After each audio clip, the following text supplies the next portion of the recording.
Why am I down here? Hello?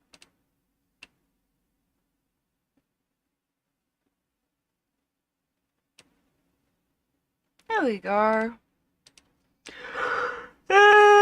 Fuck. Hi, chat.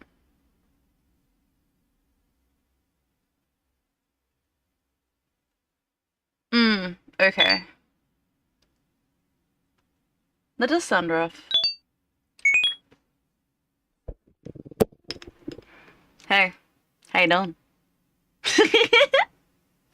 Good morning! I got my sleep schedule back on track. We're technically early. I've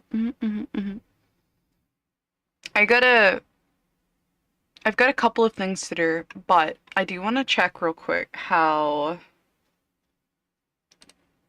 Let me see. I've been keeping tabs on the debut match.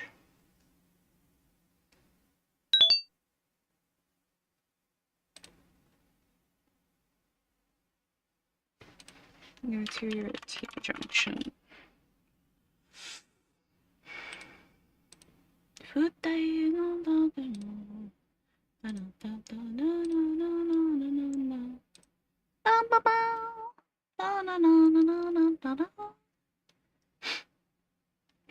Okay, so let's have a look how everything's progressing real quick. Grab your Gmail. Oh, their grace is on its way. Yippee! So we've got the acrylic charms are coming in. Let's have a look at the express. Where are you? How many?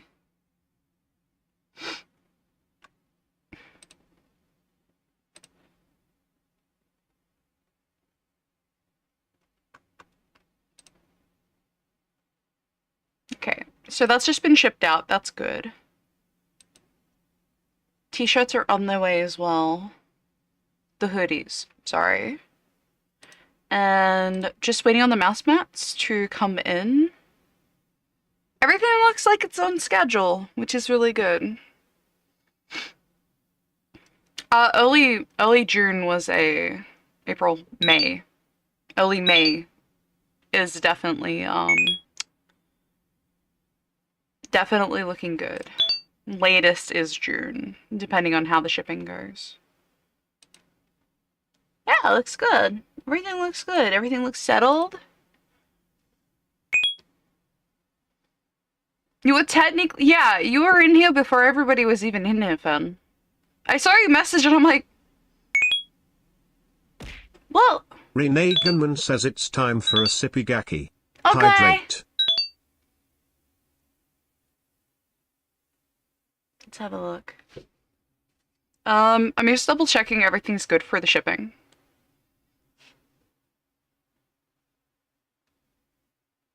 It looks like it. Everything that I can see is like, XYZ looks good.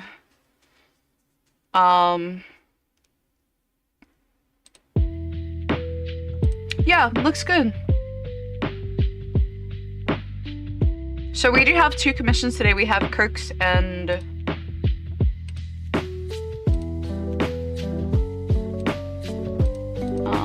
that's still a really nice house. That's not what we're looking at anymore though. We're currently streaming. I can't keep looking at houses. I'm looking at places to move. Not that I have to, I just like looking at like houses, seeing what's on the market. I'm a sticky beak. I like looking at people's houses. Don't judge.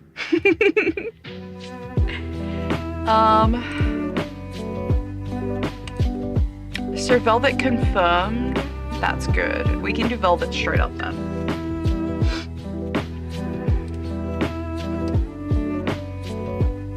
Wee!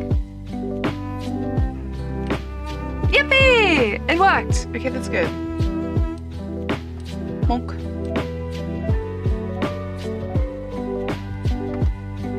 Nope, wrong button. There we go. I too love looking at houses. Currently looking at Gaki's house. Well, he would be. He's with me. I sure hope he is. He would be that little piggy on my desk then. Ah. No! Thank you for the resub. Thank you, thank you. I'm streaming at a normal time again, because it's normal. Yippee!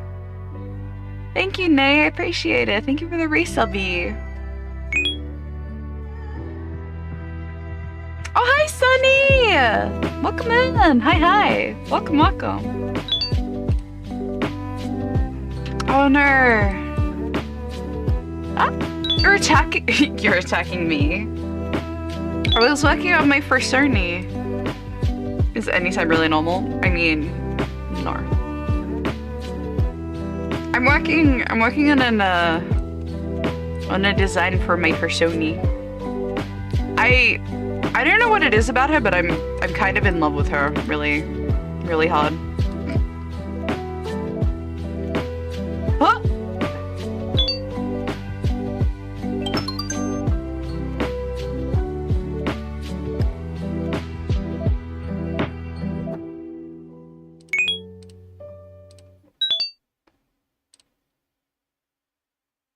You got me so excited my tails popped out.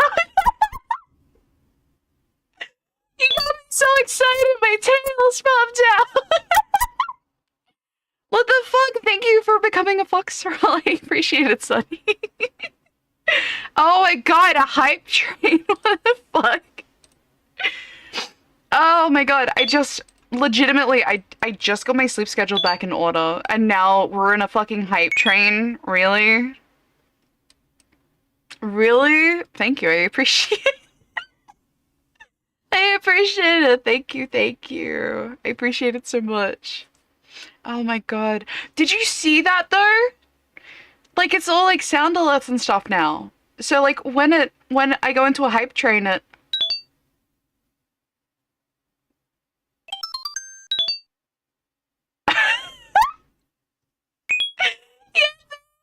Yippee! Thank you for level 2, yippee!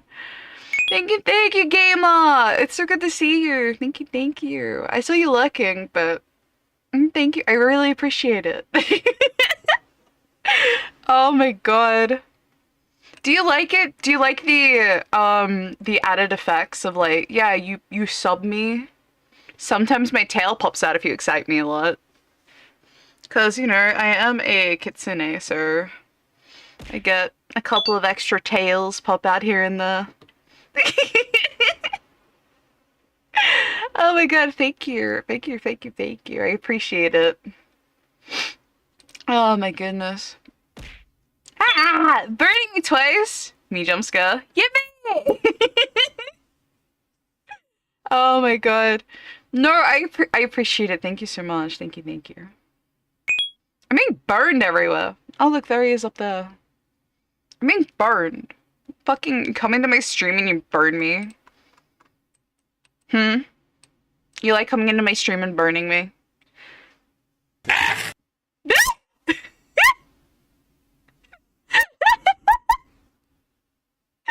Oh my goodness, thank you so much, everybody. Thank you so much for the hype train. I really appreciate it. We got Thank you. number 1 victory royale. Yeah, Fortnite, we about to get down. 10 kills on the board right now. Just wiped out Tomato Cow. I really appreciate it. I revived him, now we're heading southbound. Now we're in the Pleasant Park streets. Look at the map, go to the marked sheet. Give 1 sub for a reward? Wait, that's a new thing?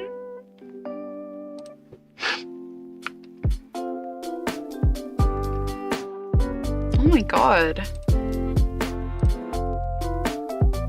Also, I'm not sure what's happening with my Twitch payments still. I'm not sure if they're actually, like... Okay, so last month, quick story time. Last month, Era threw me, like, 50 gift subs, right?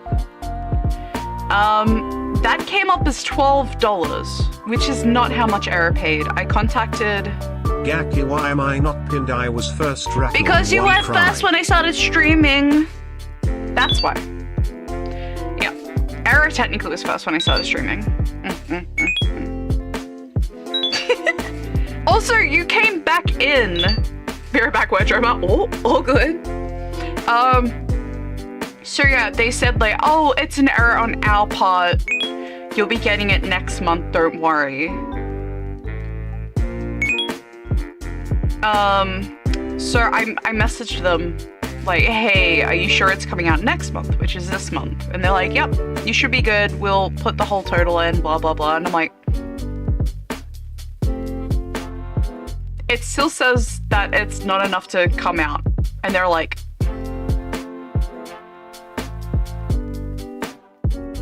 sure it's not. And I'm like, okay, but people have been giving like tier 2 subs and shit in here as well.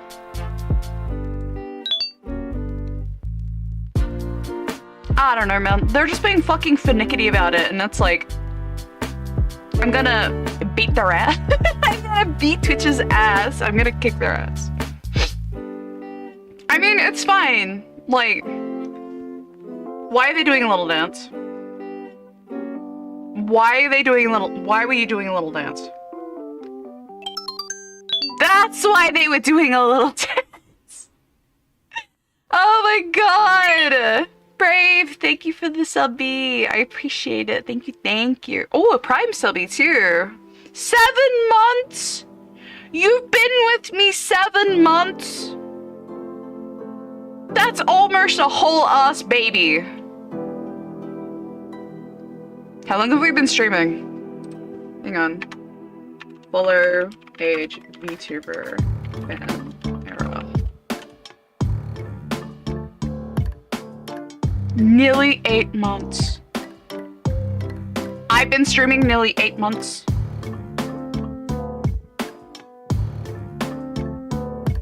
Bruh. It simultaneously feels a lot longer. And also a lot not as long. No? I got the little puss cat! That's so cute! He's walking! That is so cute. Hype chests are on the way. Yeah, thank you everybody for the hype train. I really appreciate it. Thank you so much for giving what you can. I really do appreciate it, and I can't be tsundere about it. So.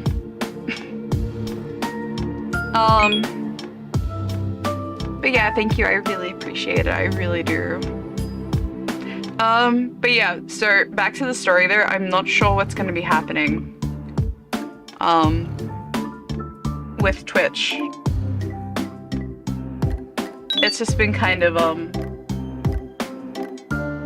it's been twitching. Ew. No, it's just been, it's been Twitch, right?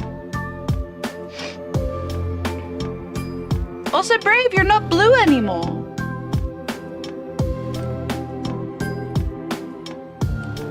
Brave, you're not blue anymore. You're a little black bunny.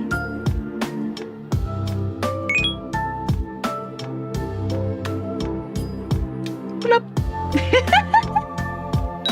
Yeah, black bunny. Do you want me to add a Brave color palette? Tier 2s and 3 subs, if you're here, do you guys want me to add you a special color palette? I can make like a little black and green bunny if you'd like. Okay. So let's see. I like my green. How about we do this? I'll get my face off a screen. Go to... Where's the...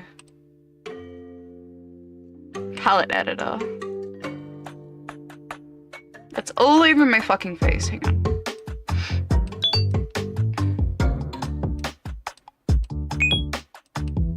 There we go. I I like my red guy. Oh, if you like him, I could make him like more of a dark red if you wanted. If you think he's a good red. Also, Maxwell hasn't left again. Max. Wait, where's Maxwell?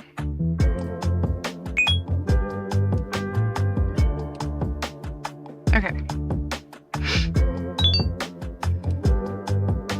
Yeah, I noticed. Let me just make it a colored background so we can see a little better. Hang on.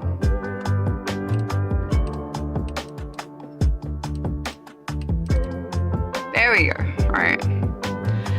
Palette editor. Let's make a new palette. Call it the Brave palette. So what I'll do... You guys should be able to see that pretty good. So, let's try...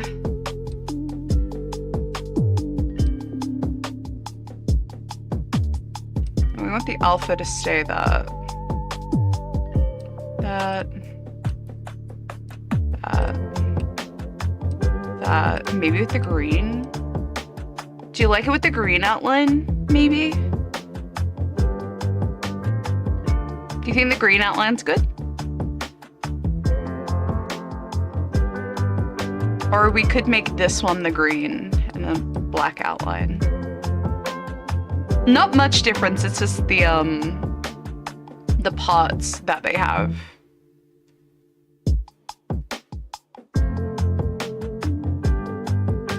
Might make you a little darker.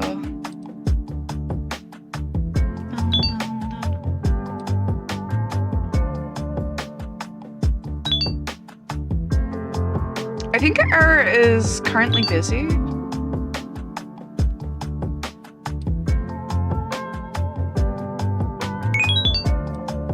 Just love black and green. May I have a pink outline? Yeah, I can do pink outline. Of course you can. Oh! Yippee! Rest in pieces. Actually, let's get some contrasty going like that, yeah.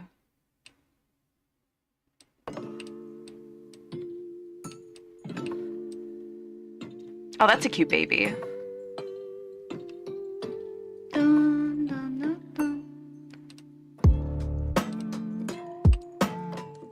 Okay. Let's have a looky how this looks. Foxrow, you're gonna be my little guy for a sec.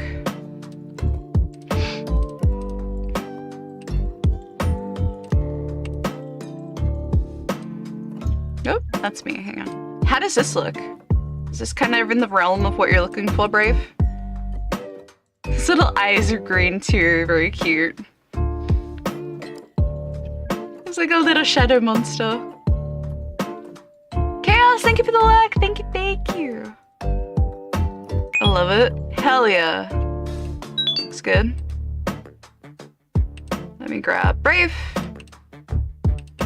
And you can grab the Brave. Fox roll. You can go back to white. Boop. Yippee! Why is your name not...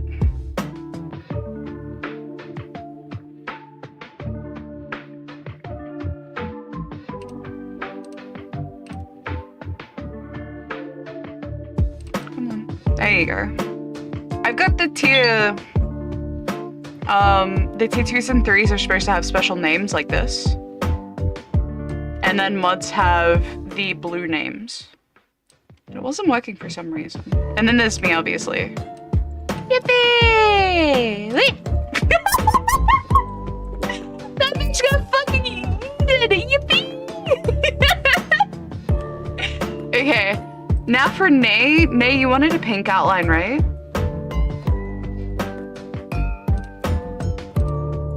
I will go back to Avatar's palette editor. I'll go to Nene's palette. Nene. So you've got the... So your colors are like your base colors, like the creamy, the orange, and then your brown. And then you have a red outline. So you want a pink outline?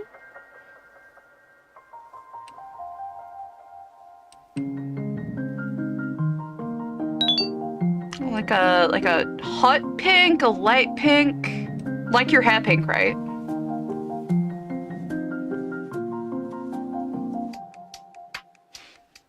I'm totally fine in editing people's fox rolls. If you want me to edit any of the other colors on this as well, Nay, feel free to ask as well.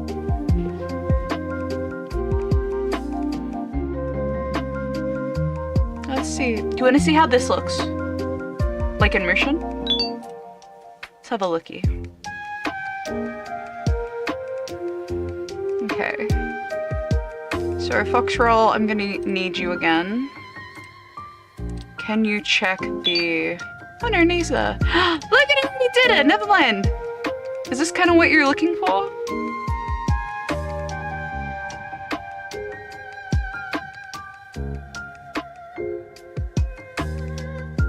Is this kind of what you're looking for? Yeah, okay. And you like all like the colors and stuff? It looks fine.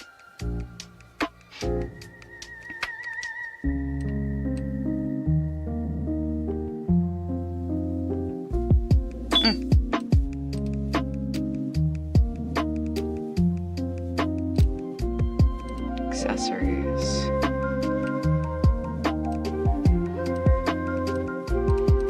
Colors. Okay. And you're fine with your accessories and stuff?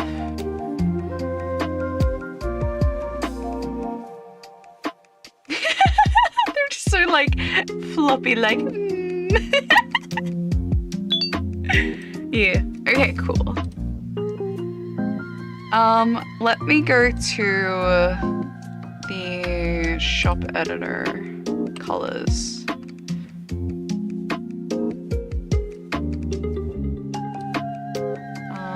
Down here for Brave. Okay, so what I'm gonna do, I'm gonna change that so you have to be a mod. So mod, and it has to be gifted.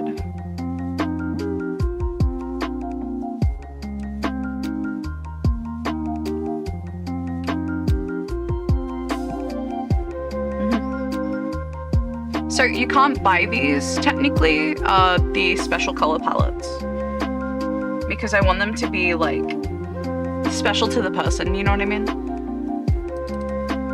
But you're absolutely sure that you don't want like, you're absolutely sure you don't want me to edit your little guy and give you a special color? Like you don't want like a dark red, you're cool with just red?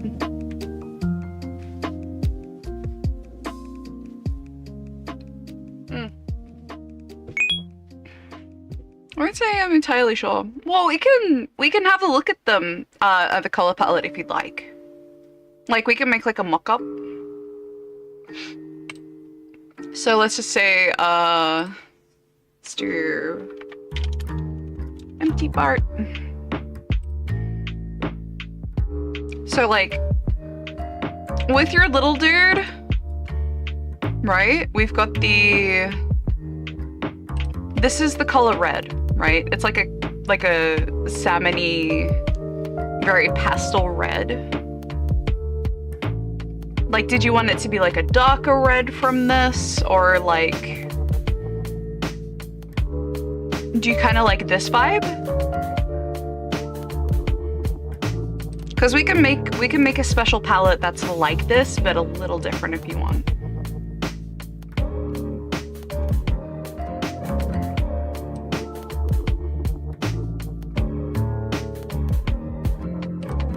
So like, for instance, we can make it a little darker here. We can get him like, maybe a little orangey red would be nice.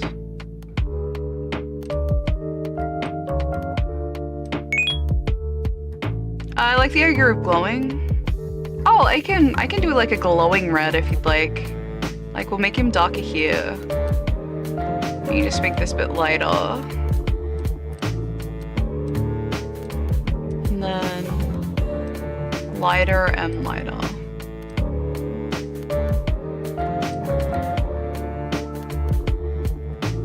Let's make that like that. Make that just a touch lighter. There we go. Something like that, maybe?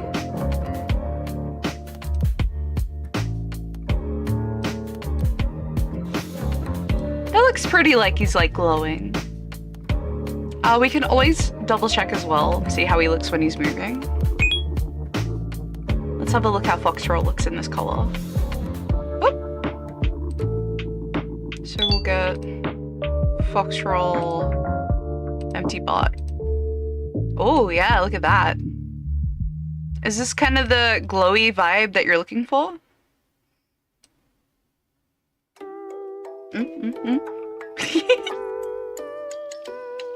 Anything you'd like to like edit on it?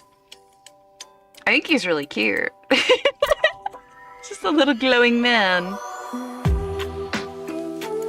Oh no! Nope.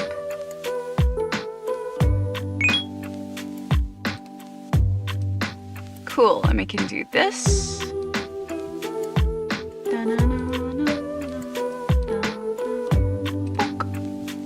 And Foxroll, thank you so much for being our little test dummy. Look at him go! So cute! Little glowy baby. Okay. Yippee! I'll also make that a special as well. Colors. Empty bot. Gift only and for mods. Save. So now only moderators can be gifted this item. And then save. Yippee! But yeah, do you see this? Do you see this fucking this bullshit? I had to make these, by the way. I had to draw them. I drew the animations. I did this all by myself. Like, you got the idle, you've got a walkie, you got sit, you got stand, you got yump, and you've got look.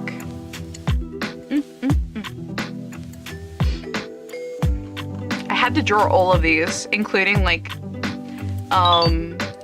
so for the collar art and shit as well. Like, all of the accessories I had to make. The life of an animator, yeah.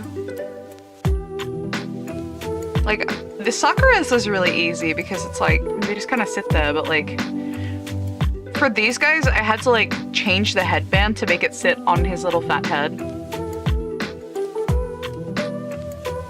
And like the eyes as well, I had to make them like move with his little fat butt.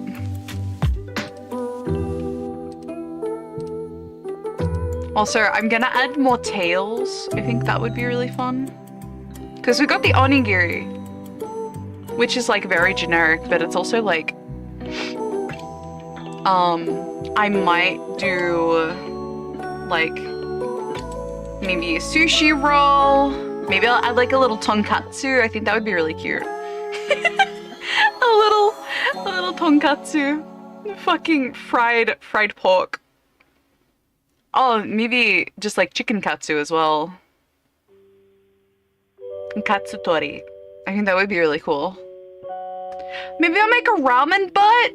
Like a little bowl with ramen? That would be super cute. Are we designing stream avatars? Well, I've already designed them, but we've only got one tail. And then my tail, obviously, but that's for me. But yeah, I think it'd be really cute to like have different kinds of tails instead of just mine. And then the onigiri. Sounds tasty. No! Don't make my boy do that! How could you make my baby do this, Renee? He's just a little guy. Bonk. I like the cinnamon roll tail. So I just wanna, this is the generic fox roll, right? Like this is fox roll the guy. So he's a little tofu monster with an onigiri shaped tail. Wee. Mother, I crave pork. No! Why would you do this? I mean, we could actually. That probably wouldn't be a bad thing to do. I do have one commission confirmed to do today, but we can do that. We can do that in a couple of minutes. Where's my? It was on a desktop and it was on the Oshi, right? Because I do have like sesame onigiri, right? I think sesame onigiri and stuff like that would be really cute. Can I open? I also have an umeboshi. So a sour plum. I have an umeboshi as well. So it's like I might change these guys. Oh look, and then you've got like your generic stuffed onigiri with a nori.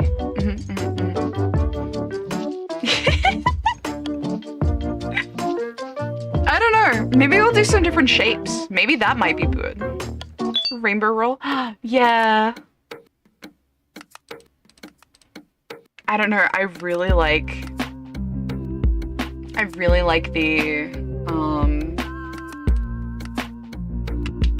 the one with the sesame seeds on it is really cute.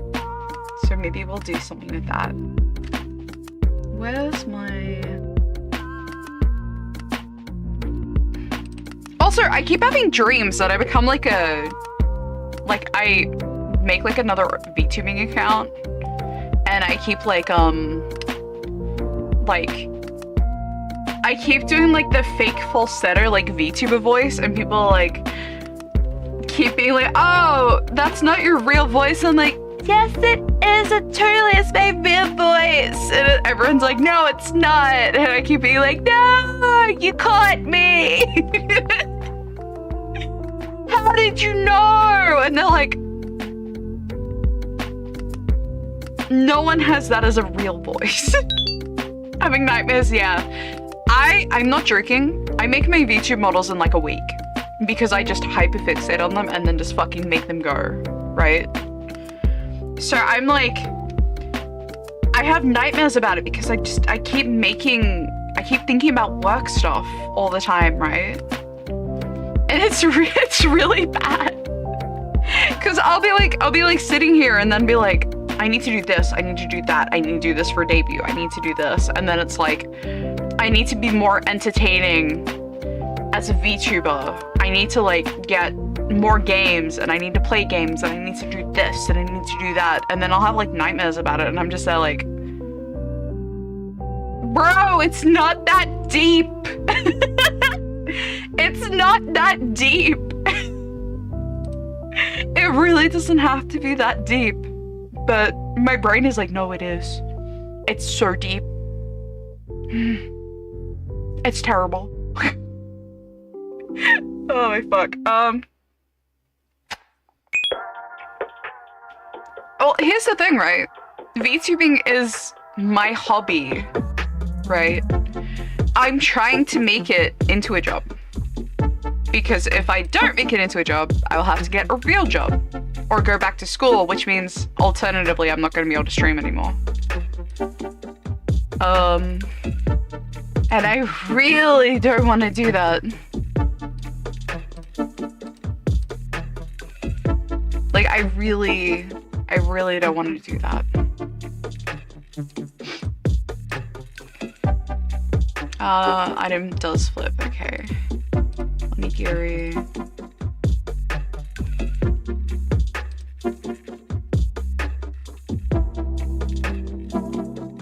Fuck, how did I add the tails?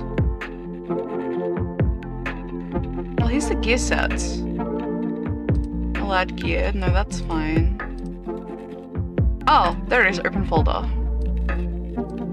Okay. Avatars.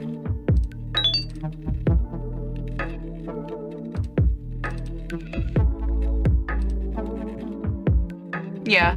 I did have previous jobs. I worked in retail for a thrift shop. A thrift store.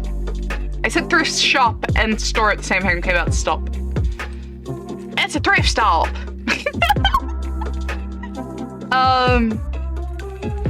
Yeah, but I did work in a thrift store. I have retail experience because I did used to do commissions a lot as well.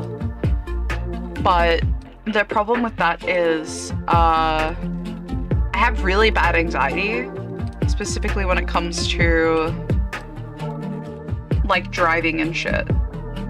Like really, really bad. I've been in, no joke, I've been in so many fucking car accidents, like nearly car accidents, not in them, but nearly, through no fault of my own. It's been absolutely fucking ridiculous, honestly.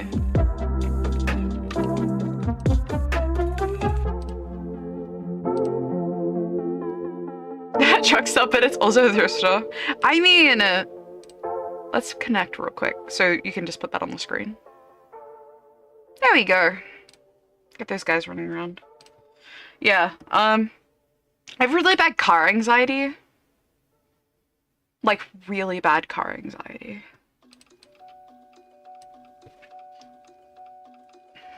Bum. Brave, why are you white?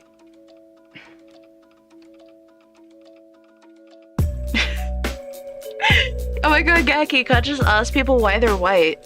Come here.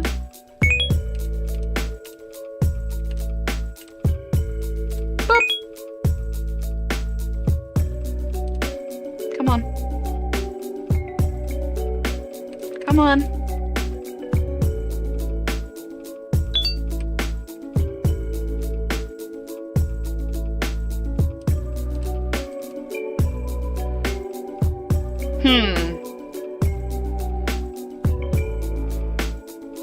Oh my god, Renee. Unable to find a quote containing the text dot? What? What?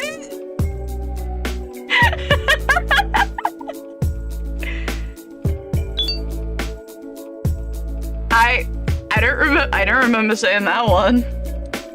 Hi, I am the boy, give.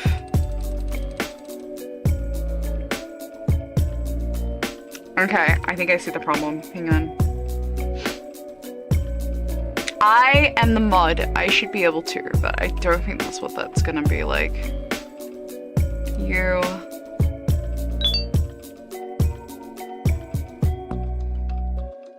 Why is it saying dot? The fuck?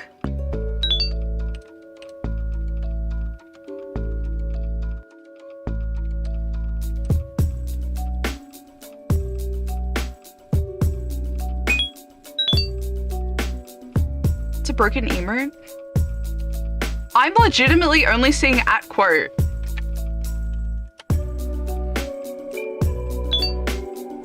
I don't remember seeing half of these. I do not remember seeing half of these. I don't remember seeing half of these.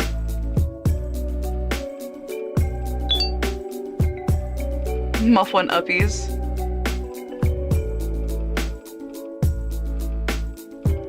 There's Muff one uppies. Also, I want to make their text boxes a little bigger. How do I do that? Or is it? General. Viewers limited to 80, timer for 360. Let's make that.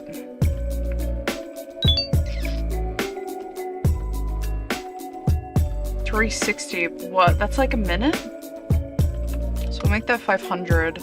I think that's roughly 3 minutes? I'm not good at math.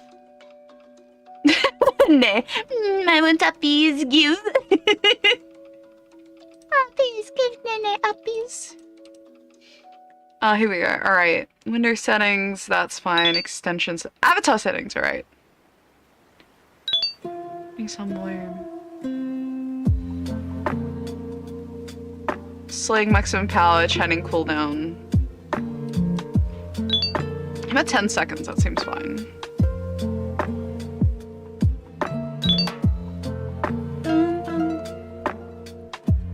Chat bubble on avatar, yes. The default is fine. Why is the chat bubble not able to be bigger?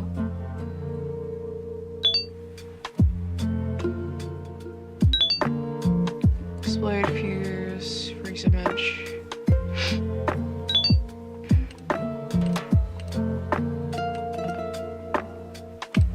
Hang on. I want to check something because they're supposed to make fart noises.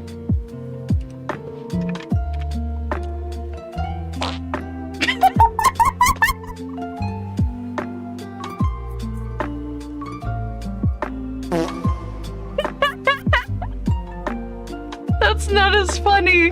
That's not as funny as the toot noise.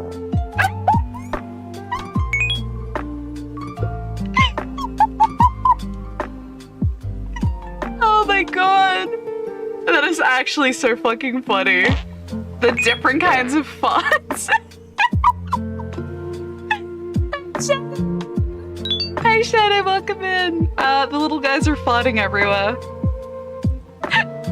Oh, it's so funny. Oh my god. There we go. You can see the little toot clouds. It's so funny.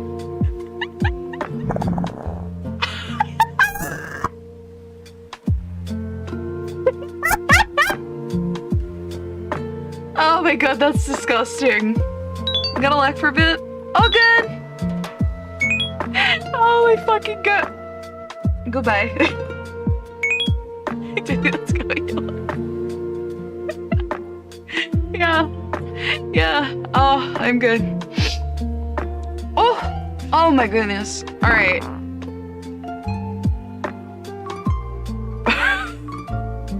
That's actually terrible. That's actually terrible. They're like realistic fonts too. It's like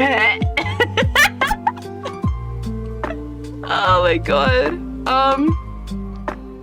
Does toot work? So toot is just a sound clip. Only fart works for this, sadly. I'm not sure if you noticed, but when you do toot, like you toot in this, you fart. Yeah. He has like a little green butt cloud. It's really cute. Oh my god. Alright, I'm gonna add some sesames to... Oh my god, I'm gonna add some sesames to this guy. Ugh, that is so fucking funny. Like, legitimately, that is so fucking funny.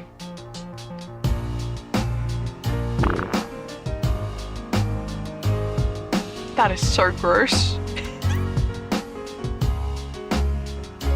This is so gross. I hate it.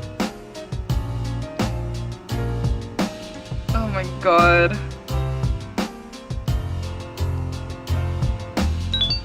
Where did they still sell these? I don't know. I think it's someone farting into the hand. You know?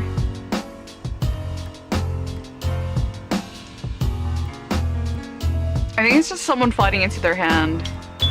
Definitely! Welcome in. Some of them are slightly concerning, yeah. Oh man. It's actually terrible.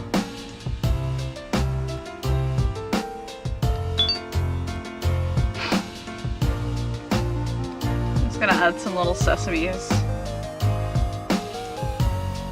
Look at these little sesame seeds, they're so cute. Have a good look, Nay!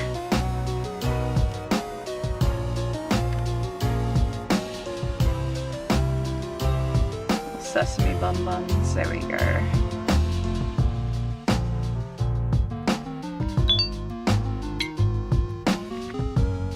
Yeah, me too. I've got like a Zelda lo-fi. Is that a lo-fi thing on? It's so good.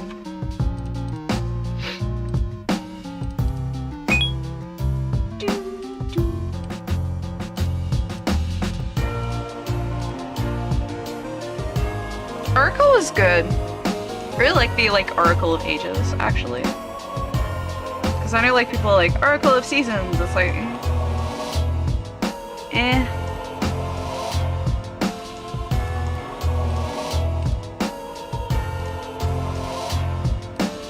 Oops. These aren't looking very Sesame-y. Hang on. I forgot that seasons even exist half the time. Yeah. I found out the Oracle games are actually focused on different things. Yeah. Like, I'm really sad that they didn't have, I remember they had, the whole thing about, what was it, Furore? And they didn't actually do anything with her, and it was like, oh, that's kind of disappointing, actually.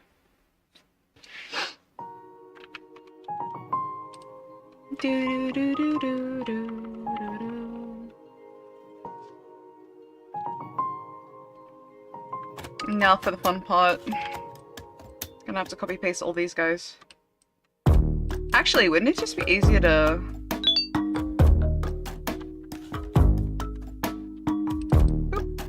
Oops.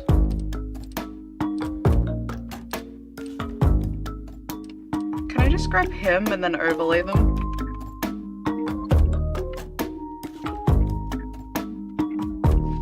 Yes, I can.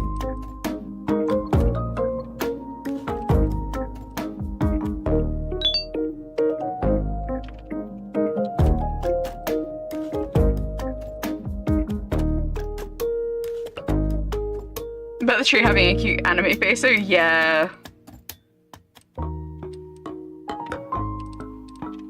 There you go, alright. This is working out.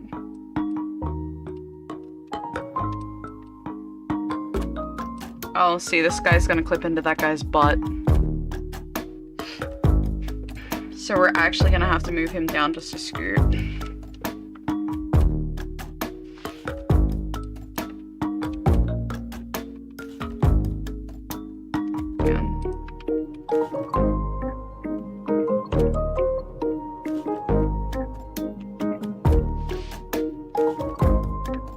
Move him down a scoot. Put him overlay the top, that's normal. I might move you down just a little bit, because this is supposed to go down like he's sleeping. And then we'll grab that guy. Grab that guy under here. Oops, not that much. Like that. Like that. Get rid of him.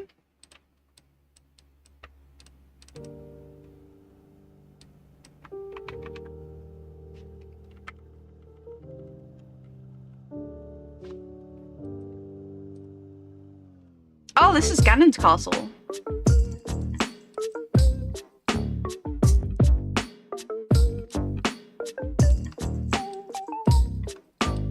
Yeah, that works. Okay, that works good. Let's see. Sorry, Brave, you can go back to lurking. There you go.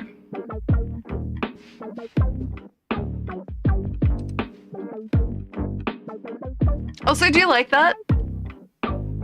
When you look, your little guy does a little z z z z z. I wish you put Wind Waker and Twilight Princess. I think they are, actually.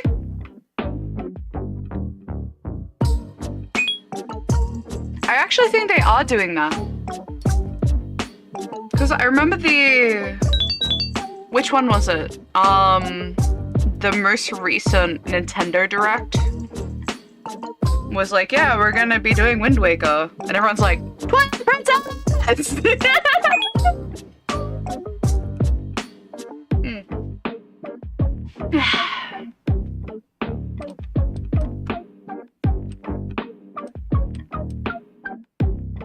How am I gonna...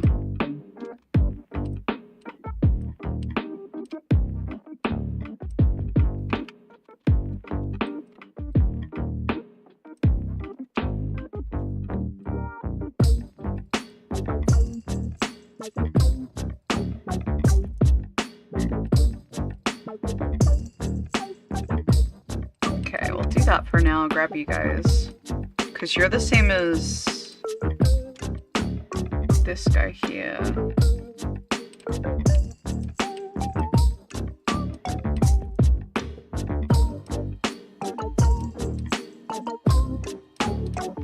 That should be fine.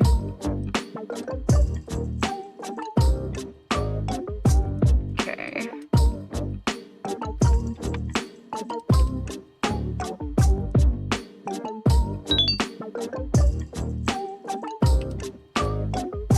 Yeah, that's fine. And then, again, for the base. Perfect.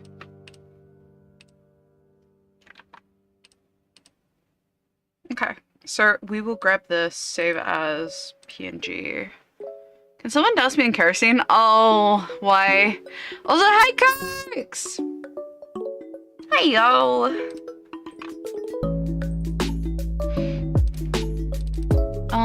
I got your commission, by the way. Save and reload. Avatars. Oh, goddammit, I saved it.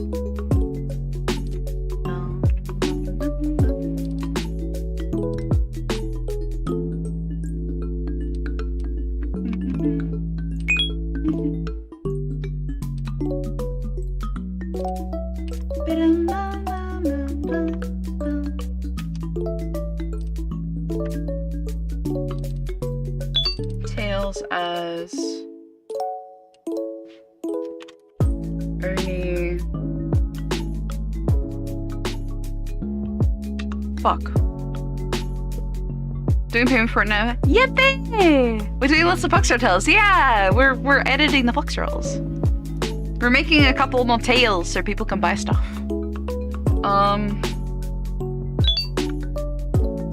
Sesame.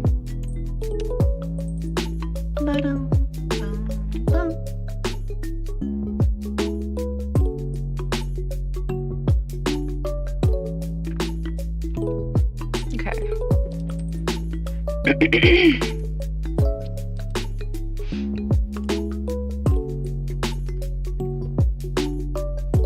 3 hospitalized patients, 8 boarders. 2 of the animals have respiratory infections, all because today was too busy. All cleaning and fixing mistakes are on my head. What? Excuse me? How can they all be on your head? I'm assuming because you're the cleaner, but like, what the fuck?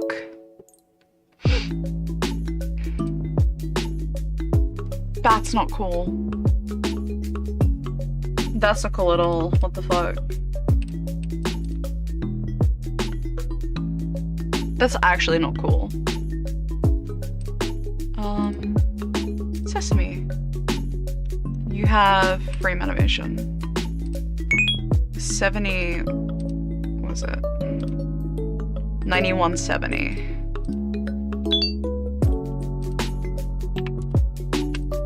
There we go.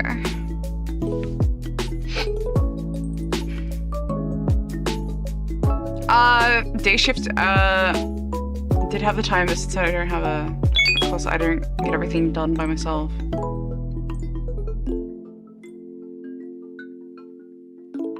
Wanting a kerosene buff? Yeah, that's... I love how I changed colors for that. Because I hit 70. Okay, so we got the sesame tail, that's cool.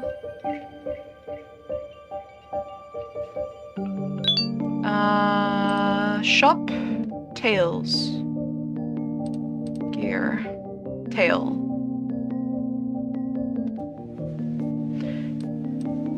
Let's make all the accessories like 20 for now.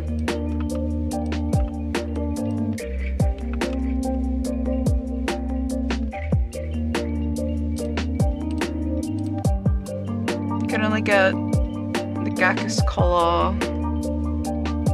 Like that. $20 for the tail. You get the onigiri normally. Avatar, come in. You have. Oh, urethral catheters. Ugh. Send the. My job has been pretty. Yeah, no, that's. I'm sorry, Gerard. That sounds awful.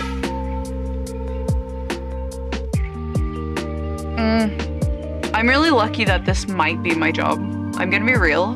I'm lucky I'm in a place where even if I don't get paid a lot, I want to make this my full-time job. Because my brother and my mom are like, they're fine with me not paying rent, because my brother's like, I can cover for you as long as you get your shit up and running eventually. I'm like, well, I get paid from Twitch, like, it's just every month instead of every week like Australia does, right? So I have to wait and see how much the income is. It's like £100. I like the work, but I'm tired of. Yeah, what the fuck? Like, especially in a vet clinic. I'm assuming that's where you are, because dogs. But like, vet clinics are hospitals, like mini hospitals. They need to be as sterile as one. If they're not, they won't ever become a really good doctor. Even if they're like a veterinary doctor. Emergency vet hospital? Yeah, exactly. Exactly. You're literally a hospital for fucking pets. I can't stand people who don't clean up their work. You know?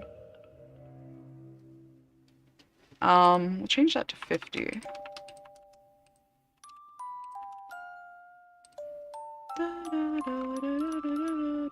Actually, we'll change this to 20 because I want these colors to pop up.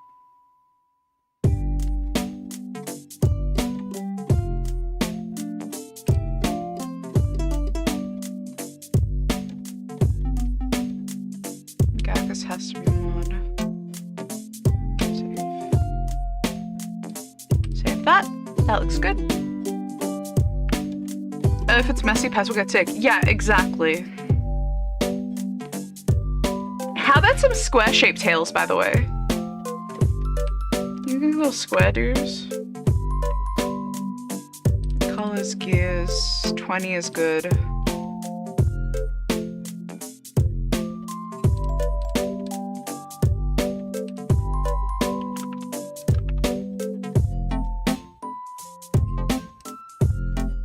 I actually want that one to be gifted.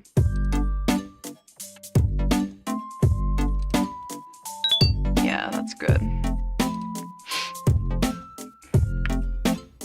I spent almost 8 hours cleaning. Yeah, that's terrible. Fox is really cute, by the way. Aw, thank you.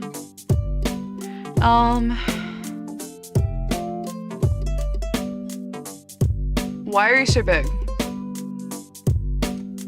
Like, look at the size difference between the onigiri and the sesame. Oh, because I haven't made it the right size. That would be why. There we go. Save.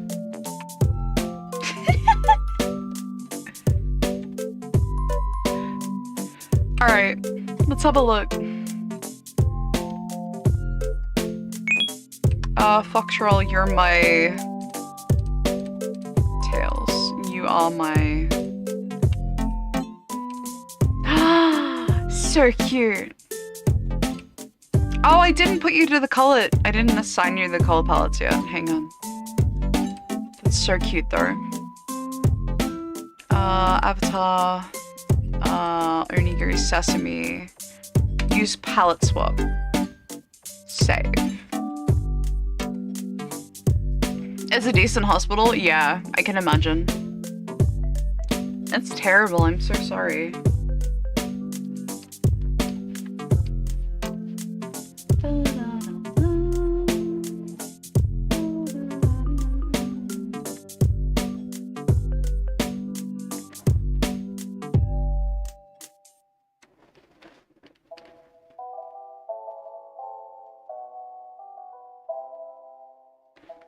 I think a square one would be really cute.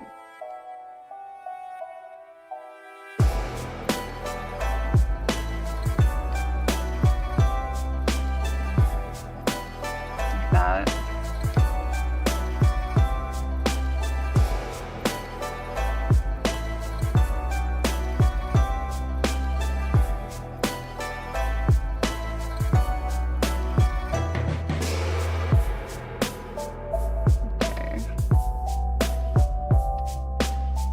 So how do you go?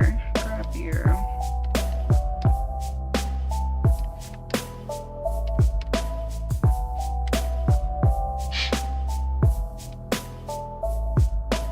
I'll connect you for now.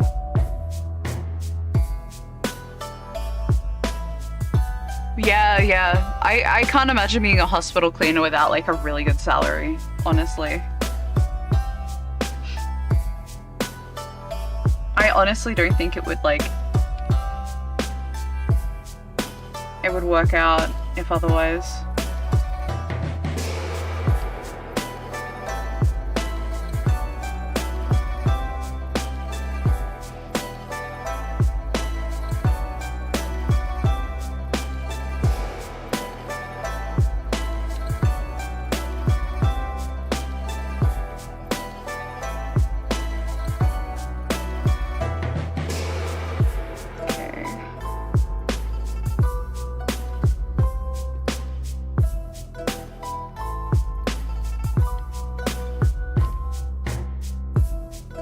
Similar color. Here we are.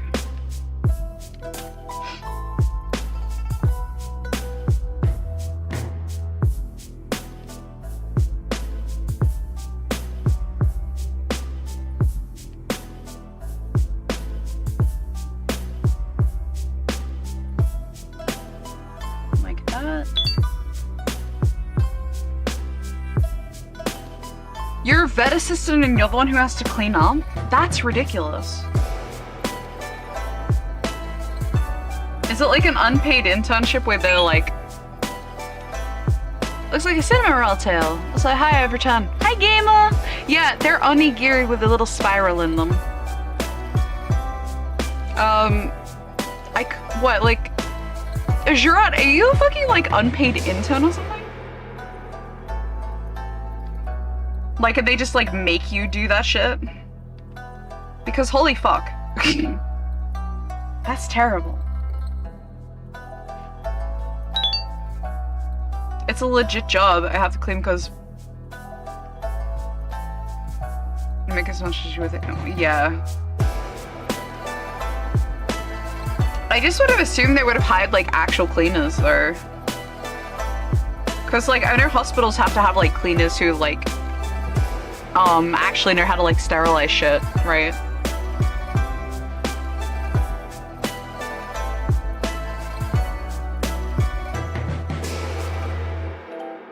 Cause like you have to keep the place like sterile, otherwise it just goes down to shit.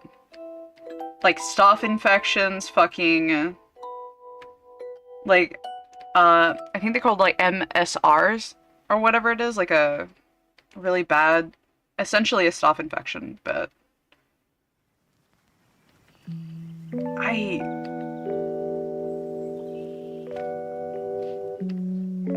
have no, can't,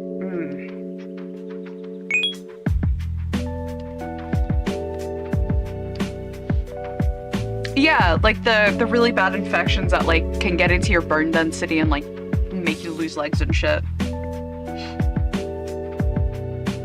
I remember when I was doing biomed, they were like, oh yeah, no, you have to make sure shit's sterile, otherwise you will die. And I was like, hi, oh no.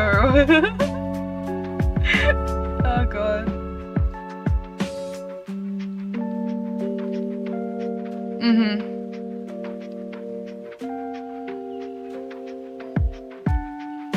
Ugh. That gives me the heebie-jeebies, like completely. Ugh.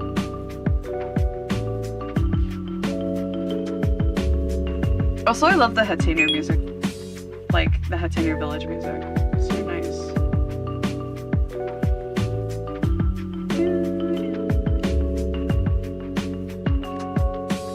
play Zelda again. I'd love to play Zelda on stream, actually. Well, Jokel, thank you so much for the biddies. What the fuck? Thank you, I appreciate it. You came in as we're bitching about jobs. It's really difficult to do your job when things are mess. That's really true. Very, very, very true.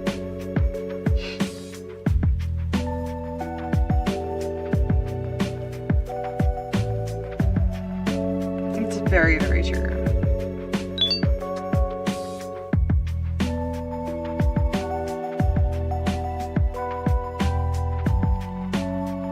No one's cleaning up my way. Oof. I don't understand why people don't hire cleaners. Like, cleaners are a really good thing to have. Like, even if it's like, if I ever became rich, right? If I ever became rich, I would hire like a cleaner. Because like I live with my mom and my brother, right? But I still think like if I moved out, I would like to get like a cleaner because then I can make sure that they're getting paid. And also, I can hire one of my friends and be like, hey, do you know how to clean? You're a cleaner by trade. Want a job where I pay you adequately?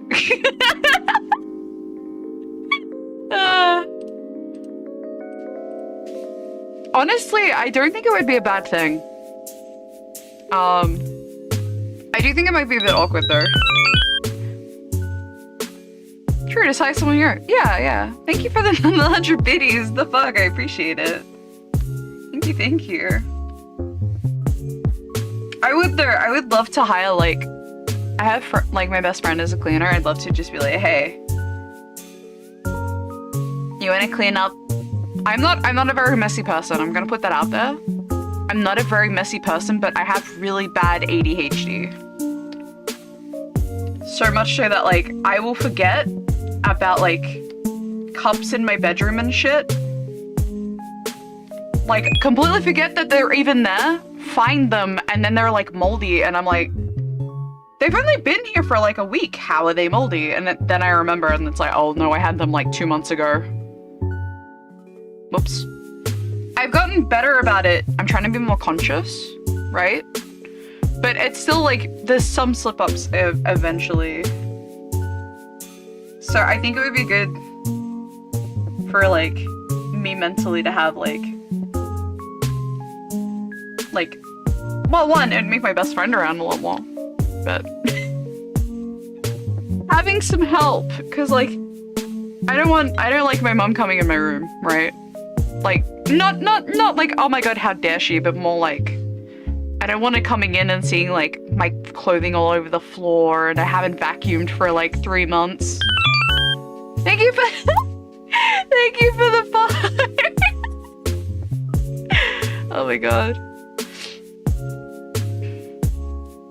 Wait, in my defense of my coworkers, they fired 2 of the 6 workers and we had to install 2,000 machines on top of...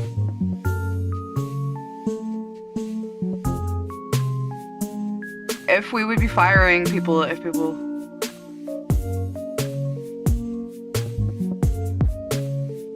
Woof. Woof. Like, actually, just woof. Holy shit. I'm so sorry. I think that looks good. Just plop you over the top like that. I'm so sorry. What the fuck? That is actually like terrible.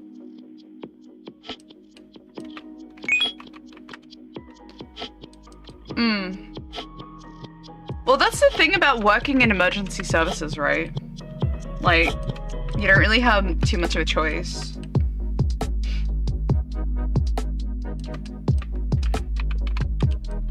Like, you literally get who you can get, and that's pretty much it.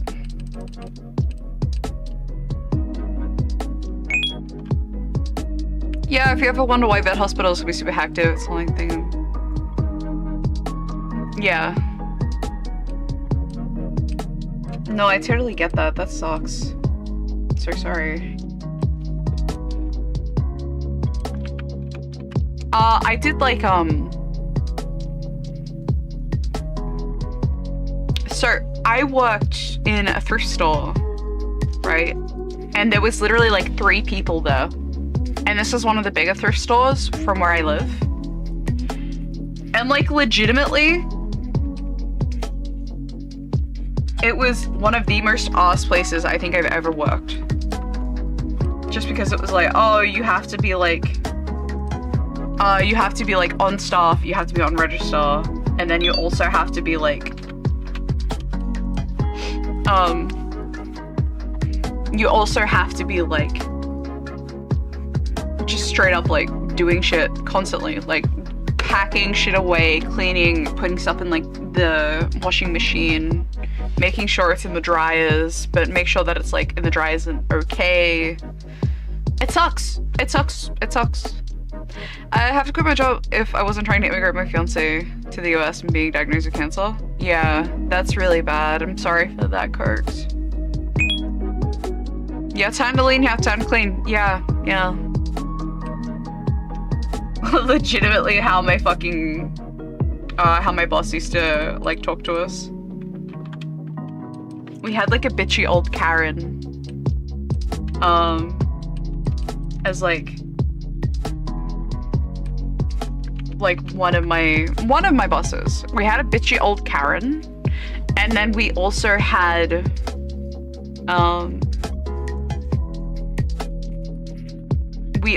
like my mom's friend, Diane, who was really nice. She was like the whole store manager. So she worked like our area and the higher areas. She was like the higher management, right?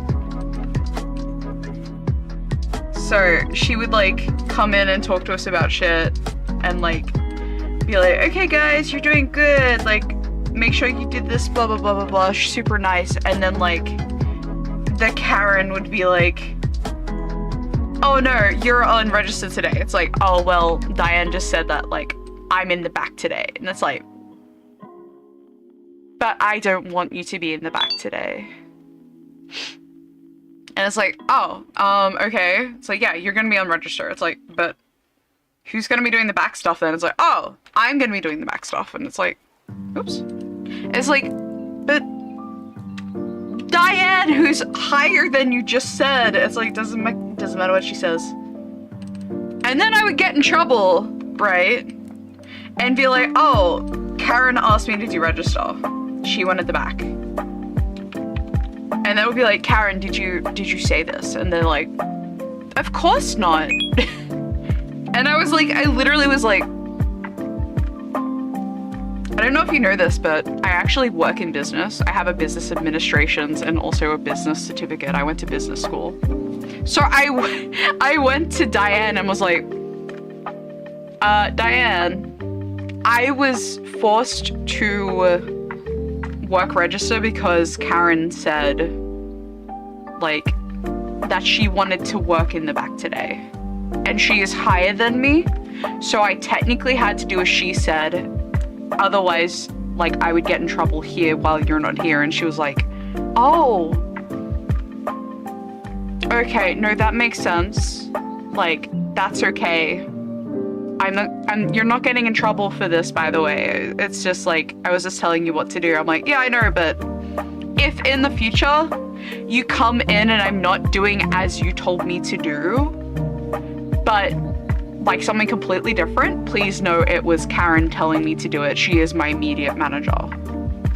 And she's like, oh, well, thank you for bringing that to my attention. So she asked, like, there was like Ben who used to work with me. She asked Ben, and Ben was like, oh, I can confirm that is what happened. She tells us to do stuff. She tells us to do the hard shit, and then she sits in the back and does pretty much nothing. And it's like, oh, uh-oh. And she got in trouble. Like, the Karen got in trouble. And like, I only had like 6 months temp there, right? Because they needed like the help really badly. And she never looked me in the eye after that because she got in trouble, and it was the funniest thing. It was the fucking funniest thing for me. This is like this fucking full-ass grown woman just like huffing at me, and I was like, sorry. I work business, I know what is illegal, and like, if I'm getting in trouble for things that I've been asked to do specifically via a manager, I shouldn't be getting in trouble via my higher up manager, even though they trumped them. Because Karen was trying to essentially overrule her, even though Diane was like the big manager, right? So yeah, she pretty much was like, no, you work, you put up the clothing, you make sure shit's good. You only work register if no one is currently manned, which is supposed to be Karen's job. But Karen wanted to like sit behind the desk, like in the break room, and just fucking sit there. It was really funny because like my mom was talking to Diane, and Diane was like, oh no, like Gaki was such like a good girl, like she really knows her business stuff, she's probably gonna go very far in life. And I was like, yippee. And I got like a really high recommendation off of her, and she's like, yeah, if you need to get like another job, put me on your like your thing, I'll be really happy to like give you a glowing recommendation. And I'm like, yay. Even though like technically speaking, yippee gets a business degree, yeah. Yeets. Listen, business degrees are good, right? If you ever want to learn like the insides and outs of like how to run a business in case you want to go freelance or something, it is a really good thing to learn, because it's like, apparently, right, I've been working retail for like 10 years. I know the ins and outs of shit, right? I've been working retail since I was like 15. So I know customer service really well, like, it's kind of, actually, it's quite important, no joke, it's quite important for like VTubers to have customer service experience. Because you guys are like legitimately customers in the sense of like, how do I put this? You guys come here to hear me yip yap, right? You have to be like alert to the people. You also have to be... Hooray, I am free. Also, I finished my homework within like 30 minutes ago and I missed you guys. Why didn't you text Era? Because Era's probably playing Fortnite. Oh no, Marvel Rivals? Question marks?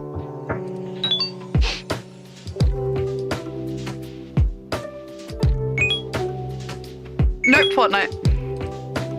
Ray and Era are playing Fortnite. I come here to get away from intrusive thoughts.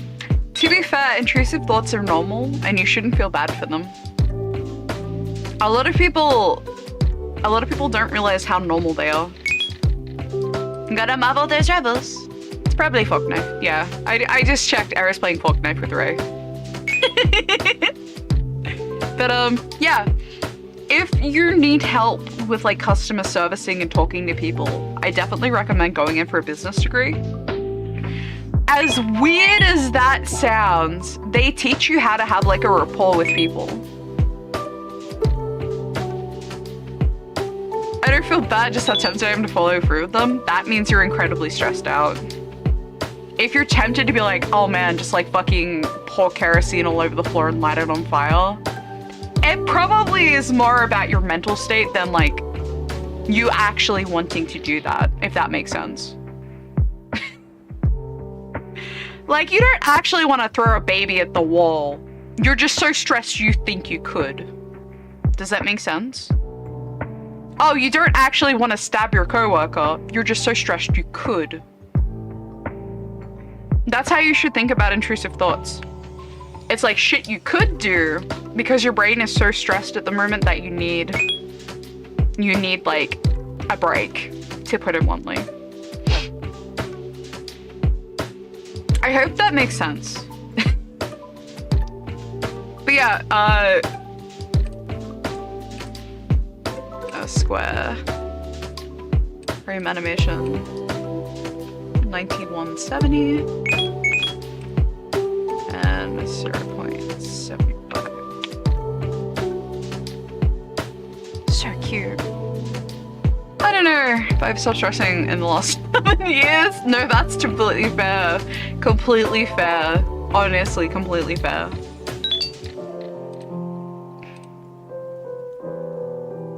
Bodhi starts killing itself. Adisi said no problem throwing the baby off the wall. You said something about throwing a baby at the wall. Actually, my brother made a really fucked up joke the other day. I just kind of looked at him like, what the fuck? He was like, we're talking about like the fucking, I'm not sure if you guys remember, but there was like in the 2010s, it was like the edgy, there was like the edgy, dead baby jerks. There was like a whole website dedicated to them, right? And it was just like, and it was just like, I just kind of sat there looking at him and I was like, okay, why are you randomly bringing up like deadbabyjokes.com or whatever it was? And he's like, oh, because I just remembered it. How many babies does it take to paint a wall? And I was like, oh no, here we go. As many as, depending on how hard you throw. And I'm like, ugh. Why? Or if you're, yeah. I don't know why they got so popular around the 2010s though, like I don't know. Oh my god, shop editing, where am I? Gear. Onigiri, here we go. Onigiri says to me, tail square, give me 10.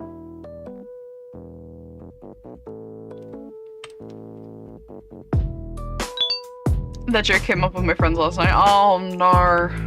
Oh no. Like legitimately, I just kind of sat there like, what the fuck, bro? Also, ready? Are you ready for this? Tails. Square. Look at that baby! Isn't that so cute? He's got a little square butt. Oh. He's stuck on his square butt.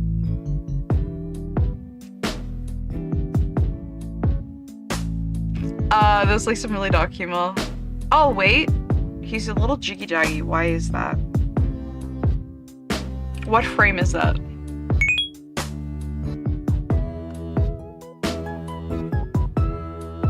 This one.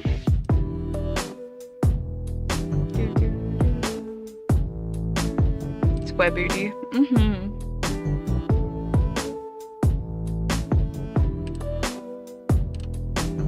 Let me grab.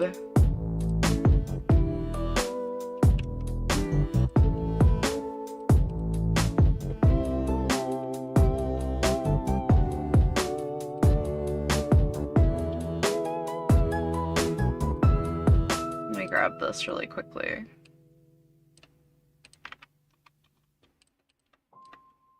So I can see exactly which one it is. There we go.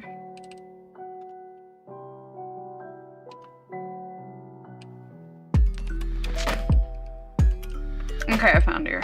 It's you.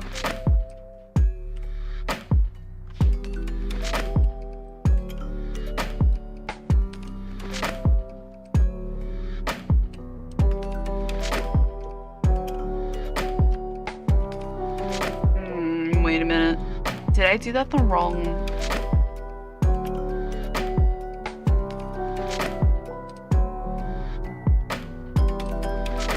I think that's right?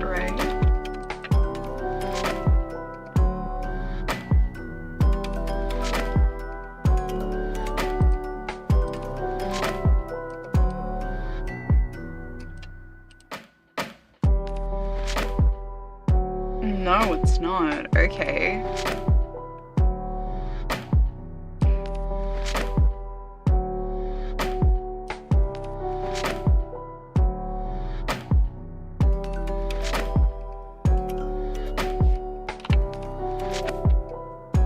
My butt wings are out. Very rude.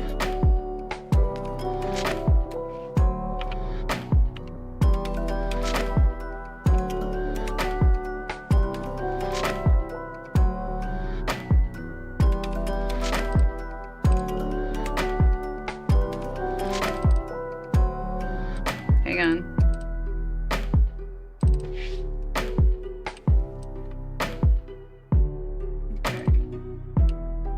No, don't save that, don't save that. Gonna work on that in a second. I want onigiri and square.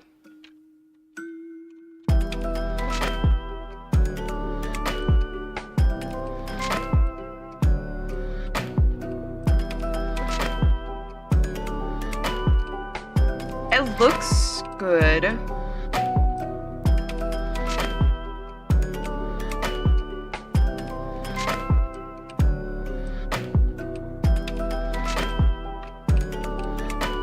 I will fix these, however. No, I want the bottom layer.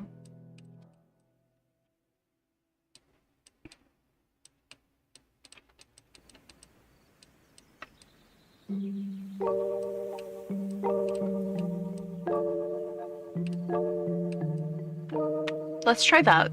Save.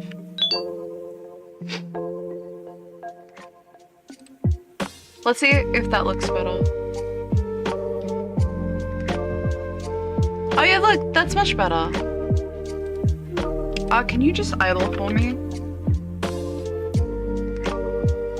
Oh yeah, that's way better. There we go, that looks less choppy.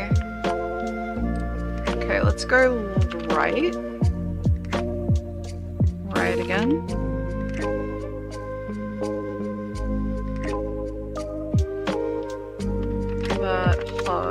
RAKUGAKI. Sorry, I'm just making sure that, like, I've done this correctly. Ah, that looks good. That's so cute. Look at him.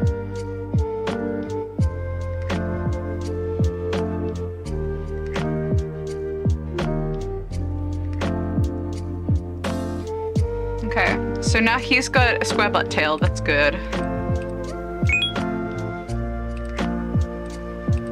Onigiri. So the square booty looks good now. Let's add...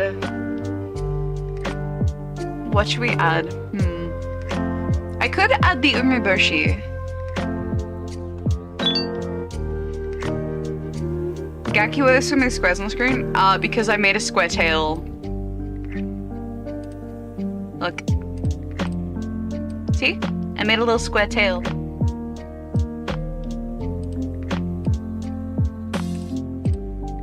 Adorable. What else should we add? A shrimp tail would be really cute. I would really like a little shrimp tail. I think that would be adorable.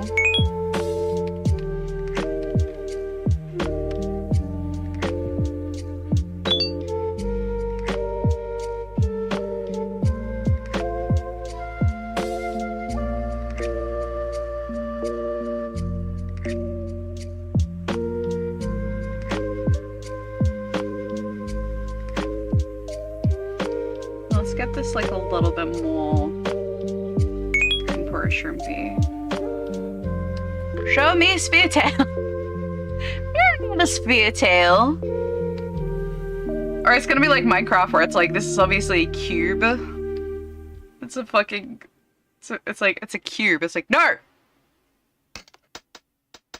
It's a sphere. Get me the orb.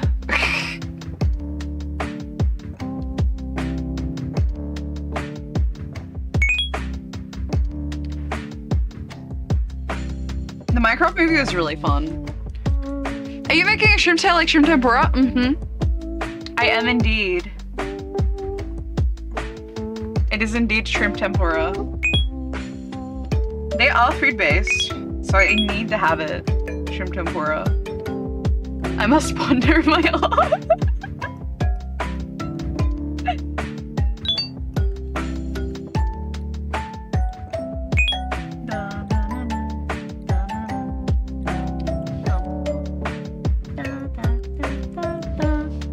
Oh, I love Kokiri Forest.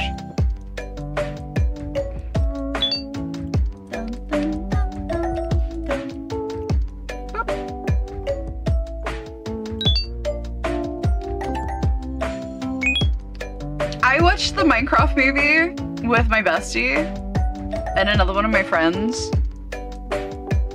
And it was like, we had Luke, MJ, we had Lex and Jacker, and then we had another guy. Fuck that guy. No, it's okay. He's also one of my besties. I know he doesn't really like me talking about him, so I'm not really sure what to call him. I guess I could call him like... One of his favorite Pokemon is Bidoof, so I guess I could just call him a Bidoof.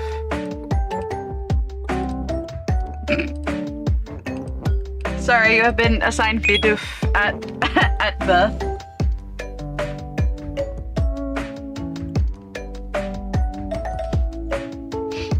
Gaki, will you make a mochi tail lol? You mean like a dango? Or like just like a mochi? Because that would just be a sphere. No, he's a doofus.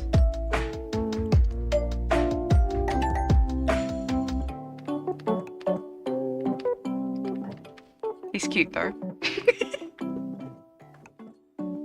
He's really cute. MHMMM, I guess like a dango since it's more detailed. Well, if you have a mochi, it would just be like a white sphere. So I don't really think that would translate too good.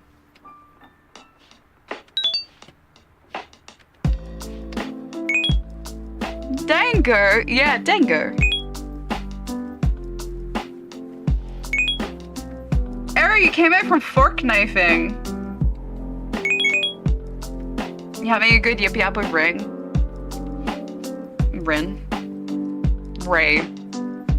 I said rain? It's like, ooh, It's definitely not rain.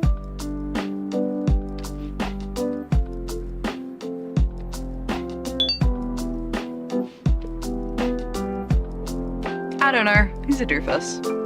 I would kiss him. Maybe like on the face. I would kiss all my friends, but like maybe I would touch his butt. Maybe. If he asked me nicely, I would touch his butt. I am such a good friend. I will say how much I hate you and then be like, yeah, baby, I'll touch your butt. He. True friendship. If you can't say that you would touch your friend's body, you're really friends. Like, be real. Quite literally the best stream. I have stream muted. You're fucking.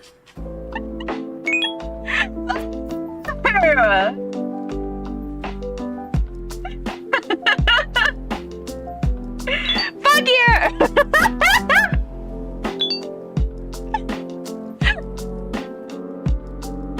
No. Oh my god. Then we have friends. You have to have your friends' consent to touch butt. Also, welcome back. Welcome back, Brave. If they say no, I'm sorry. No more touching their butts.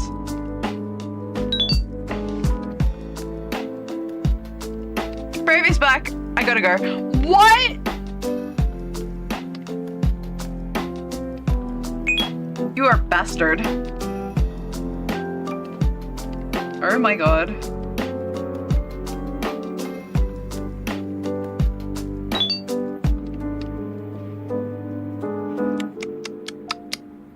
someone playing Fork Knife? Tell Ray we say hi. For Fork Knife, bitch. Even though he can't hear me, he's still a bitch.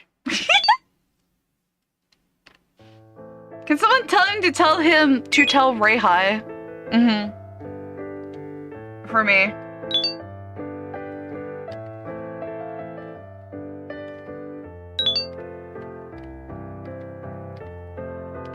Yeah, it'd be really funny.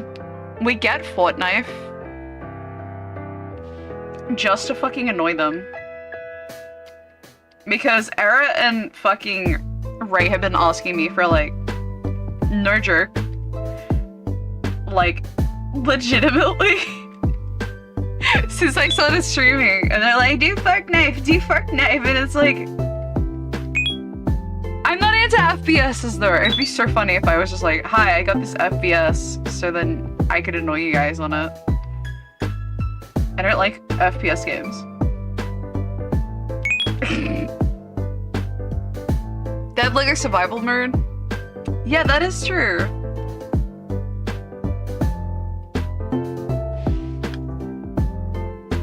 Is this looking like a fried tempura?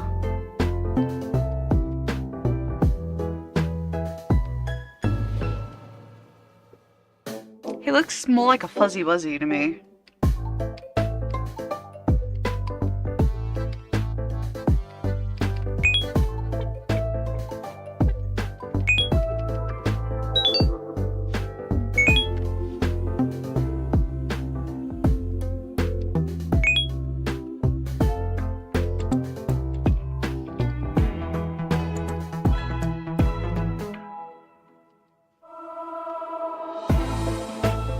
You always wanted to play Lego Fork Knife.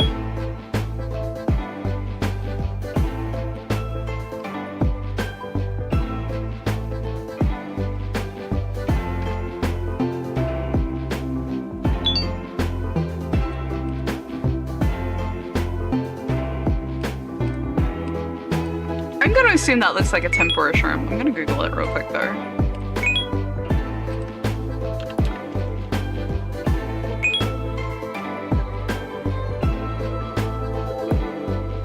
Oh, it's a bit dark, actually. The shrimp tail color is correct, but this seems to be more of a yellow. Yeah.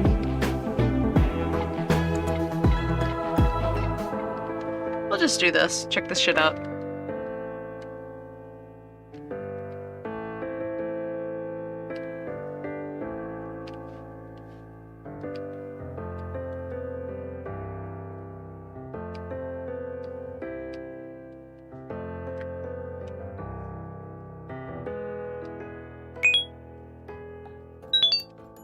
Now it's tempering.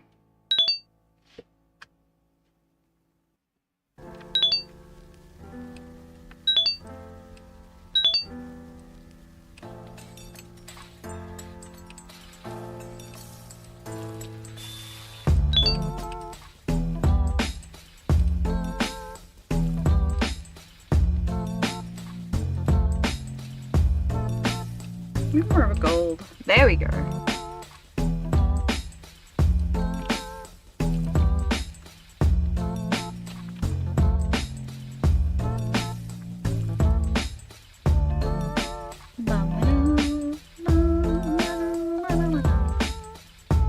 That looks like a tempura shrimp now. I think it might be too... Do you think it might be too detailed though? I think it might be. Let's just make the bowls of like batter a little bigger.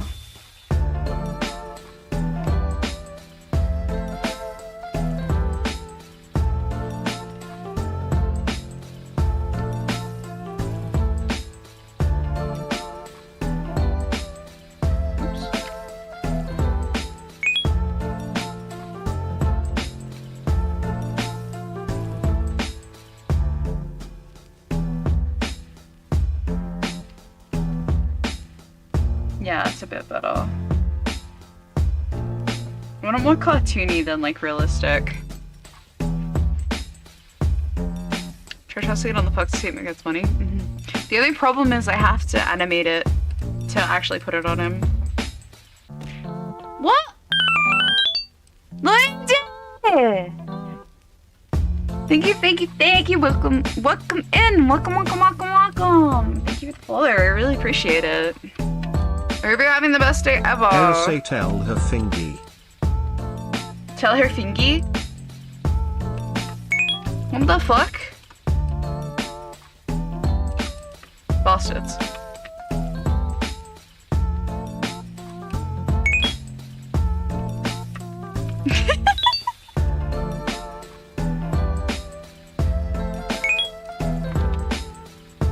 It has to be a full animation? Yeah, sir.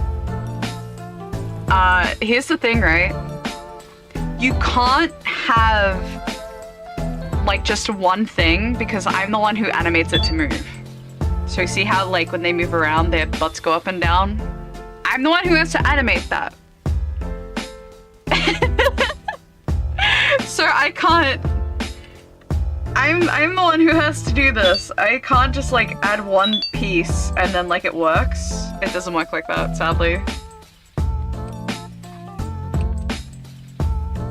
Which is kind of annoying, but, you know, it's fine.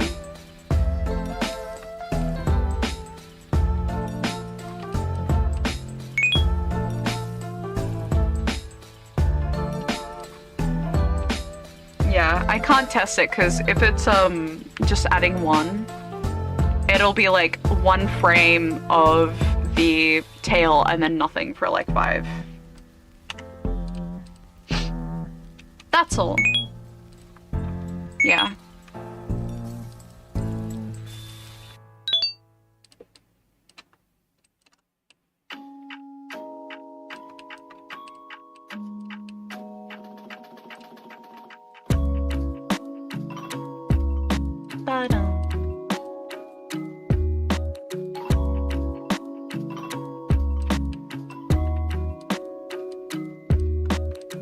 You guys can go.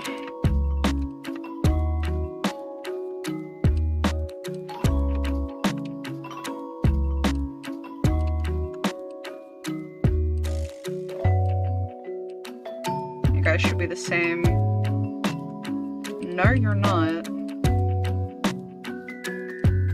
It's the next one down that's the same.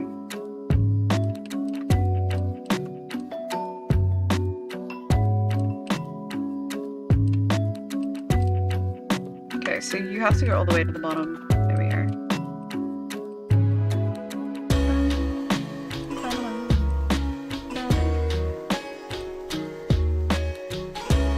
Yep, that looks right.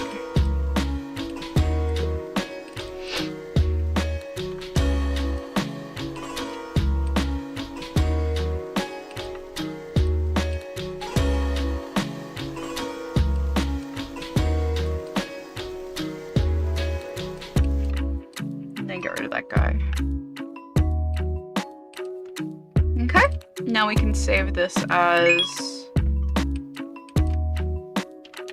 tempura.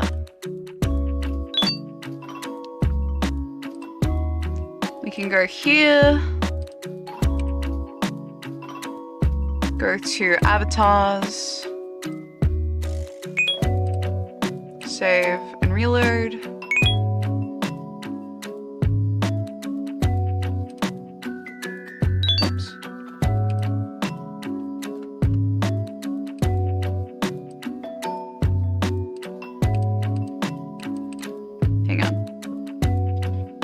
To add tempura. Yeah, see, it's kind of fucked up.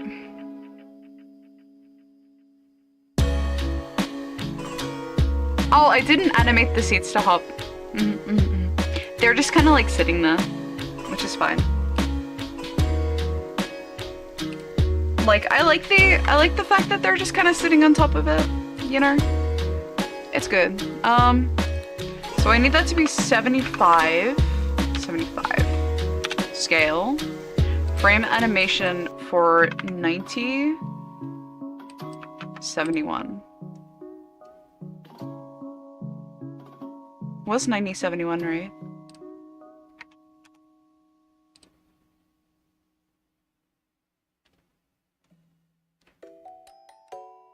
Oh no, why is my... Wait. Why is my framing weird? Why is my frame weird? What is happening?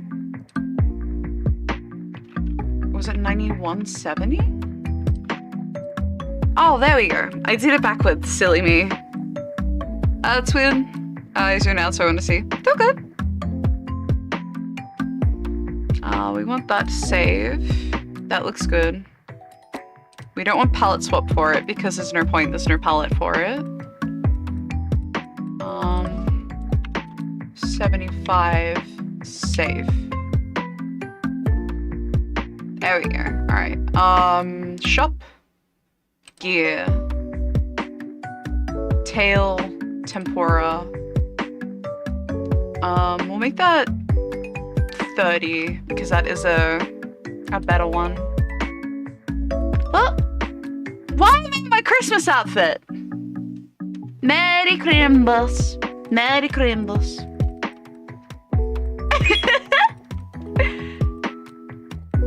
Why am I in my Christmas outfit? How did this happen?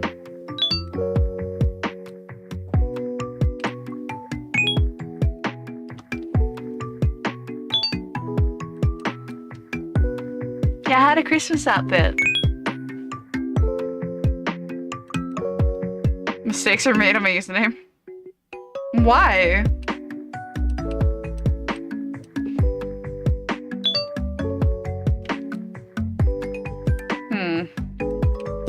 Also, how do you have your Christmas outfit? I don't know. I touched something. No. No. I touched something and it made it. Oh. No. Hang on. Let's look for Christmas.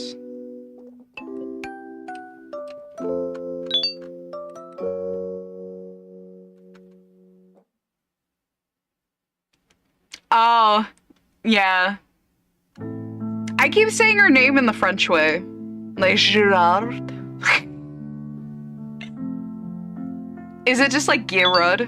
That's how I think it's said, but I always do like the fucking French, like Gerard. Oh, woo. Let's see. Human ears, clothing, sharp. Christmas. Oh, it's 3-0. There you go. I've really got to get my hotkeys down because I don't use I use my Stream Deck for my hotkeys.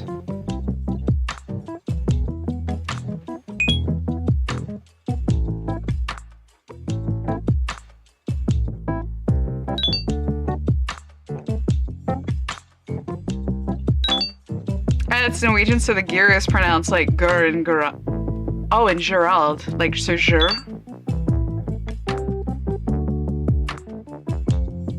Yeah, isn't that how I say your name? Gerard. I say it the French way. Because in French that would be Gerard.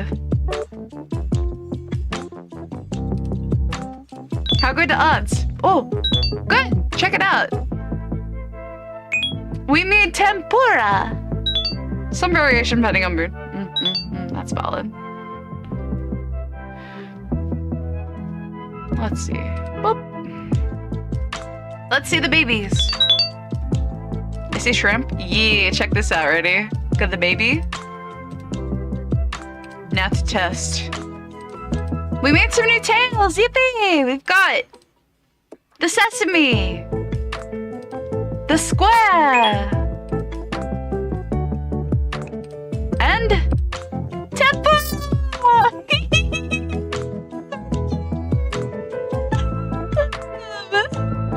This is so cute. Hang on. I'll get rid of the background so we can actually see properly.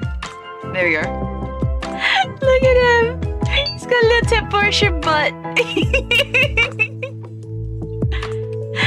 Tempura butt boy. So cute.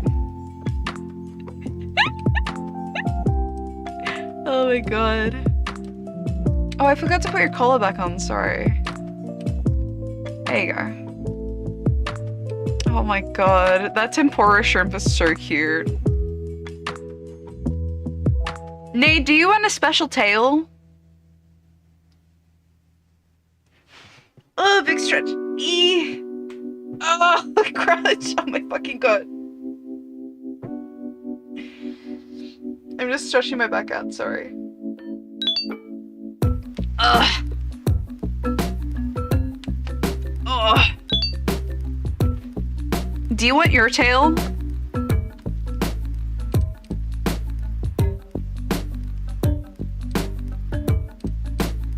I can do your tail if you'd like. Hang on. Let me get up your riff sheet.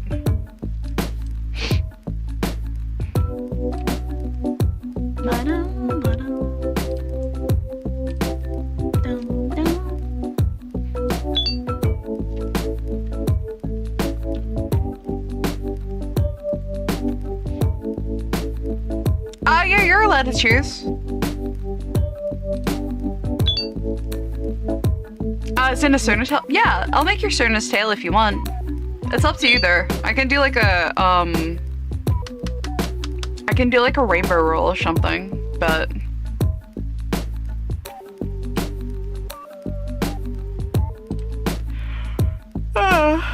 So like my tail is my tail. I could always make like your little tail. May I have my Sona's tail? Of course you may. I would do anything for you, and you know this. We're not gonna do OV position out though. Your little ovipositor. Because as sexy as that would be, no. Okay, let's see. Grab. You've got to be careful not to clip your butthole. Do you want a curly welly? Don't have shoes, do that? Yeah, no. I'm not. I swear. Do you just want it like, So do you just want it like the little curly welly like that?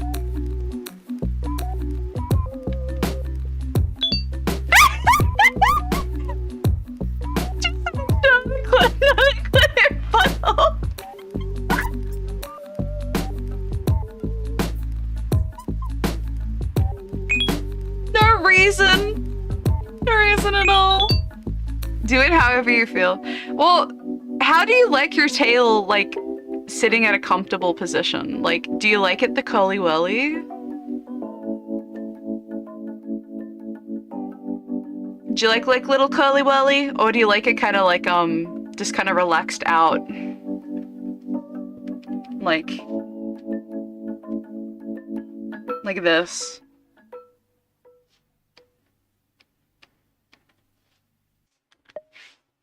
Which one do you prefer? It is like, it is for you, so you have your choice of this. I usually draw it relaxed. And do you want the relaxed one?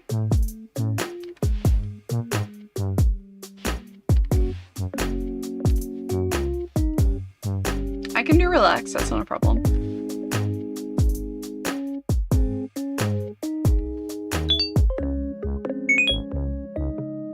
Demods get their own personal tails.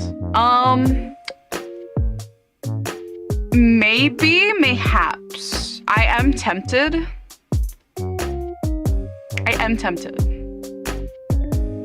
I also want to add some like generic stuff for like, only your favorite.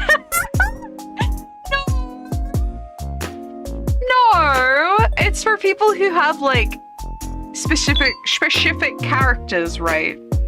Like, I know Renee has like a persona, so like me, I have a specific shaped and colored tail, right? Yeah. I'm trying to add like a lot of generic tails and stuff. I like furries, goddammit. Actually, I was tempted to make a RAKUGAKI. Haha, funny, that's my name. But raccoon version Gaki for my little bean instead. So it's like, I'm still kind of that.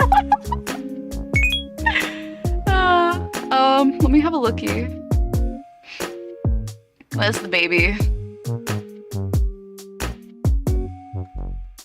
God, I've drawn this character so many times.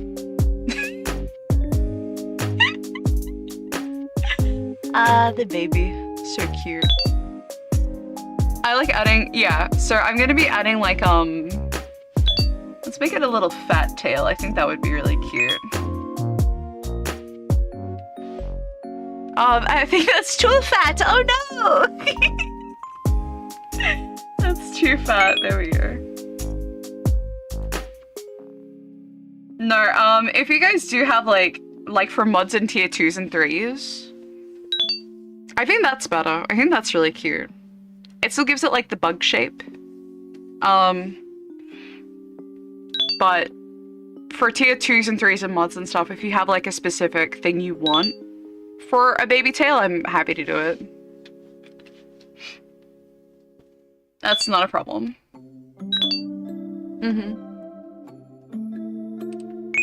Let's see, Nene. Here we go.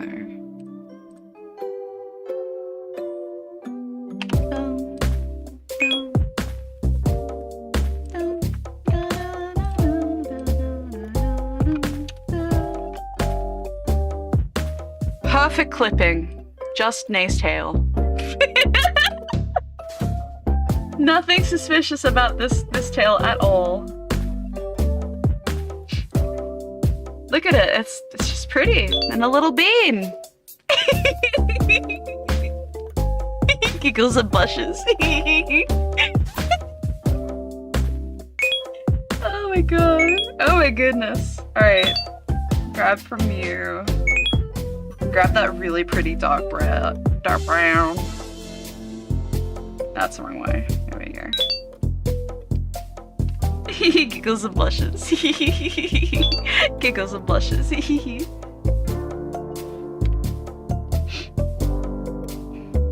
Let's see. So that's the 3 stripies.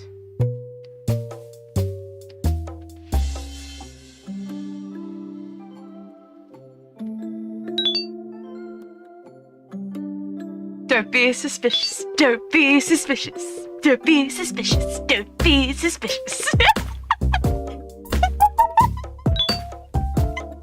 I feel like I'm the only one confused and this is a dangerous game. No, it's fine. Don't. No, you're fine. You're completely fine. You're good. Don't worry. Don't be suspicious. Don't be suspicious. Don't be suspicious. Don't be suspicious.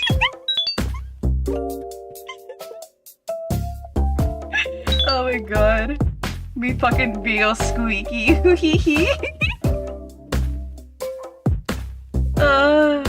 Can't forget about like the little colored outline there. It's very important. There we are.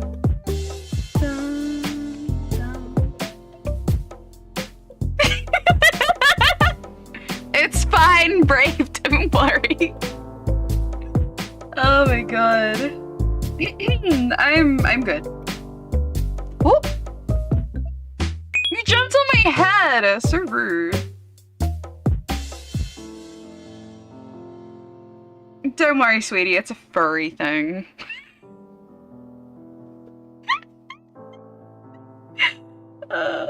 Yeah.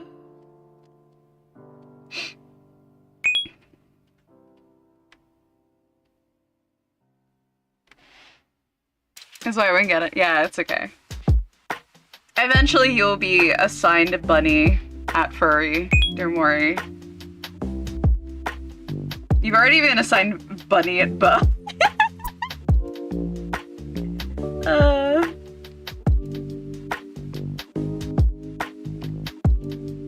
Here we are. That looks good. Don't be suspicious. Don't be suspicious. I'm not complaining, I still find it weird. Oh, I'm not technically a furry. I just have personas so I can draw myself as a furry with my friends.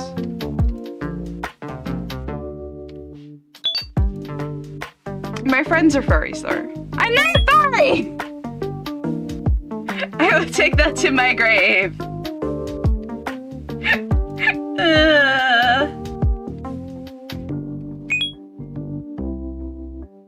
It's It's weird this is the second time. If I had a nickel for every time I was surrounded by furries. Sure, whatever you do, tell yourself, Gax. We love you either way. Aw, thanks. Yeah. So rude. I thought you accepted being a furry. Is this character aggression? No, I will be a furry if I get to be a kimono Mimi.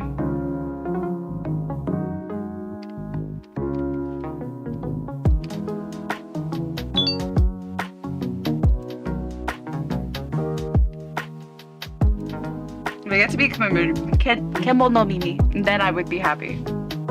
It's fine. If I get to be a humanoid furry, I'll take it. As I identify as being human. Enough nickels to make a quarter? Yeah.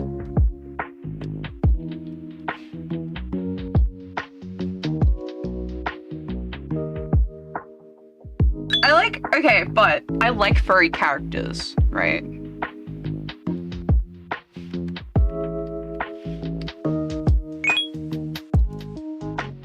I like furry characters. I have a couple of furry characters. I have a couple from Renee, actually, and I still really like them. They're my babies.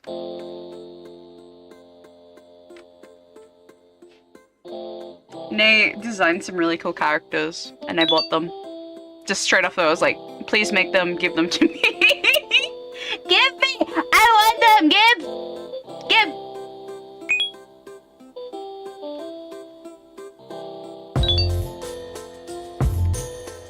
A T-shirt. Oh my god, I love her so much.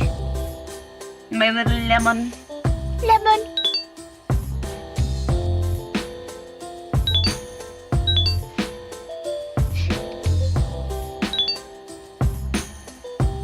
Yeah, Nay made me a little tea shock, and she's so fucking cute. She's like an Arizona iced tea. Have you got money to pay for it, Fan?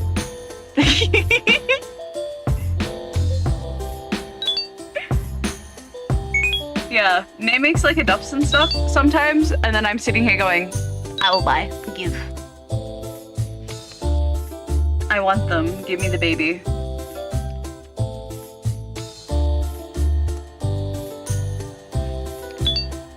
No, it needs to be more sharp. There we go. Little spiky doos. How's this looking, Nene? Is this good? You'll buy a panda or something? Ooh, that would be cool. A little panda. Oh, and Gatorade? Yeah. I mean, I can. Hang on. I'll grab them. Let me have to go to my personal account. Toy house. Click.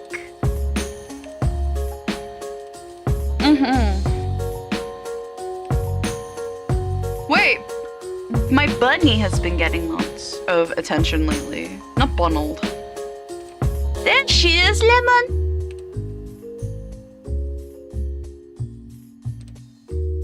Hang on. Let me real quick. Boop. Here's my lemon shark. Her name is Lemon. Well, she's a tea shark. She's based off of Arizona iced tea, which is my background if not a lot of you guys know, but fish shark. She's not fish shark! She's lemon tea. Well, she's on lemon tea. Her name is Lemon. She reminds me of lemon tea. She's Arizona iced tea. And she's got little lemons. Lemon. She's so cute. I love her. She's based off of Arizona iced tea can.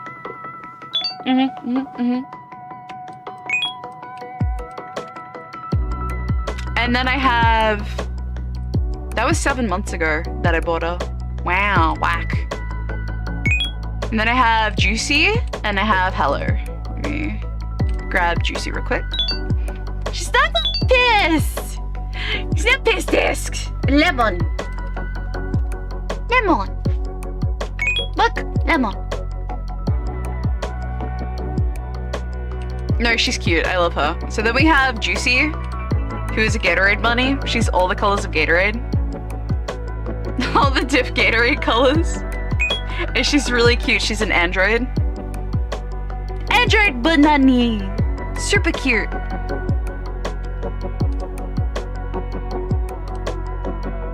And then I have Haller, who is... I may be a little biased, but he's my first one I bought from Nay a year ago. And he is my favorite. I mean, look at this fucker. Look at him. He's so handsome. He's my handsome little guy. He's that old? Yeah, he's 1 year and 1 month apparently. This is Hallow, I love him. He's my baby boy. As you can see, he gets to queued up because I love him. This is Nay's unicorn. This is my unicorn.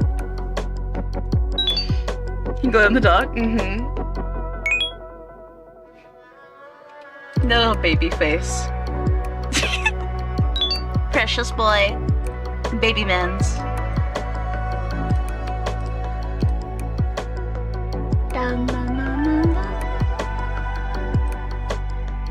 Oh, it's the glowy one. Here it is. Is it Dia de los Muertos? Yeah. He's based off of Day of the Dead. As you can see, his paint glows. So cute. I'm gonna sneeze, hang on.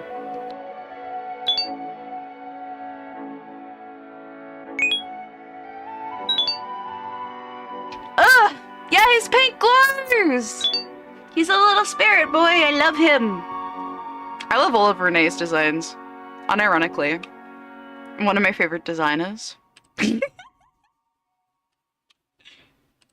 so cute. It's the first I did. Yeah, exactly. And he's mine. Yeah, that's mine. Your first adopt. I'm gonna buy it. Yep. Fuck you, it's my gaming.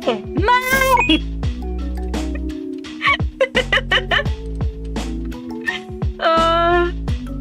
It's so funny because that's legitimately what I was like. How much do adopts cost? Depends on who makes them.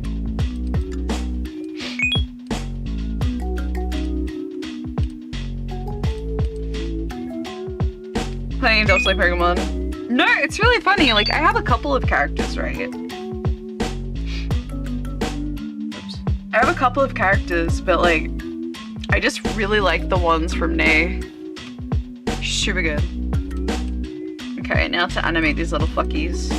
Yeah. Okay. Can I... one on the bottom. And we'll...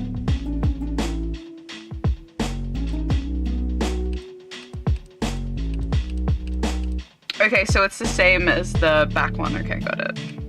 So... one, that one. Okay, easy, got it.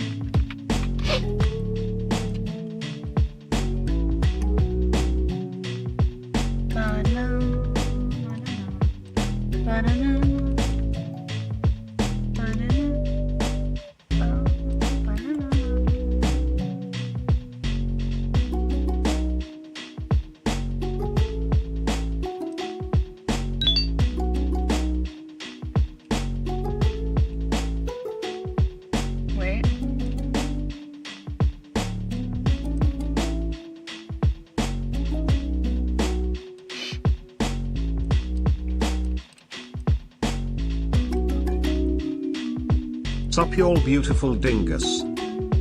Hi-yo! Hey dear, what's up? We're making some animations at the moment.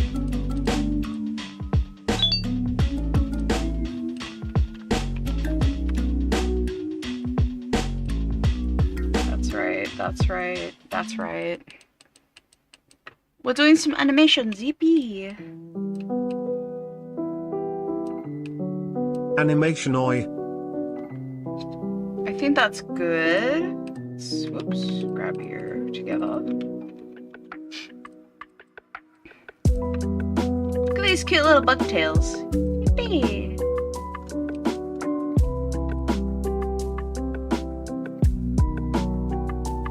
Okay, you have to go there.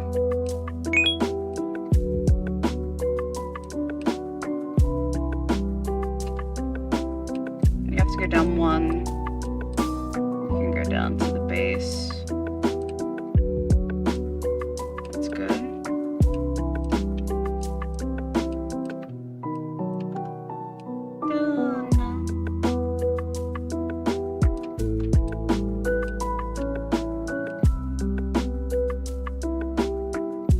That's good.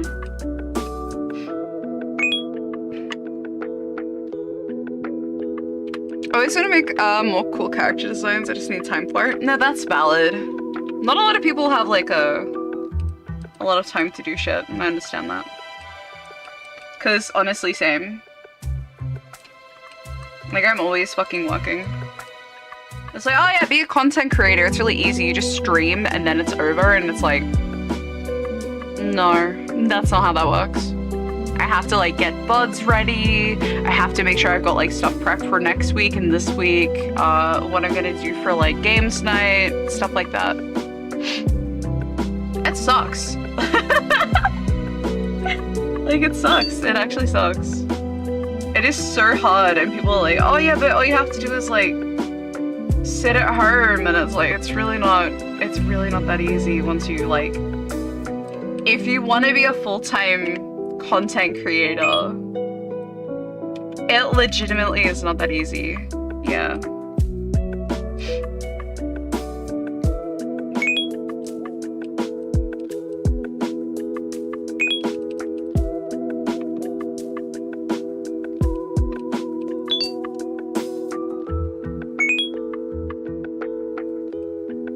Like, don't ever go into like streaming and doing stuff and being like, oh yeah, no, it's easy, right? It's the same as any other job. It's quite hard.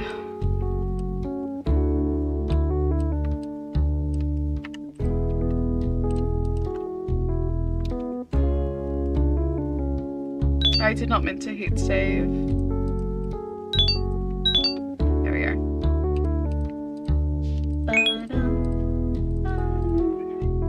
Oh, what the fuck was that?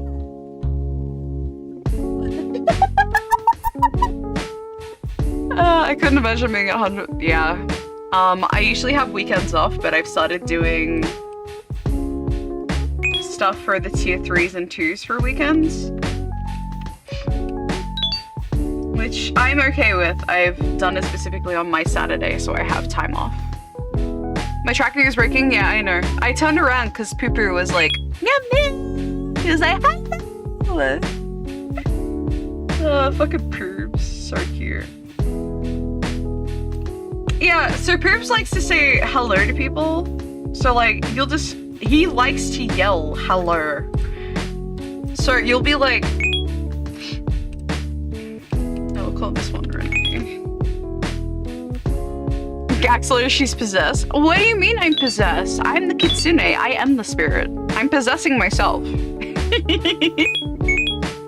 No, but fucking Poobs. Whenever I see him, I always yell out, oh, hello! And he emulates it. The little bastard emulates it. Like, he literally will see people, like my mom and my brother, and be like, hello! And it's like, oh, you're so cute, but also bastard. You are just bastard. No, but he will like legitimately just yell out like, that he is like, he is bastard. Bonk. He is absolutely bastard.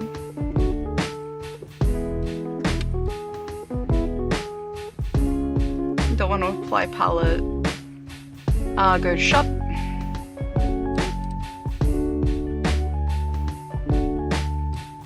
Let's see, gear, tail knee, gift only. And it has to be Nay who's a mod. Save. Okay. Nay, can you type for me if you're in here? Come on. There we go.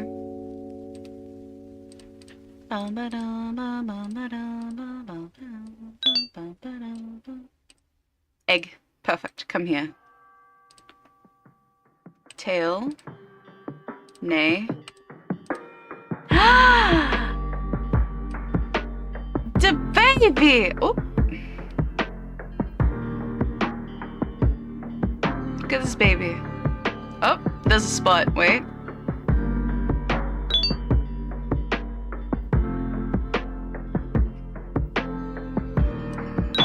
Let me try sit. Okay, let me try idle.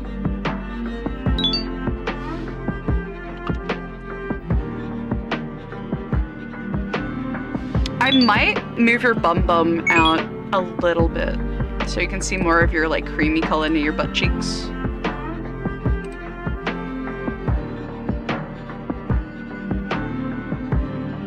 Unique position.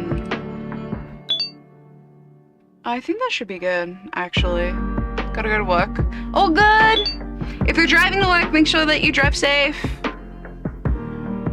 I think that's good, actually. Unless I want to go through and squish the whole thing.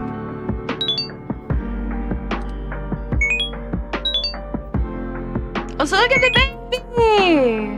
Yippee!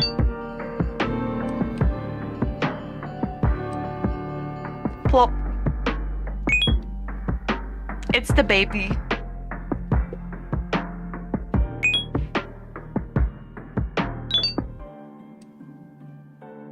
Bye! Drive safe! If you're driving, that is. If you're at work, make sure that you're safe anyway. This is roughly the time that you drive to work, so I'm gonna assume you're driving. Be safe. Okay. We got the Naytail. What else are we gonna add? Let me have a look at stereotypical Japanese stuff. Oh, I've gotta add Cokes to my to-do queue as well. There we go.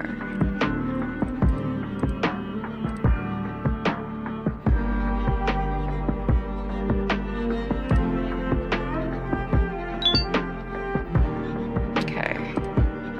Dango. Yeah, Dango would be good. Like the green, white, and the pink one. Marble. Oh, we could put it on a stick! Oh, we could put it on a stick so it's like up his butt. Like this, right? Here's his butt cheeks. And then there's the dango. Oh, it'd be so cute. No, it'd actually be so cute though.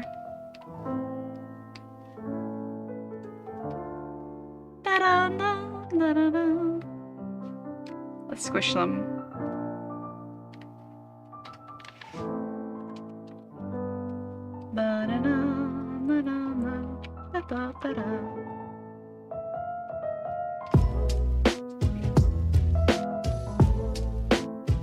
I think that would be good.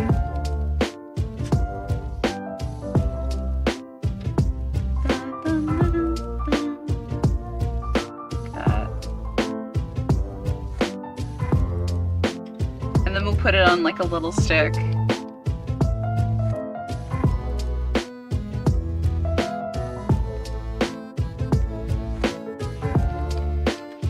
Like the stick comes out of his butt cheeks. That would be really cute. Hang on. I'm gonna make it as big as the onigiri itself so that we don't get like missing parts.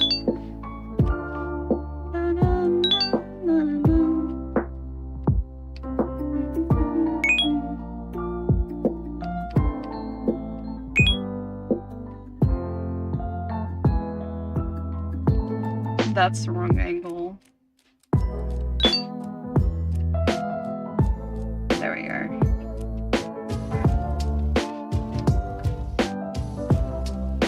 How do you look? Oh yeah, that's Dungoey. And that should be just enough to come out of his bum bum. Okay, what color first should we do? The green? Then the white.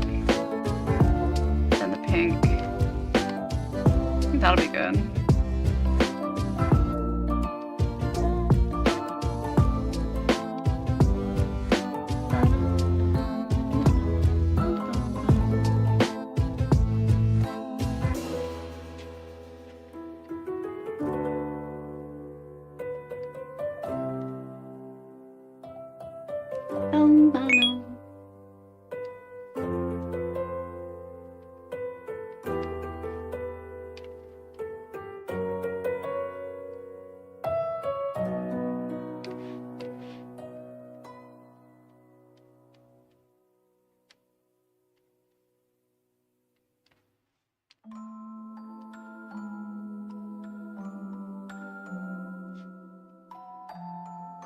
I really dislike that color, but that's good for now.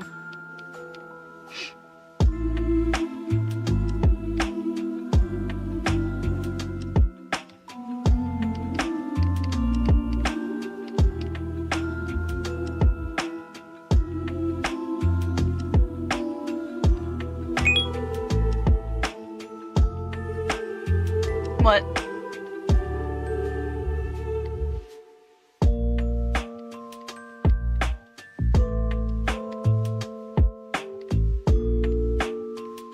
Just trying to add a bit of shading in here first.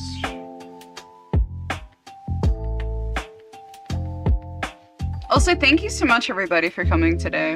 I really appreciate it. And all like the fucking hype train and shit. And all the bits. I really appreciate it. Like, really. Okay, this is good.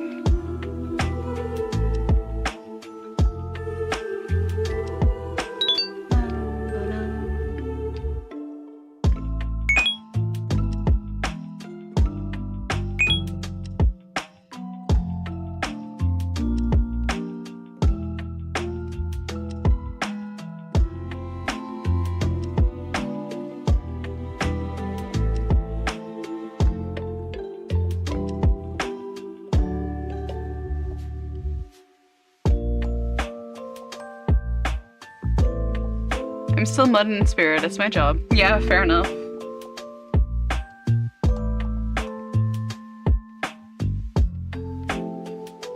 As I said, if I ever become bigger, I'm definitely gonna be paying my mods. Okay, now I can actually change the color to something more pretty.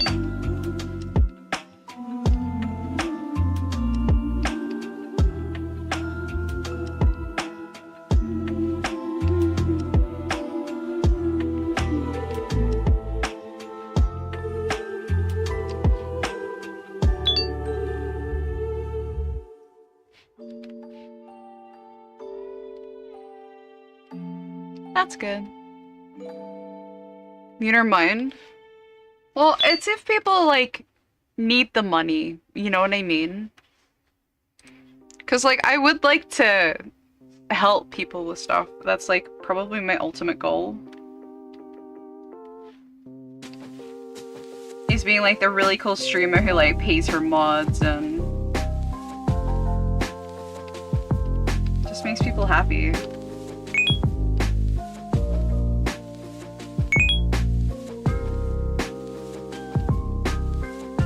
Maybe that's like really stupid and happy, but whatever. Because it's like, if you have the money to be a mod, you wouldn't have to worry about like, if I stream every day, you guys have to go get like a real job or whatever. It would make it easier. You know?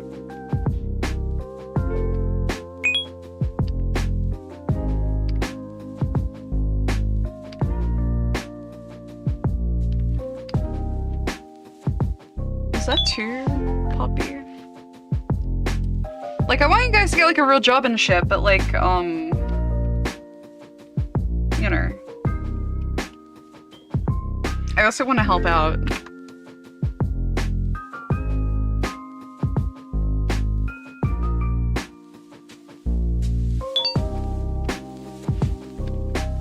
I don't know, maybe that makes me a little selfish.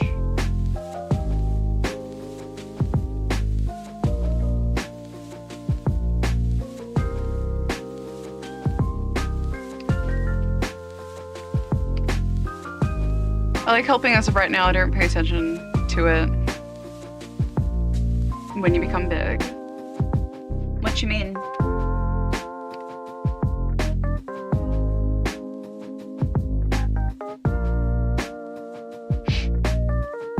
Oh, this is like a creamy color.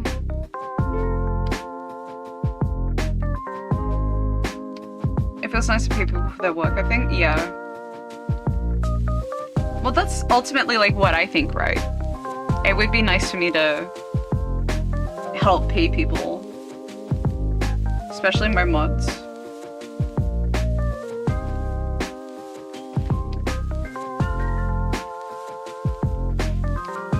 Like, they've been you guys have been here for like, essentially since day one.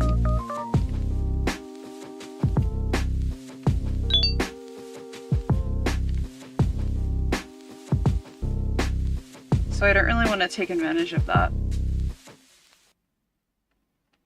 You know, that's all.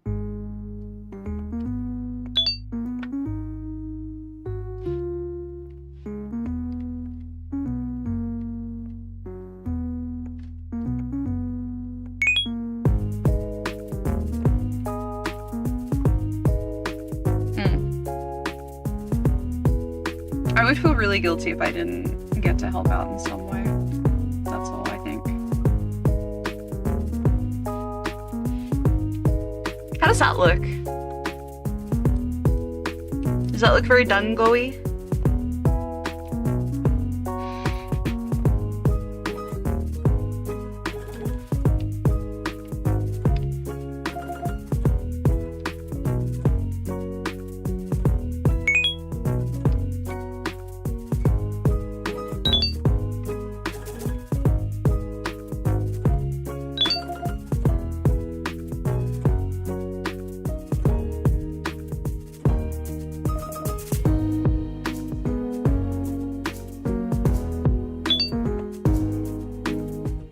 That's cute, actually. I like that. Should we have strawberry mochi and what's the other one? This is what is it called? Not mint, it's matcha. Green tea. That's it. Yeah, green tea matcha. Matchaだね.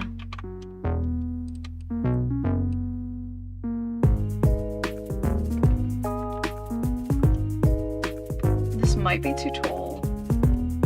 We'll see if we can squish it.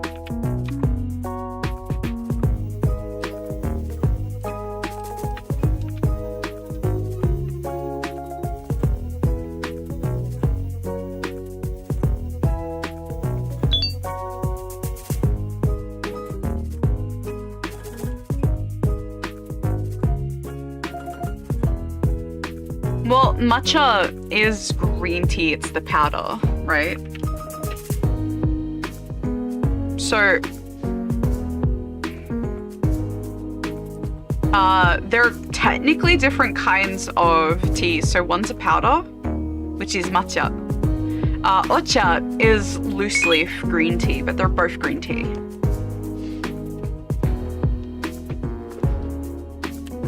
Which, I guess it's kind of cool. Yeah. So like, matcha is the green tea powder, whereas ocha is the, like, leaf tea. I'm not lucky enough to have, like,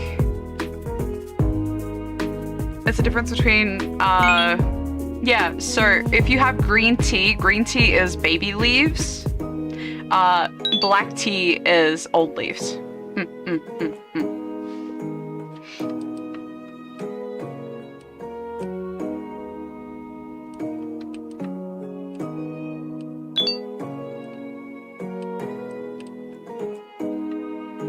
Yeah.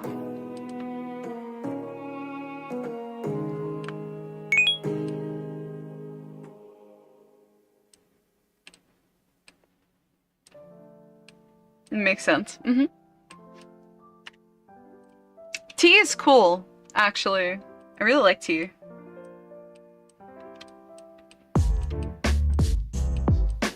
I think tea is one of my favorite beverages. Beverages. My favorite beverage! Oh no, but I forgot to give you your color back. Hang on. Come here, baby. You have empty bot. There you go. Sorry. Look at it look like baby. So cute. Put you down gently. Adorable. My favorite beverage is juice. Valid. Juice is good.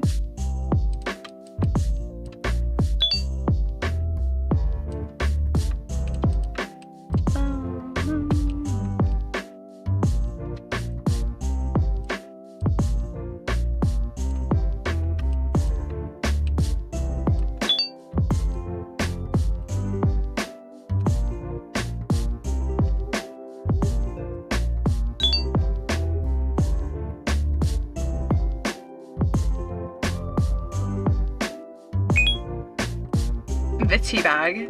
You know, you don't have to get tea in a bag, right?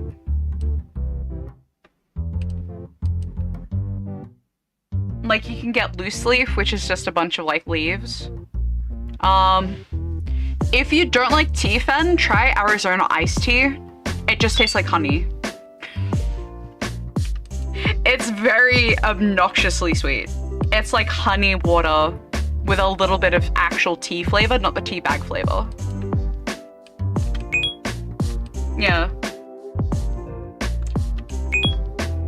I cannot, I know you have a sweet palate, like you like sweets. I can't drink a lot of Arizona iced tea because it's really, really sweet. It is very honey-y for my flavor palette. So you would like it. I like Arizona. I've never had the teas. Yeah, it's very in your like your palate. You would like it.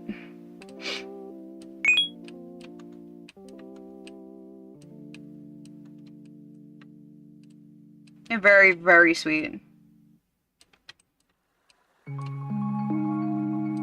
Oh, see, this is gonna be a problem. All right.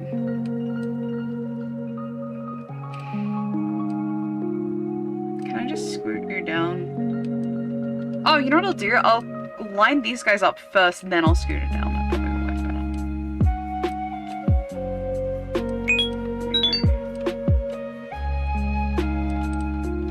Right, and then.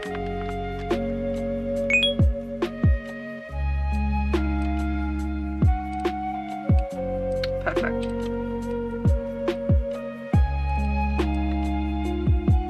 Let's save this as Dango. What did I miss? Oh, we made Dengar! Yippee! Save. Wait, where's the bomb?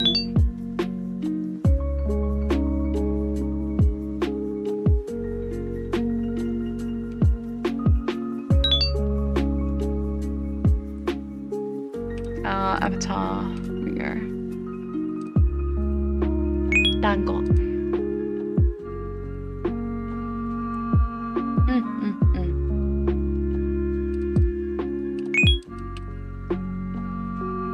Nice, glad it was a good suggestion. Yeah, Dango is adorable. Let's try 1971. Apply. A baby. It was 9170, wasn't it? I keep getting them confused. Oh, look at that! That is so fucking cute! Ah! Oh my god. It's colorful too, shape, it's just different, yeah. Look at this little loaf guy! Oh my god. Make him scoot it down a Brave little. Little Whoa. Bunny says it's time for a sippy gaki. Okay, hang on. Hydrate. 75. There we go. Look, it still clips out on that one. Which one is that?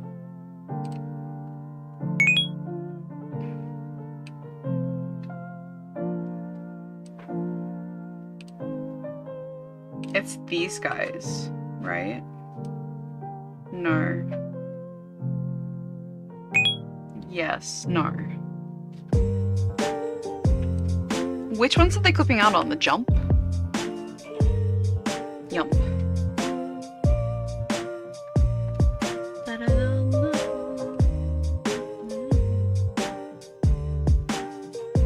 Can I make them higher, like maybe 95? Oh, that's width. No, we definitely want the 91, 72.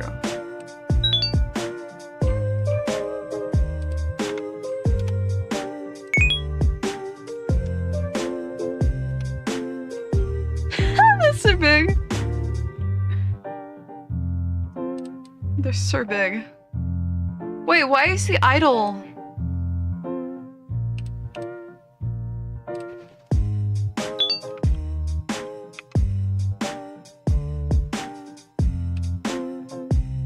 It's missing an idol.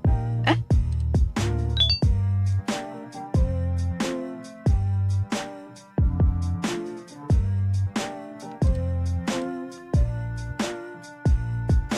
Oh, they scooted up one, that's why.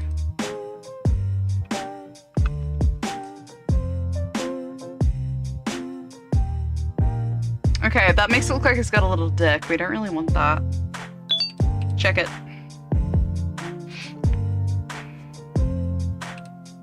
This one.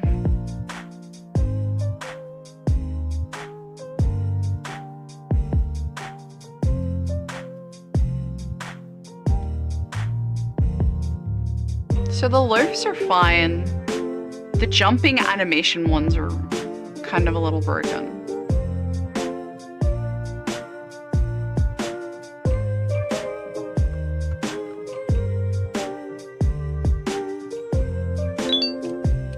These ones in particular are okay.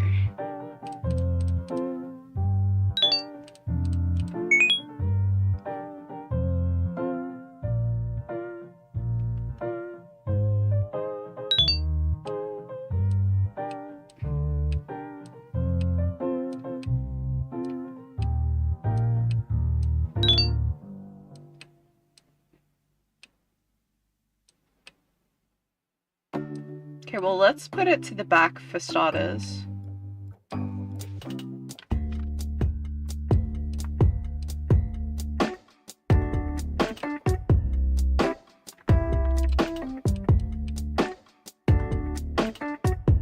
Like that. Right.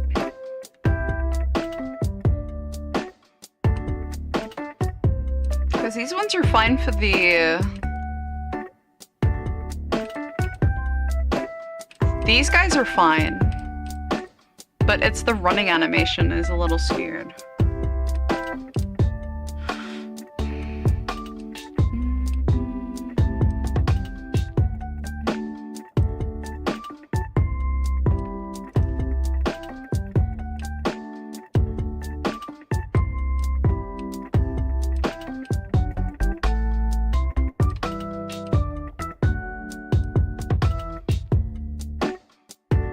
Okay, and this one.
Sorry, I was talking to my bro about something. Mom wanted some help today, but apparently she's already finished doing what she needed to do, and she she didn't wait for my brother to help. So my brother's like a little ticked off, which should be a little ticked off. Okay, so we have idle is fine, so the top row is fine. Walk row definitely needs some help. Can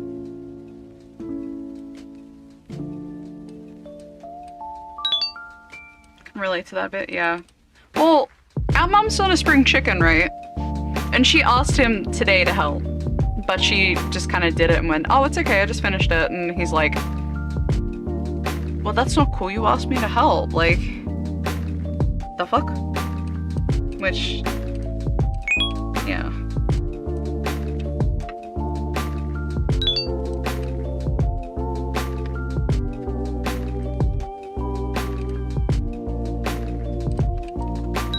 Yeah.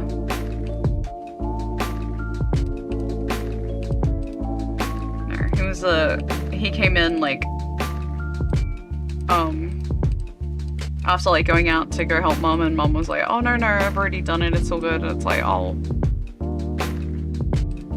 what the fuck?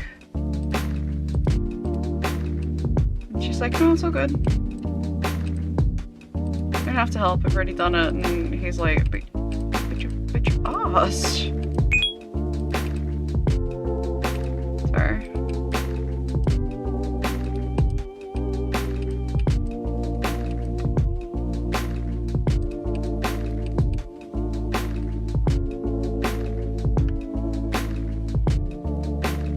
Yeah, no, my mum asked yesterday, because she was doing stuff for the house, right? We're doing not renovations, but like basic upkeep stuff, like grouting and stuff. So she asked bro if like he could come out and help her with like the fucking, just like doing it. And he's like, yeah, of course. And then she like bumped into him and she's like, oh no, it's all good, already done, don't worry. And he just had like the biggest like confused like question marks. Yeah. And mum is fiercely independent, a little stubborn, you know.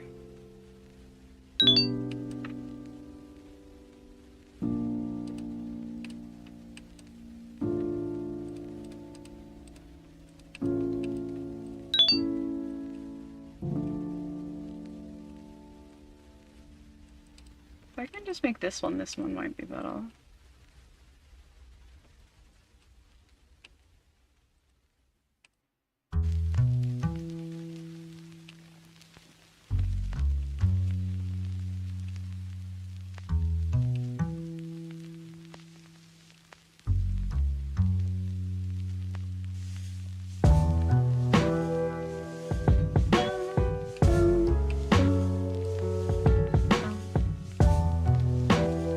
I love Hateno Village. I said it once and I will say it again. It would be really fun actually to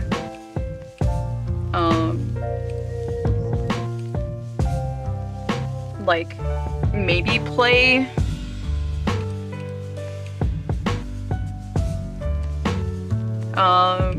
Breath of the Wild again.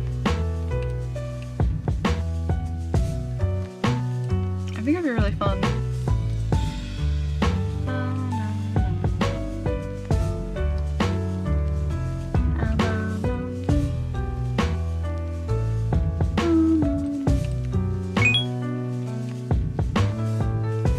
Need to grab Tears. Oh, dude, Tears was so good. It just built upon Breath of the Wild. It was really good. Everyone's like, why did they just copy paste it? It's like, it wasn't. For starters, there's a lot of differences and a lot of different ways the engine works. Y'all are just being picky. And then you go off and go, oh, my favorite game is Majora's Mask, haha. It's like, that's a copy paste. Still my favorite game though. Majora's Mask, still my favorite game.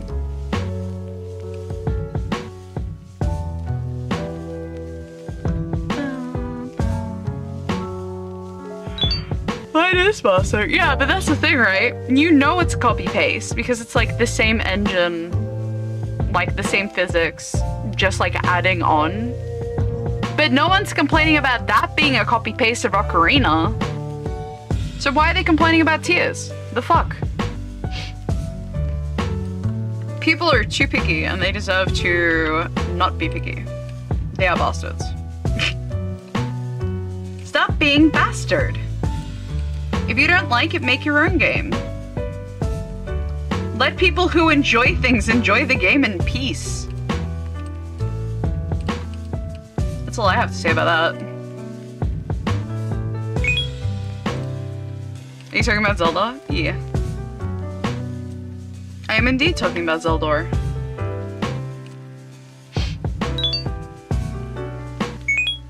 I like how similar and different Tears is from Breath. Yeah. They're very like, it's the same timeline, the same guy, but it's very different. Everyone focuses on the wrong thing in video games these days. Don't have to tell me.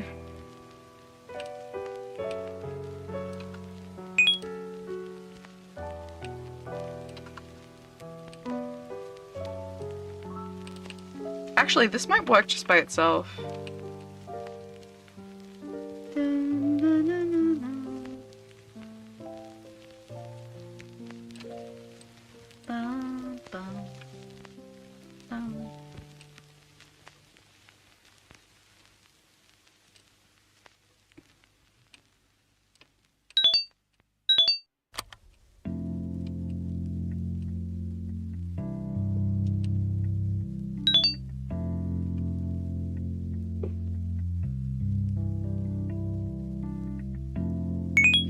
People like Breath of the Wild so much, it makes perfect sense to Nintendo buy more or something similar. Well, it's the sequel. Of course it's gonna be similar.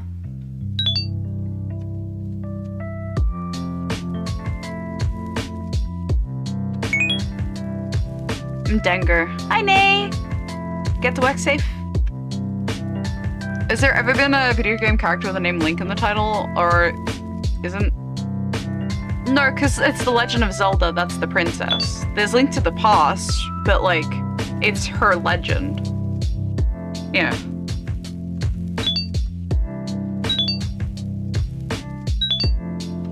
Yeah, so it's like, they're telling the story of Princess Zelda. That's kind of the point.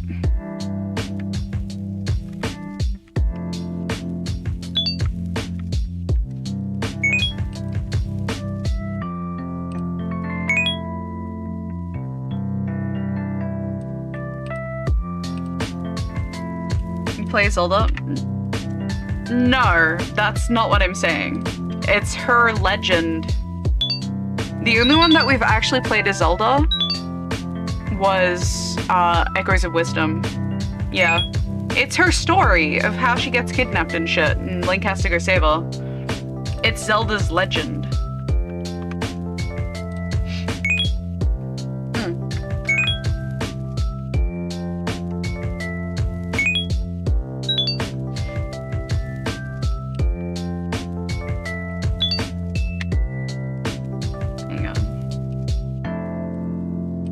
How this Dengar works now.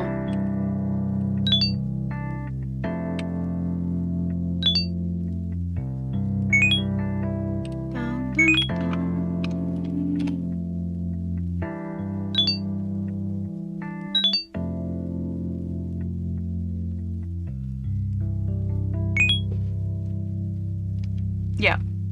So it's telling the story of how Zelda gets saved by Link, right?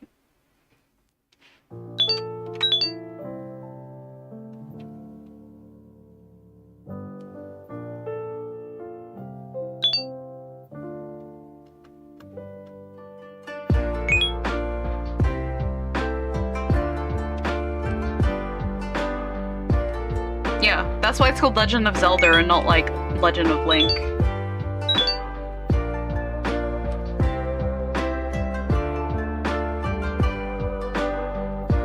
Yeah, it's like how the story of Cinderella is called Cinderella and not Prince Charming. Yeah, exactly. Exactly.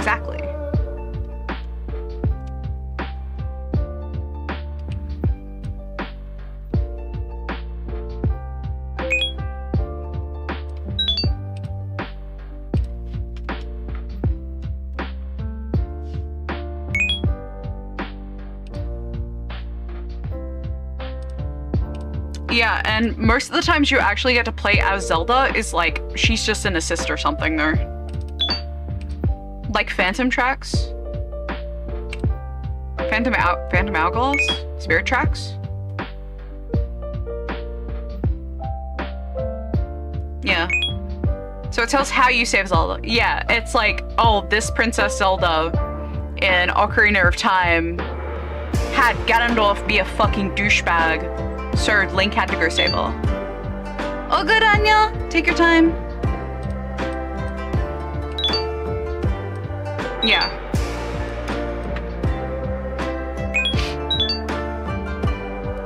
Though isn't Zelda actually not present in a few of the games? Yeah, I think there's only like 2 she's not technically in, but she is technically that person. So like there's Wind Waker, there is no Princess Zelda because she's Tetra. Or like technically in Skyward Sword she isn't Zelda, even though her name is Zelda. She's just the reincarnation of Hylia. And she's like, oh wait, I'm Hylia, fuck this shit, but I'm Zelda. Yeah. It's still Zelda, it's just her different forms of Zeldas, right? It's a different Zelda form, so it's still technically Zelda.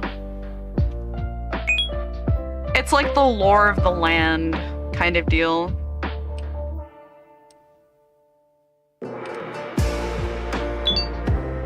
It's Zelda adjacent, yeah. Kind of want this to be squishy. I'm gonna squish the Dango up.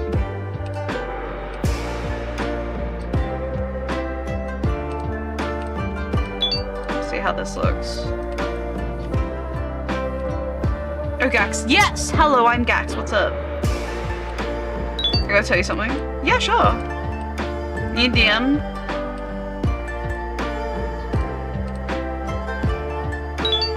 Yeah.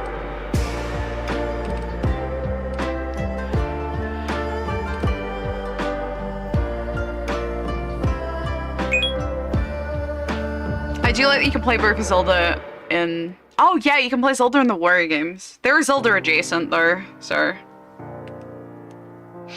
It's still good though. It's still good.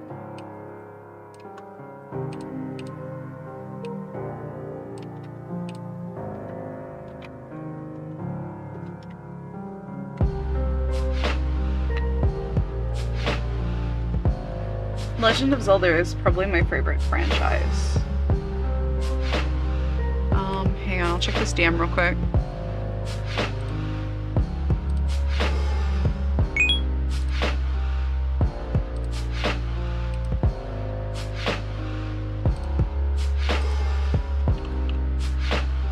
Ooh. Ooh.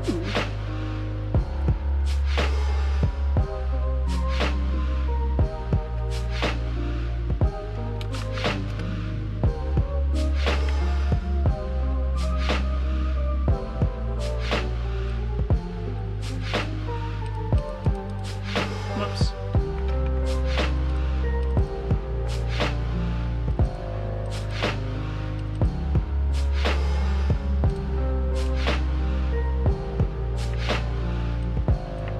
Okay, let's try that.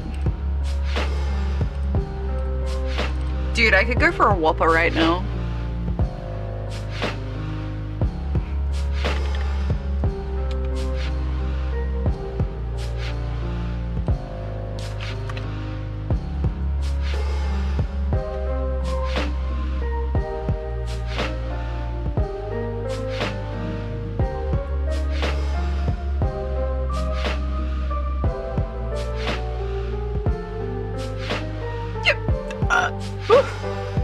But Mondays are lasagna days. Lasagna days?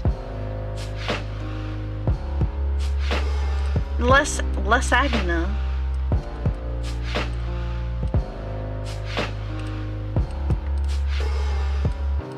Let me copy paste that.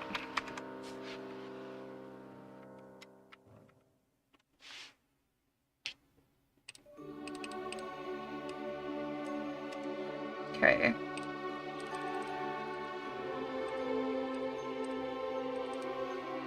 Alright, let's see how this one looks now. Save.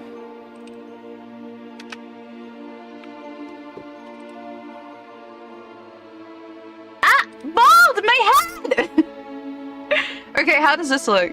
There we go. That's looking a little bit more like a bum boy. Look at that! They actually look like they're like touching now. Do you like my boldness? Is it sexy? Tango. I'm gonna copy paste these guys for these guys.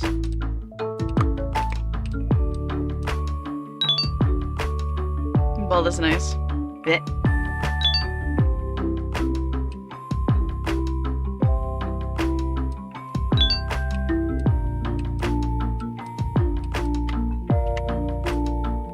That was the problem one. Dango! VTuber Ella has popped in. Ooh la la. Did you have fun playing Fortnite? I'm hungry.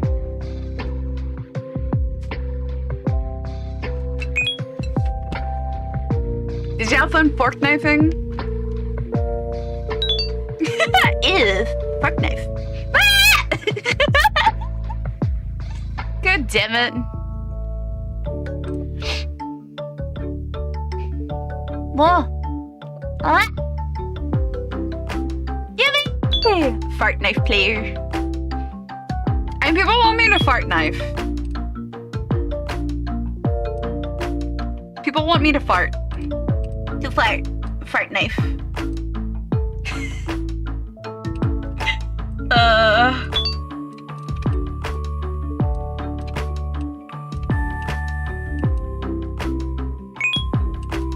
You want me to fart knife? Oh my god. What do you call it, pinhead? Yeah. Fork knife? Yeah, fork knife. I might make some lunch. I have some leftover chicken with sriracha and garlic aioli. I might make a wrap or something. Are the wraps in the fridge? I do not. I kind of feel like something noodly though. I might actually leave that for later and I'll make something in it. Hiya. Hiya. Hiya. Sorry, I'm scooting my booty. There we go. So we're doing little guys today. I'm just making sure that they look okay.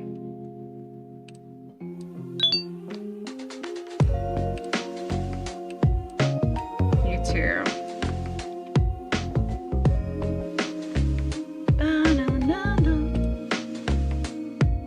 Thanks a lot, Birdbridge!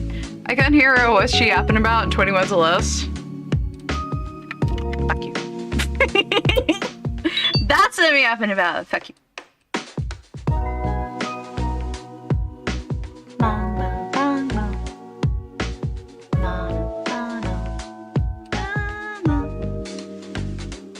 Wait, which ones did I have for these guys?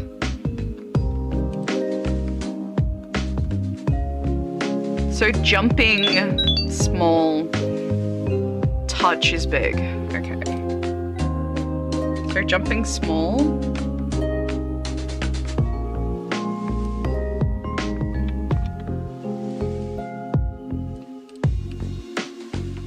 Jumping big.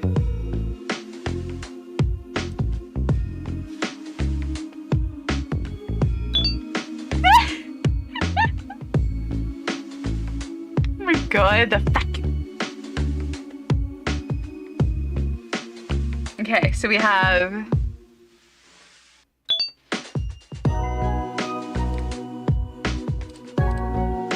fuck you. Oh, yippee! I'll be changing Yuzu.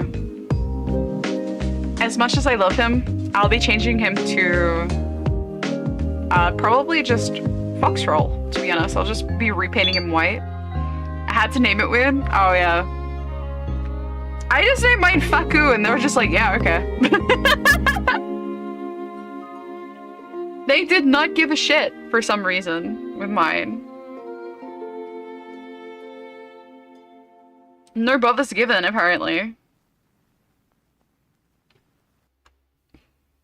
None. None bother.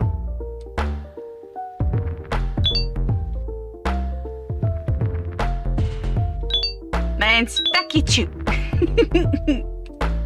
That's cute. No. Oh no, Denny, are you going to bed? Oh no, he's being a bad boy. Bastard. My bastard child. Behold, my bastard child.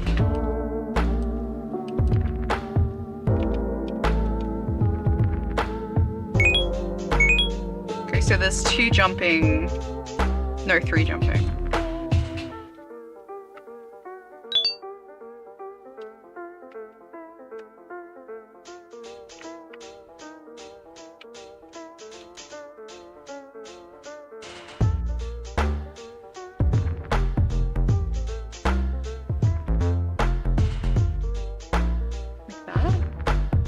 Is that in the line there?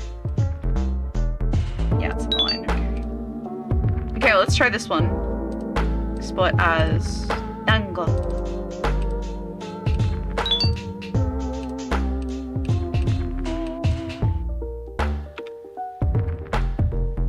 Save, reset.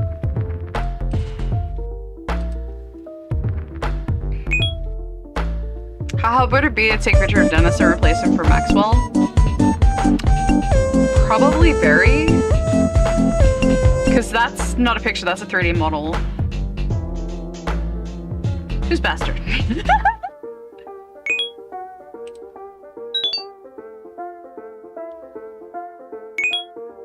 Okay, I'm gonna test out the Dango.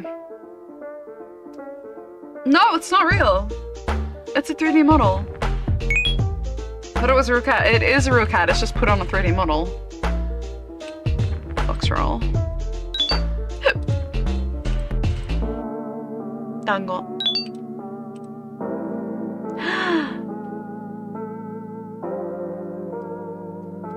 Look at it!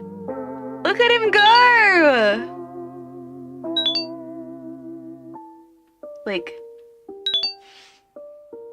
oh my god, isn't he just so cute? Look at him go.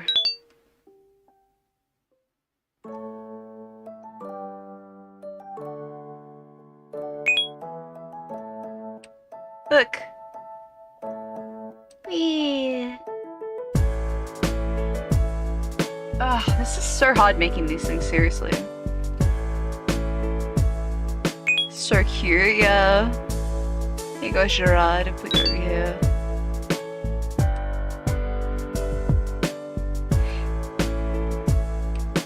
Look at his little butt. Whee! Also, it moves good, so that means that we rigged it properly, which is good. Ah, thank God.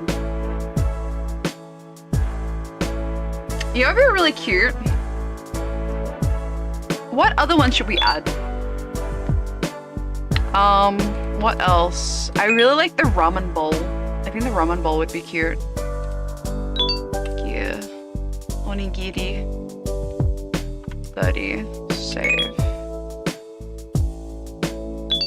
I'm gonna add like another...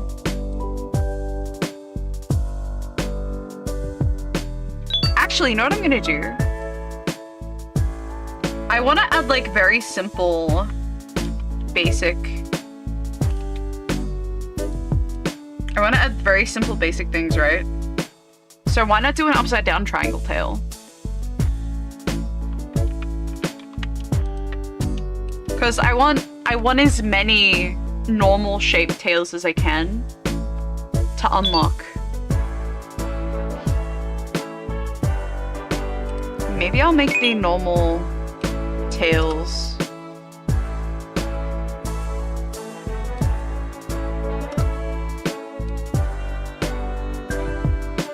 Yeah. So the onigiri in the square, I'll make 0. Gaki doing something basic? Don't even. I'm always basic. Always. I'm a basic bitch. Yippee.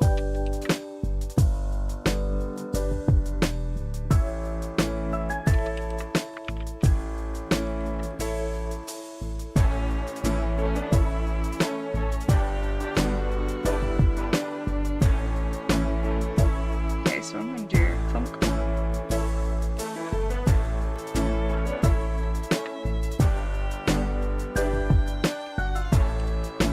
That looks good. Gonna add an upside down tail. I think that would be really cute.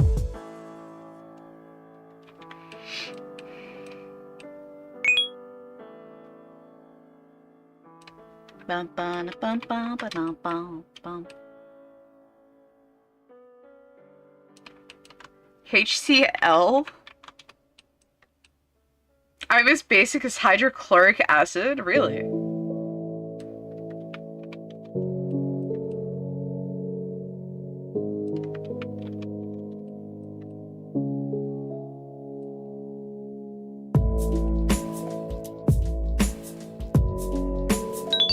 Yeah, I figured.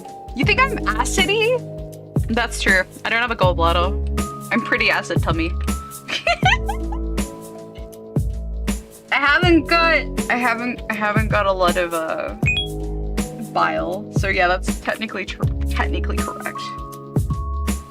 I'm an acid bitch. This is much easier to do these ones because you just put them over themselves again. Line them up. Gaki spits out acid. Yeah, I get frightened. You spit out acid like a fucking I didn't mean it like that. Take how you choose. I mean, I get scared. Someone tries to interact with me. I spit out acid. Oh god, that would be so funny. It's just, hey, Gaki, can I have a moment of your time? Runs away, spits acid, runs into a fucking vent.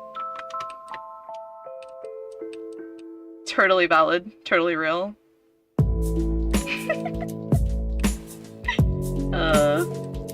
I would though. Human interaction, no thank you.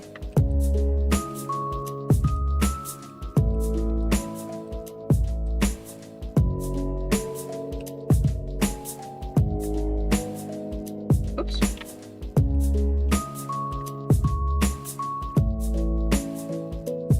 Not letting one in. There we go.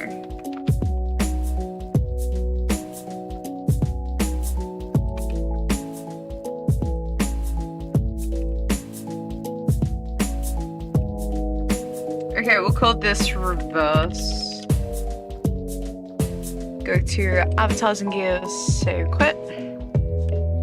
Dun, dun, dun, dun. Reverse.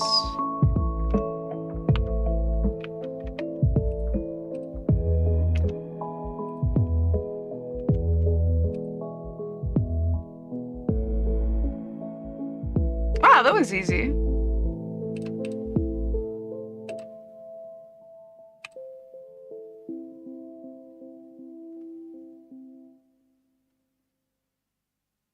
Oh, that's so cute. I really like that actually. Shop editing. So I don't want that one to have gear. I don't want that one to have a... Yeah, okay. I want that to be one that you can just choose straight off the bat. So I want the square, the triangle, and the upside down triangle to be the ones you can have off the bat. So like, tails, reverse. So cute. That's so cute. Okay, I think that's enough of that for today. It's been 3 hours and we've just been making these little shits. Big stretch. Gotta put some roly-poly on. More roly-poly on that side? I'm putting some roll-on on. I need it. Roll-on deodorant. Before I start getting hot and stanky. Seems productive. I know, right?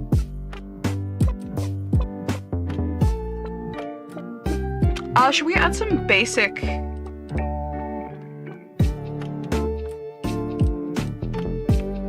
Oops. Should we add some basic, like, eyeballs as well? Some fucking terrible anime eyes would be really funny. Really, really funny. Let's go to avatars. Foxboy. There we go. So what we'll do is we'll make terrible anime eyes. Oh my god, like this.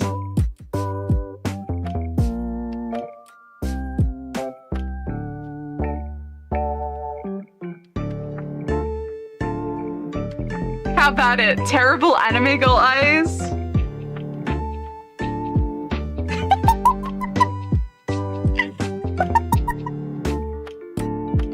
Oh my god, they're fucking ugly. They're fucking ugly!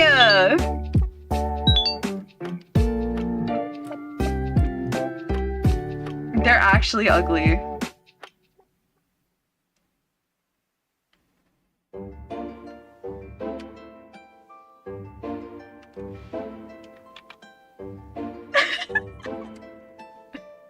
They're what? Say it to my face. They're ugly anime eyes! Look at them. Because they're actually so fucking ugly.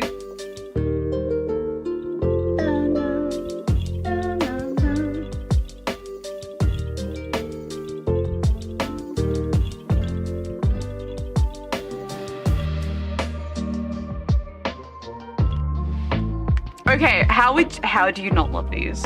How do you not love these?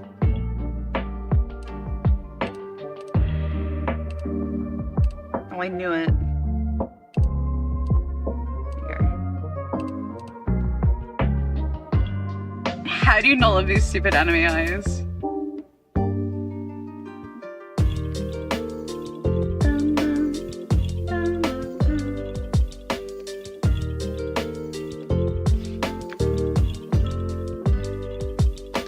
Shy stuff.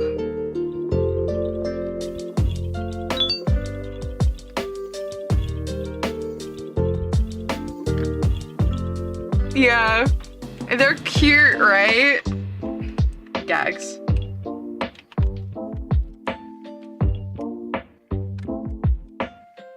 Wait, I need that one dot. There we go.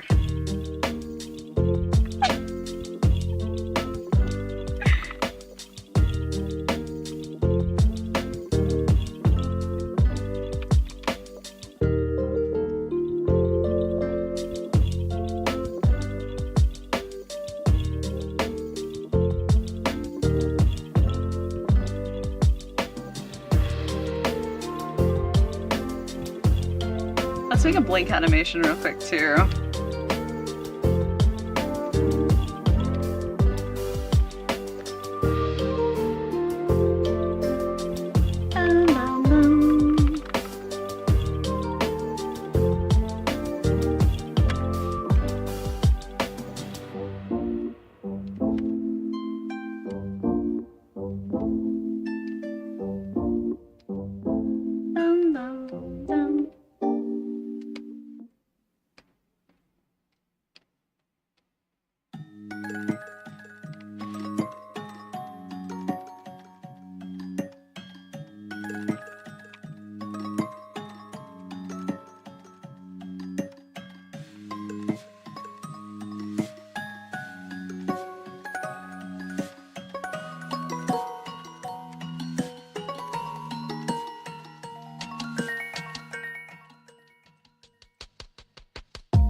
There we go. Look at that! Beautiful. Should we make this a pay for one, or should we make this just like a simple one?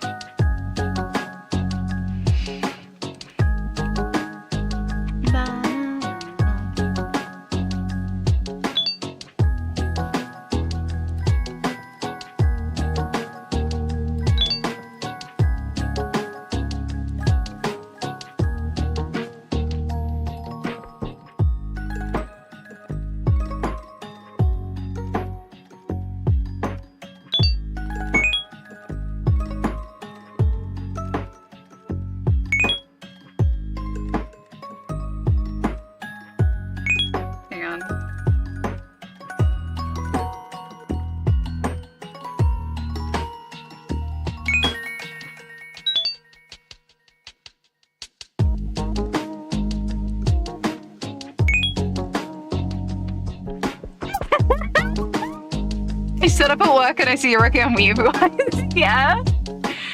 But Renee, don't you love them?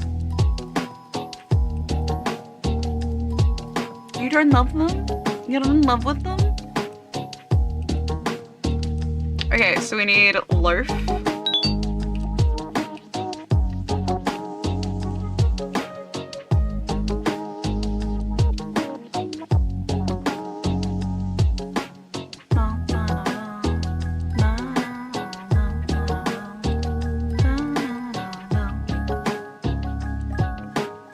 Loaf.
The wee buys are her work. Do you like it? Is it good?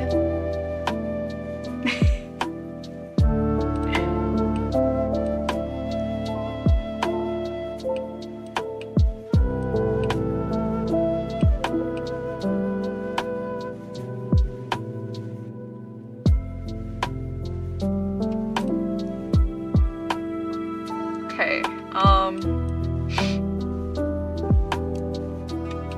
I need you.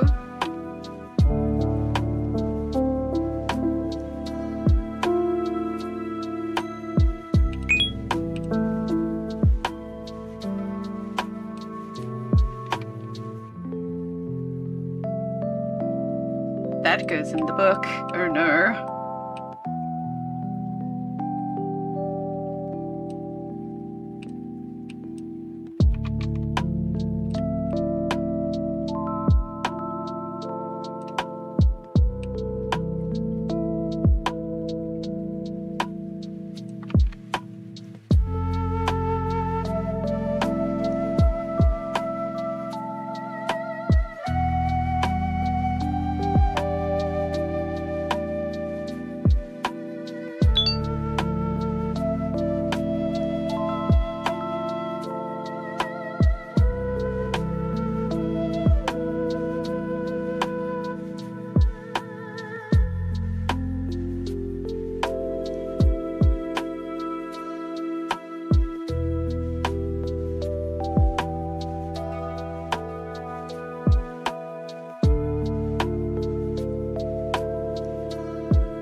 Whoa! Christopher! Thank you for the follow. Welcome in! We're working on animations today. Yippee! Speaking of animations, let's check these ones out. Avatars. Tails, it's under... Wait, where did I save them to? I did not. Accessories, eyes, here we go. Eyes, we want anime. Eyes. Reload? Anime. Dun, dun.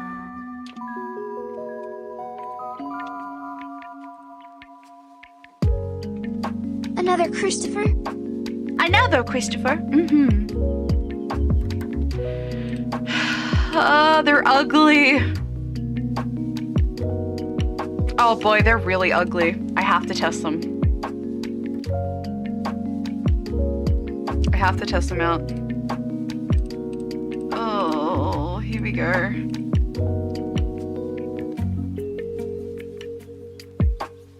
Oh. They're so ugly that they're beautiful, Gaki.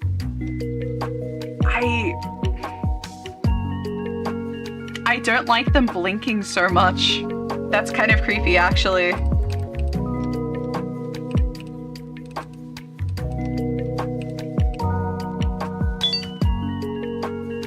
They're too big. No, they're meant to be that big.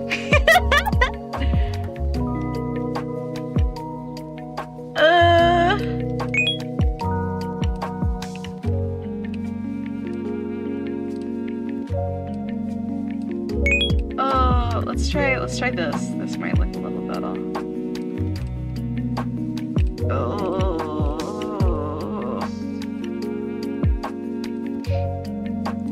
I'm sorry, but we have to do that. Big fuck up anime eyes.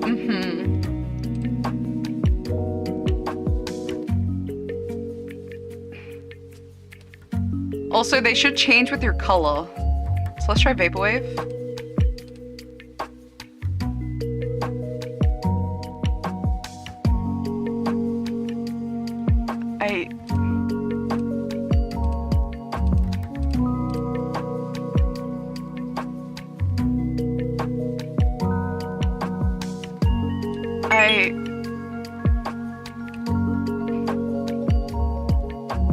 The blinking is really funny. I think I might keep it.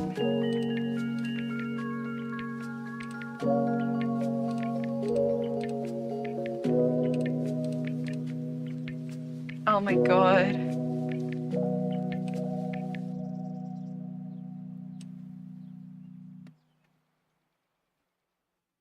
That's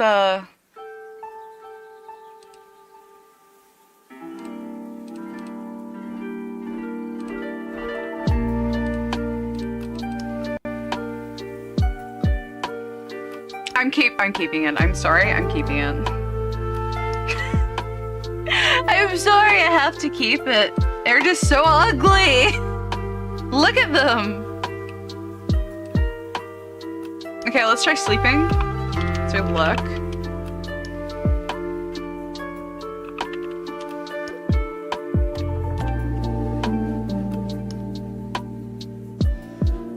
Oh my god, their eyes do like a little half eye thing when they're like sitting.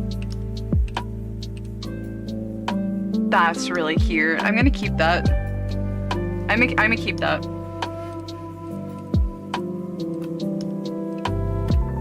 I'm keeping this. How about another one? How about circles? Like just generic.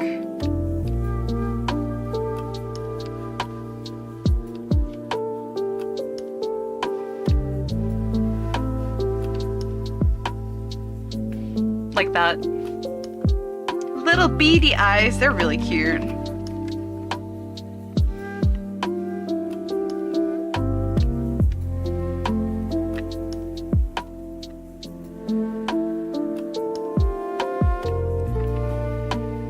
I got little bug eyes, these are cute.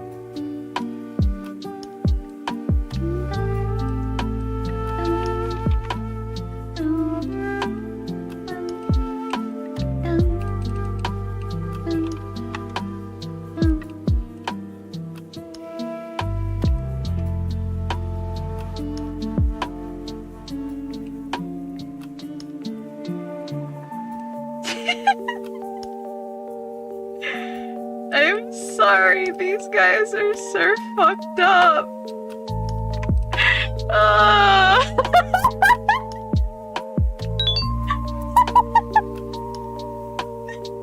my god.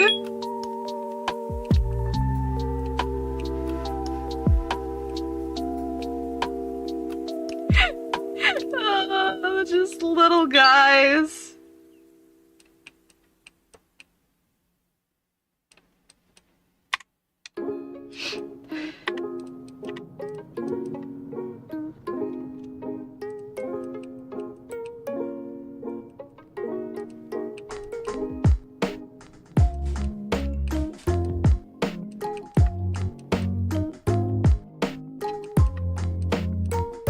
Let's see.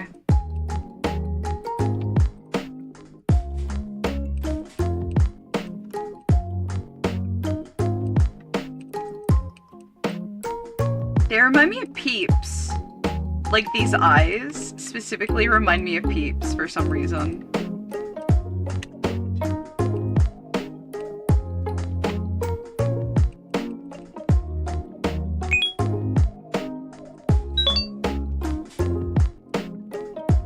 You see it?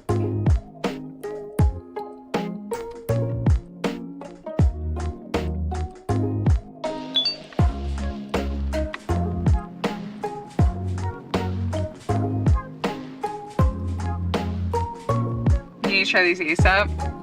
Well, I'll be having to test them before you can get them technically.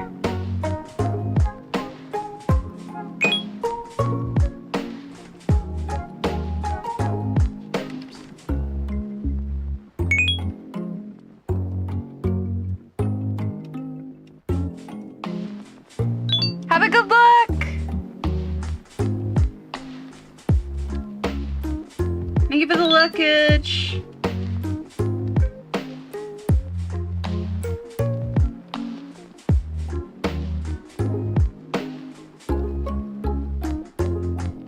They're so funny. I'm gonna save these as export. I'm gonna call these Peeps. Disconnect avatars. Refresh.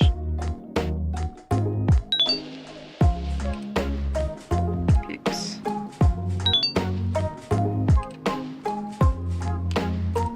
They're my little peepers. Frame animation.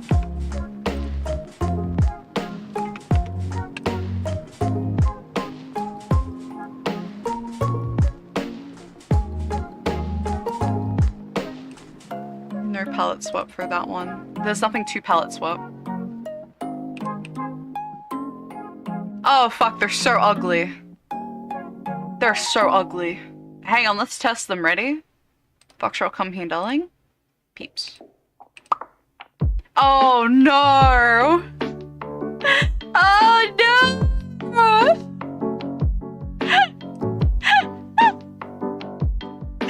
Oh my god, that's so cute! Gax, get out of the way! Move your face. Thank you. Look at him!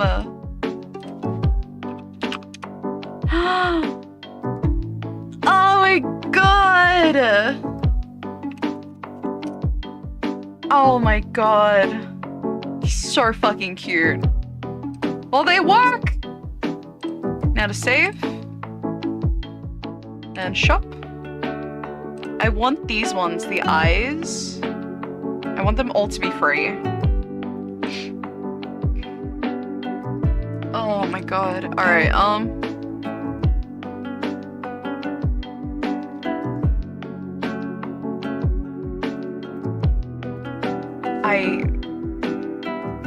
my god, I'm actually like shakes my head. Okay, they should be now ready to spawn. Oh my god.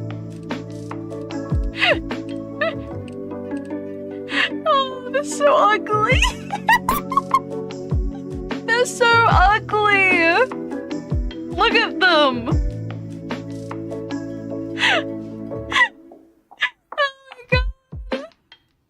Oh my my god, they're actually so fucking ugly. Look at them. Oh my god. Should I have made them? Maybe I should. Hang on. Avatars. Peeps. Palette swap. Let's try the peeps with palette swapping on.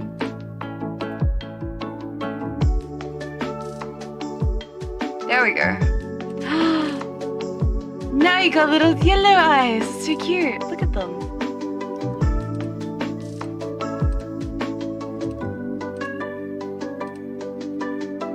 Oh my god, yeah, that's so cute. Actually so fucking cute.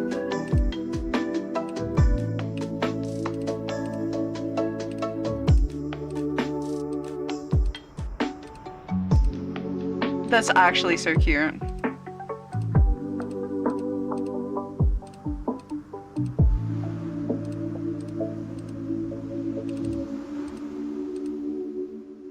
I think that works really well, actually.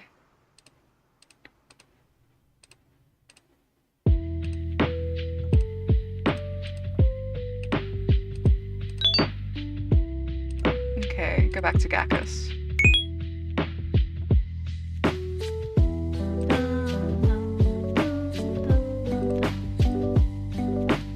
Fen, did you want them? You wanted the peeps?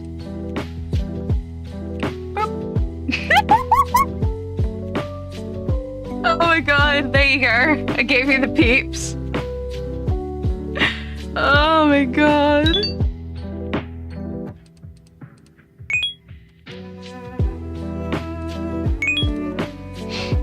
Beautiful.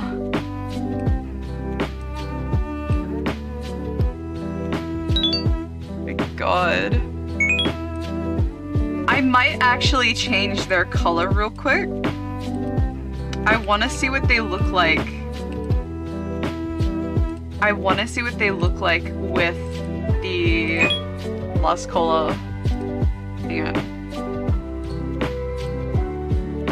Refresh. Let's see what it looks like with this color on. Ready?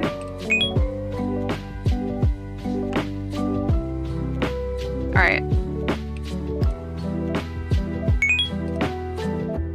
Needs to think. Think is silly. Hi, Call Command! Welcome in. Look at that! It's a bean. Now they got little green eyes.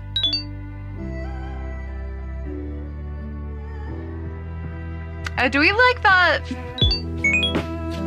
Do we like that?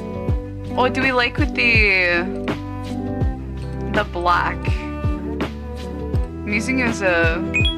I like the black eyes better. Okay, hang on. I'm just using you as a test subject for a sec. Green. It's more distinct, yeah.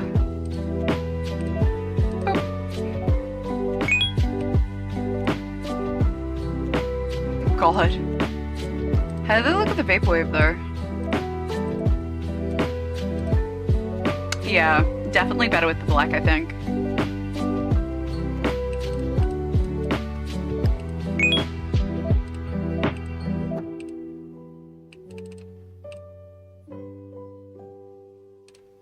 Dun, dun, dun.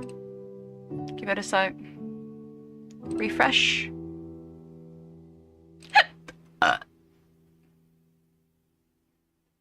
Give it a second. There we go. Grab the baby Gakus.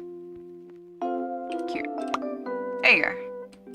Alright, I'll leave you at the flux source for a sec. I really need to go pee.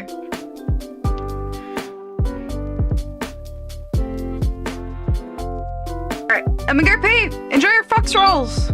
You're back.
少しはマシになるんじゃない？じゃあしばらくこうしてようよ。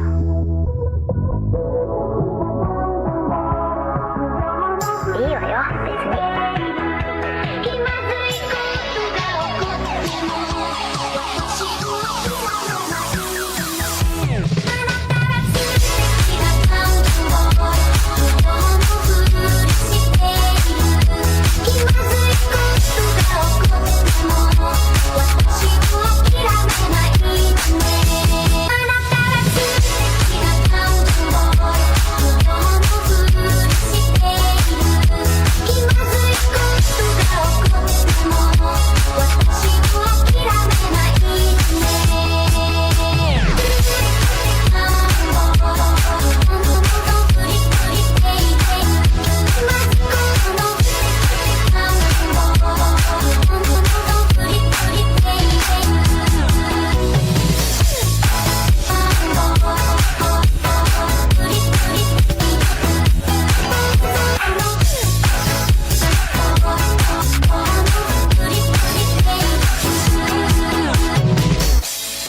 宝島があった秘密の空き地。今では私が一人の男女を未来の夢見ていた。どこかで恋してるなら今度は諦めないでね。未来一人の男女を未来の夢見ていた。どこかで恋してるなら今度は諦めないでね。ただすぐああもうどんどん振り振りしていて気まずいことのああもうどんどん振り振りしてい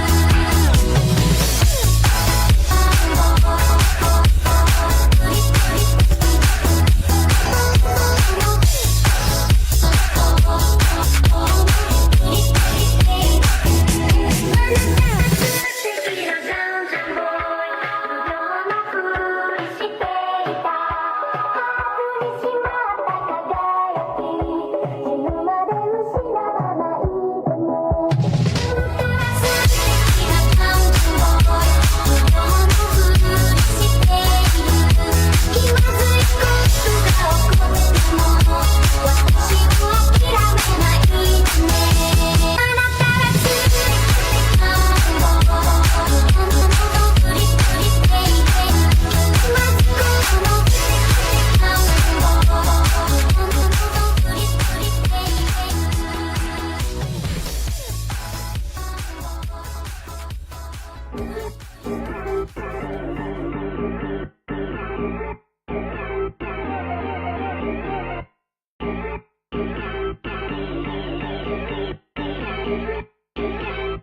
う振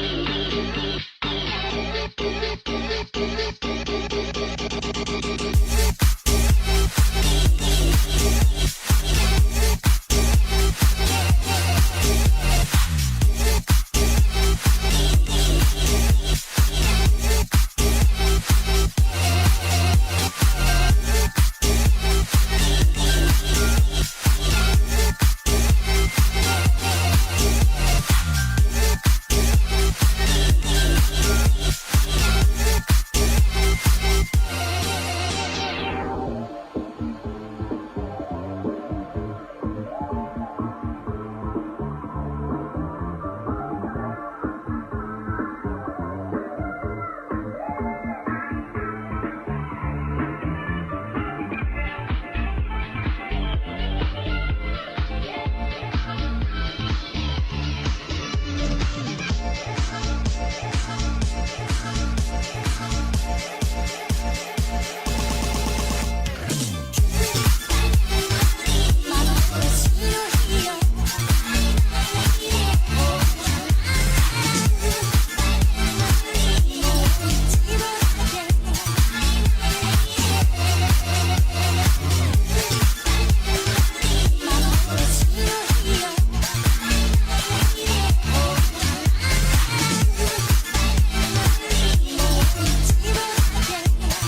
I'm gonna be back in time for end of stream, so good night everyone, good morning. Oh, so good, have a good sleep, Brave!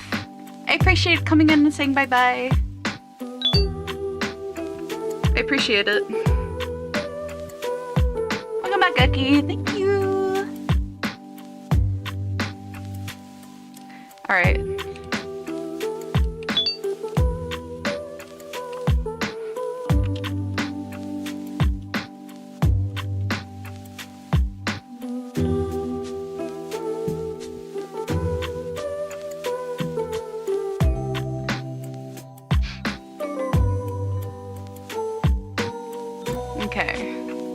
I think we've got enough little guys for now, do you agree?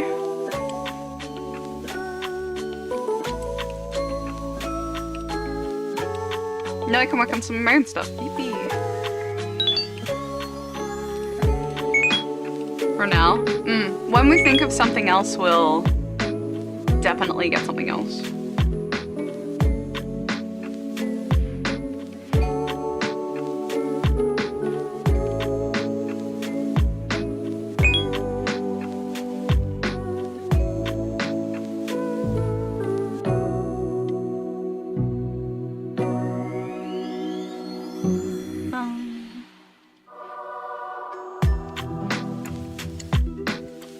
Oh, there they are. Right.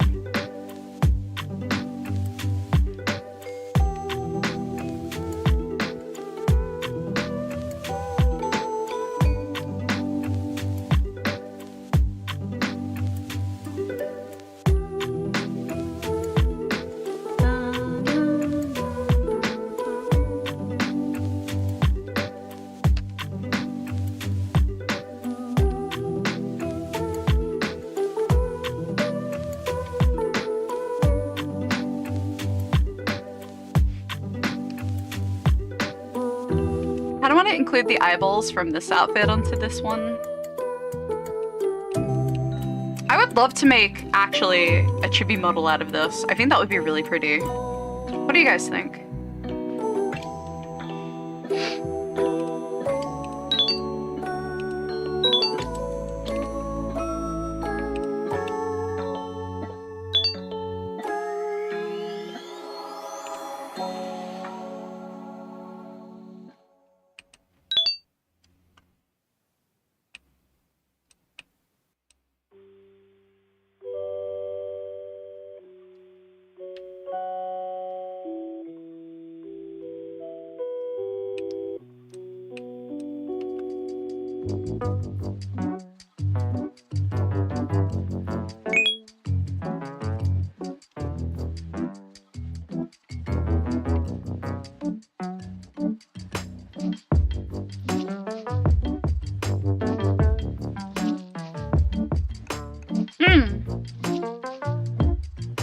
Hang on, I'm gonna ask Nate actually.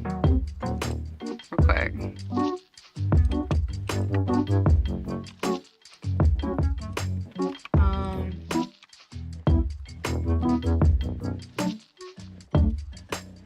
Style.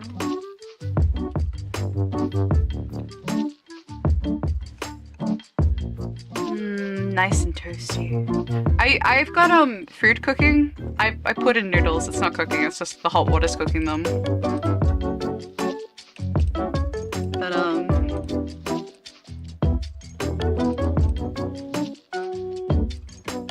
yeah. I think I would like to make a model out of this. I think she's really cute. She feels like me, which is really nice.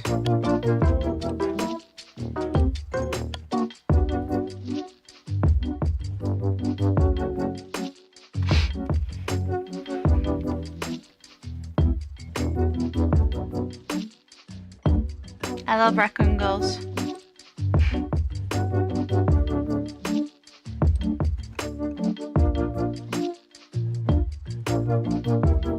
Oh no. Hang on.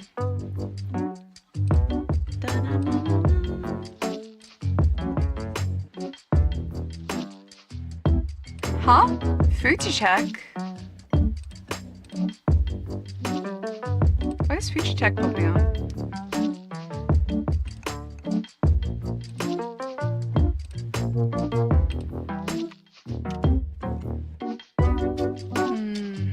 Hang on, I gotta check on something.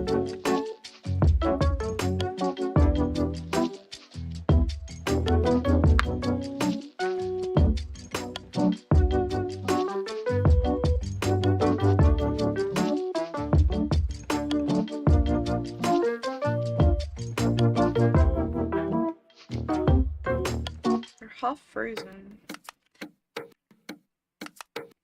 I'll have to see if they're okay.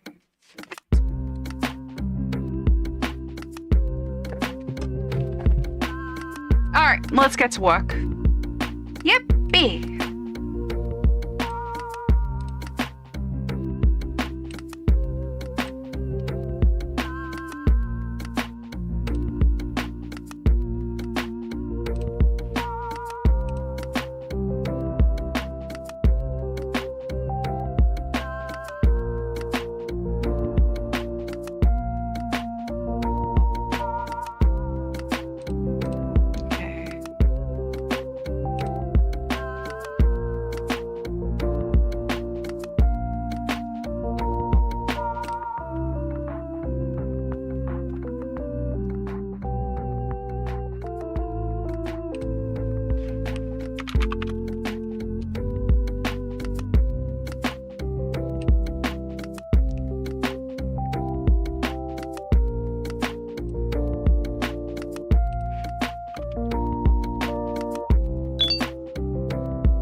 Well, it's good to have some examples. You know.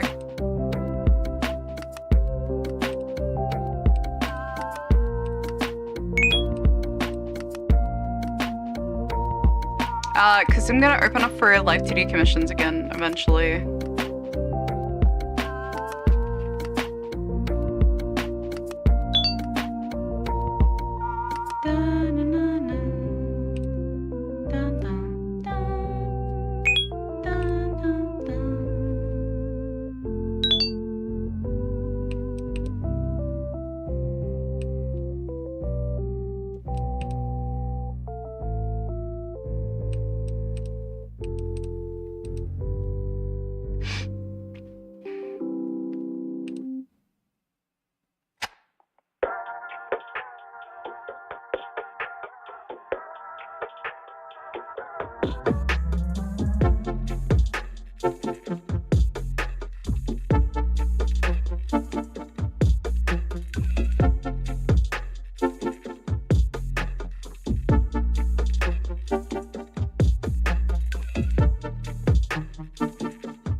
Sorry, I have to send my friend something really quickly.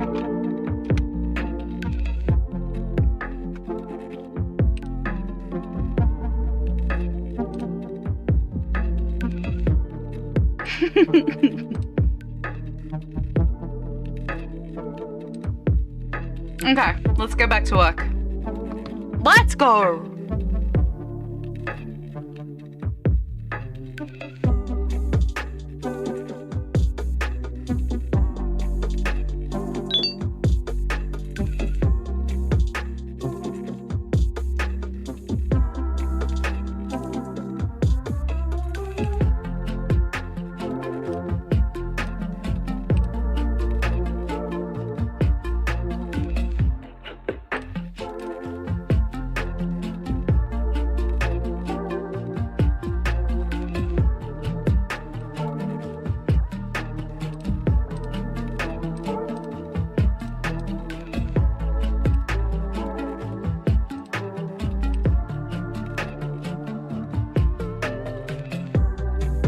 Okay.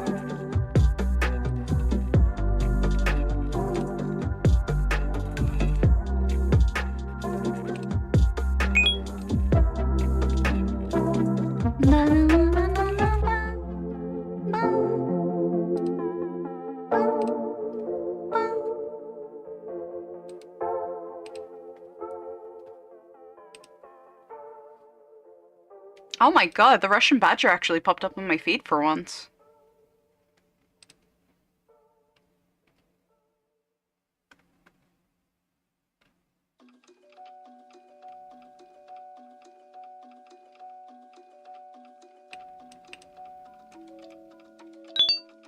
Huh.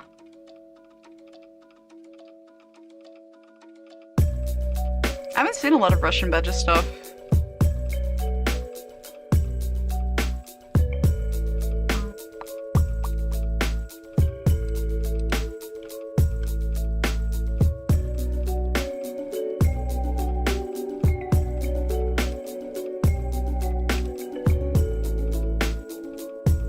Okay.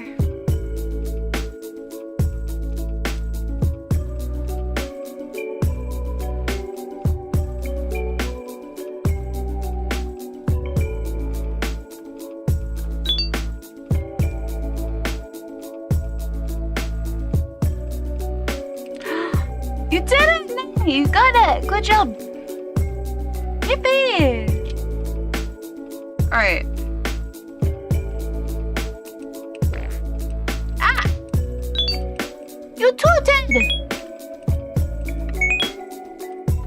How could you? Okay, so what I'm gonna do...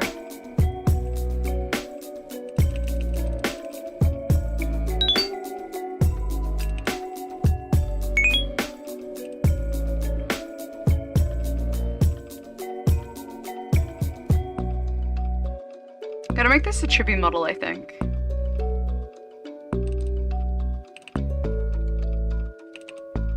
Not cons, my art, PDFs.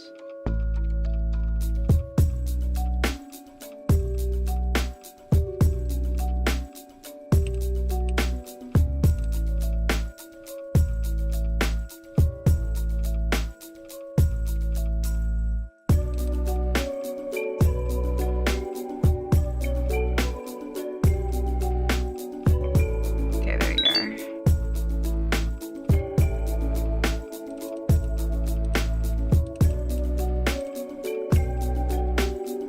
Renee's butt.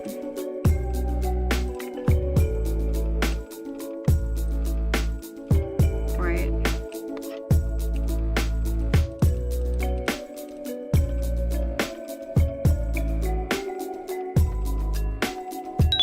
Hey, if you make this a chibi model, please make a trash can stick to your butt. Eh? Oh, fuck, my nudes. Hang on. I forgot my noodles.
Those are some good nudes.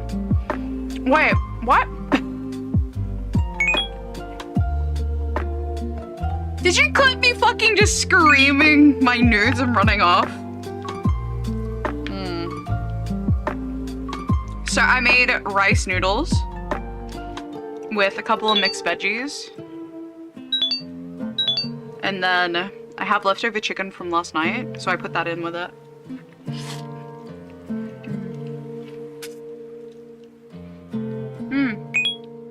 Welcome back, Brave.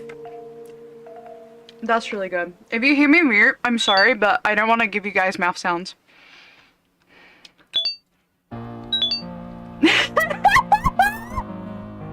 That's exactly what I was afraid of! I'm sorry! I'm sorry! I'm sorry.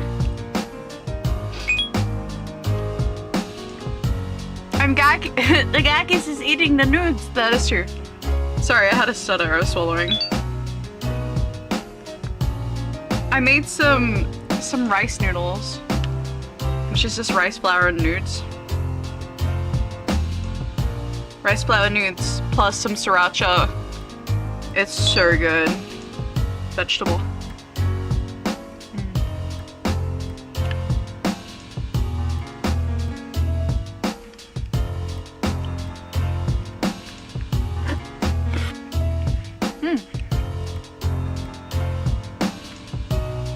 Oh, dude, that is so good. I haven't had a vegetable in a couple of days, so I'm like, bleh. It's actually so good.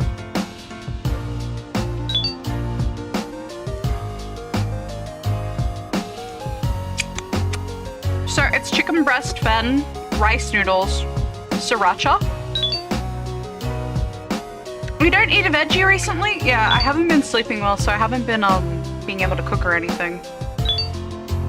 So we've just been ordering takeout. Not like my brother and like my mom can't cook, but when you feel fucked, you always get junk food. Rose and Rotmoth says it's time to stretch those beans out. Have a big stretch. Rose and Rotmoth says it's time for a sippy gaki. Hydrate. Okay. I will have a sippy. I made a green cordial. So good, I love sriracha.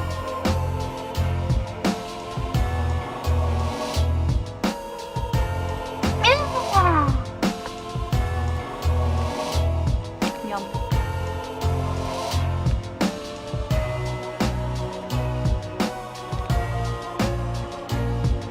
Okay.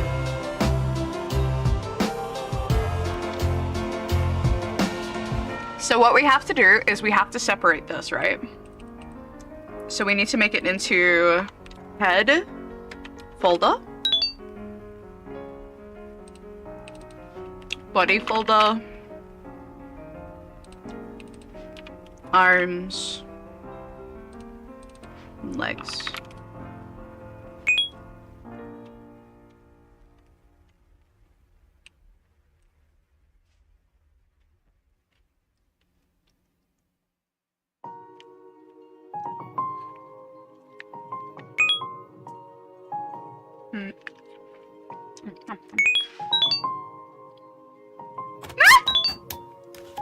Oh my god. These two are always in each other's throats, huh? Oof, that's retro spicy. So good though. So good. Actually so good. Like a little sriracha, right? Some chicken, veggies, and some rice noodles, and that's pretty much it. It is so fucking good. I'll give Ever something to put in his throat. Oh, whoa! Excuse me. I beggeth your pardon. Holy shit. Also, excuse moi. Burp. I might have to make this bigger, hang on, before I draw the tits.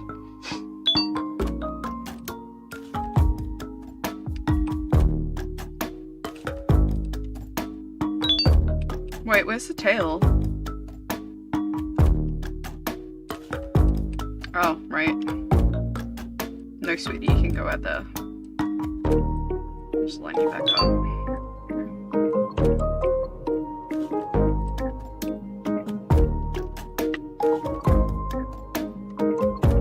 I think that's a good size.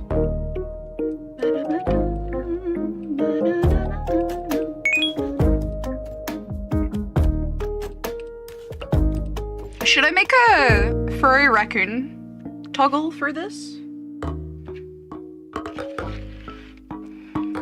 was gonna at you as the bit, and then it said, "Is this here?" Oh my god.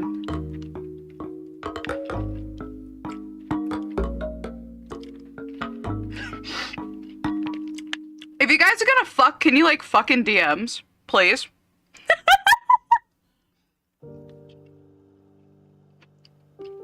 You come into my stream, you flirt with each other? Hmm?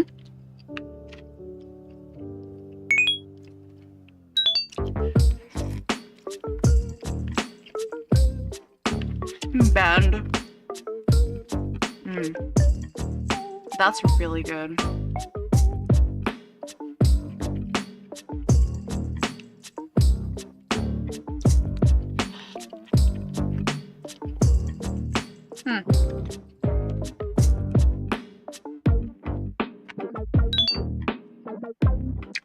Oh, you baby! You got a butt. Good job. Okay, let's do the head first. So no head.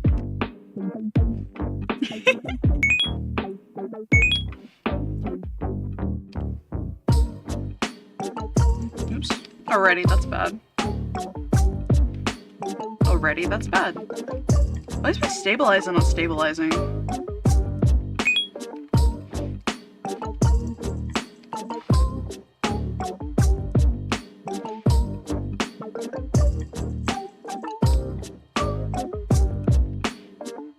Okay.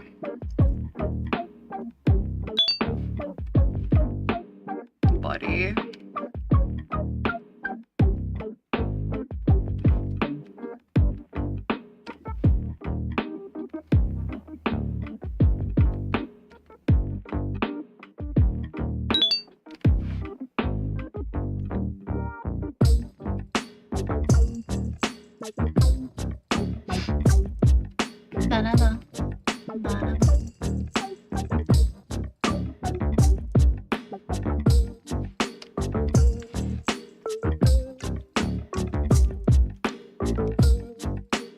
Oh my god.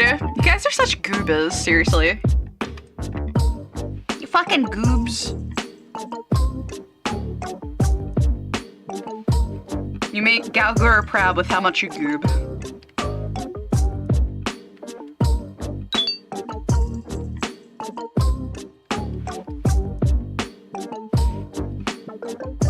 I really want like a really fast model, so we're just gonna make it really quick.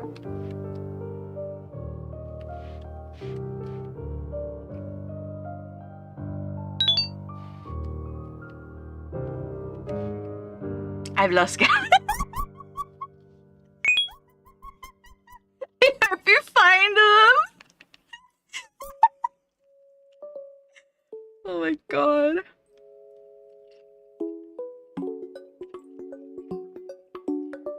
You guys are a fucking riot.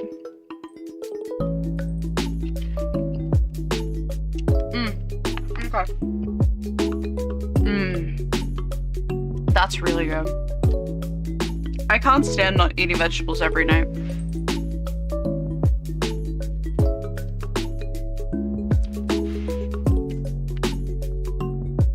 I have to eat a vegetable, otherwise I feel really sick.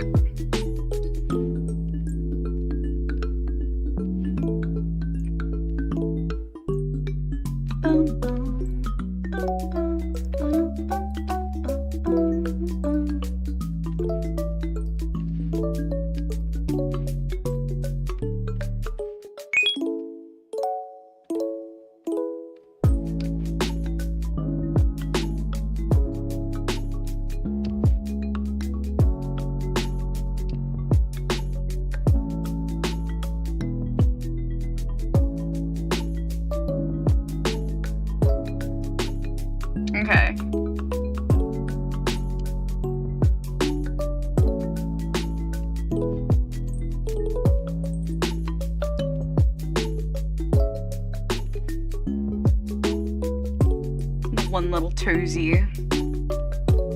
Look at that. We've already got half a model. It's working out really well.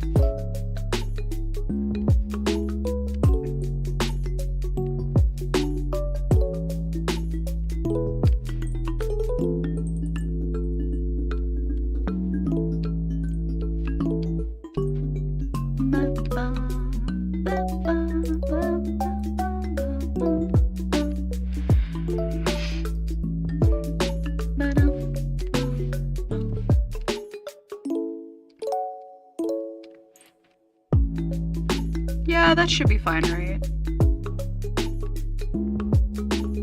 Maybe down a little bit more, make it more of a natural posture. No. We can do that in live 2D, that should be fine.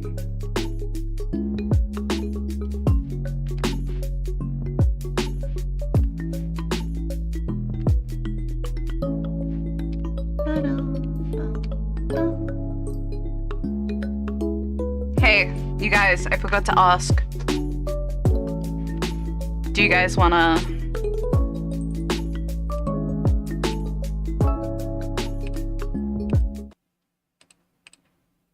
Do you guys wanna watch some YouTube? Oh, there's a whole full breakdown of Walton Files. You guys wanna watch the full breakdown of Walton Files? We've watched Walton Files previously, but this is the full breakdown. The moment you've all been waiting for has finally arrived. This is the longest video on my channel dedicated to a single series, Yippee! and also the one that took me the most time and effort to complete. Because this isn't just another analysis. This is my personal tribute to one of the greatest analog horror series ever created, and one of my all-time favorites, The Walton Files. A deeply unsettling story that drags us into a decaying world where every main character faces tragedy in one form or another. A series with incredible attention to detail, and while it may have drawn some initial inspiration from Five Nights at Freddy's, the similarities end there. These two stories couldn't be more different. The Walton Files presents a carefully crafted narrative universe where every image, every glitch, and every line of dialogue hides something deeper. Like I mentioned before, I truly didn't expect this video to take so long to finish, but I promise you, the wait was worth it. So don't forget to drop your precious like and subscribe to help the channel grow and reach more people. Every like Purple is one guy. more coin to Yeah. escape poverty. And if you're not sure what to comment, just type meow in the comment section and I'll leave you a heart in return. Comments are incredibly important and help the video a lot, so don't forget to leave yours.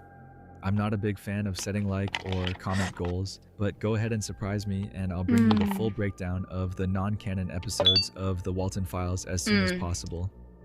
Before That we was begin, so good. I want to take a moment to thank everyone And who it was just responded like to the pinned comment in the last video. frozen and mixed for the incredible veggies, support you always give instant me. rice Remember, noodles. If you'd like to be featured in the next Why your video, heart make in sure your to chest, you reply to silly? the pinned comment where you'll find this question. Jump at that. What do you think happened to Jack Walton? He's in bun. A ton of you responded to the question from the last video, so if you'd like to skip this part, just jump to the timestamp that's now showing on screen. I'm sorry, I still think he's in bun. There's no way he's not.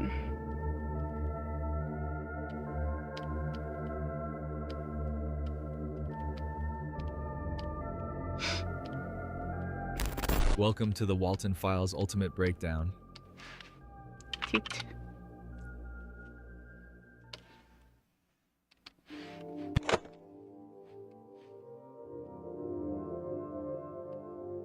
Company Introductory Tape is the very first episode of the Walton Files, a compilation of 3 tapes that introduce the public to Bunny Smiles Incorporated and Bond's Burgers Gotta for get the those very small first time. titolas. But they also plunge us Small. into the strange and eerie events surrounding both entities. Before diving into the actual Buddy. video, the description already gives us some interesting context. It includes a message from someone named Anthony, which reads, This is a compilation of tapes created by the already extinct Bunny Smiles Company.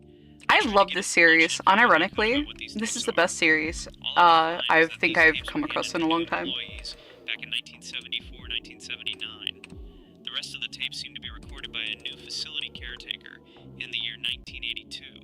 Hopefully I can find more tapes soon. Things start off strangely, just as you'd expect. Before the first tape even begins, we see a brief shot of a rabbit wandering through a forest. Then it cuts to the actual intro video, a corporate training tape meant to welcome new support and maintenance technicians at BSI, Bunny Smiles Incorporated. We're given an overview of what to expect from our new job, our responsibilities, and how to properly handle company equipment.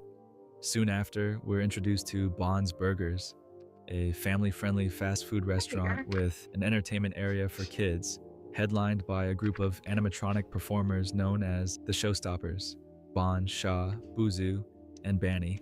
She's The beautiful. narrator My explains wife. our role as a facility caretaker, listing duties such as cleaning protocols, Anyway. robot maintenance and repairs, and how to operate company tech. However, something odd happens. When the narrator mentions robot maintenance and repairs, his voice suddenly drops in pitch. It's subtle, but definitely unsettling.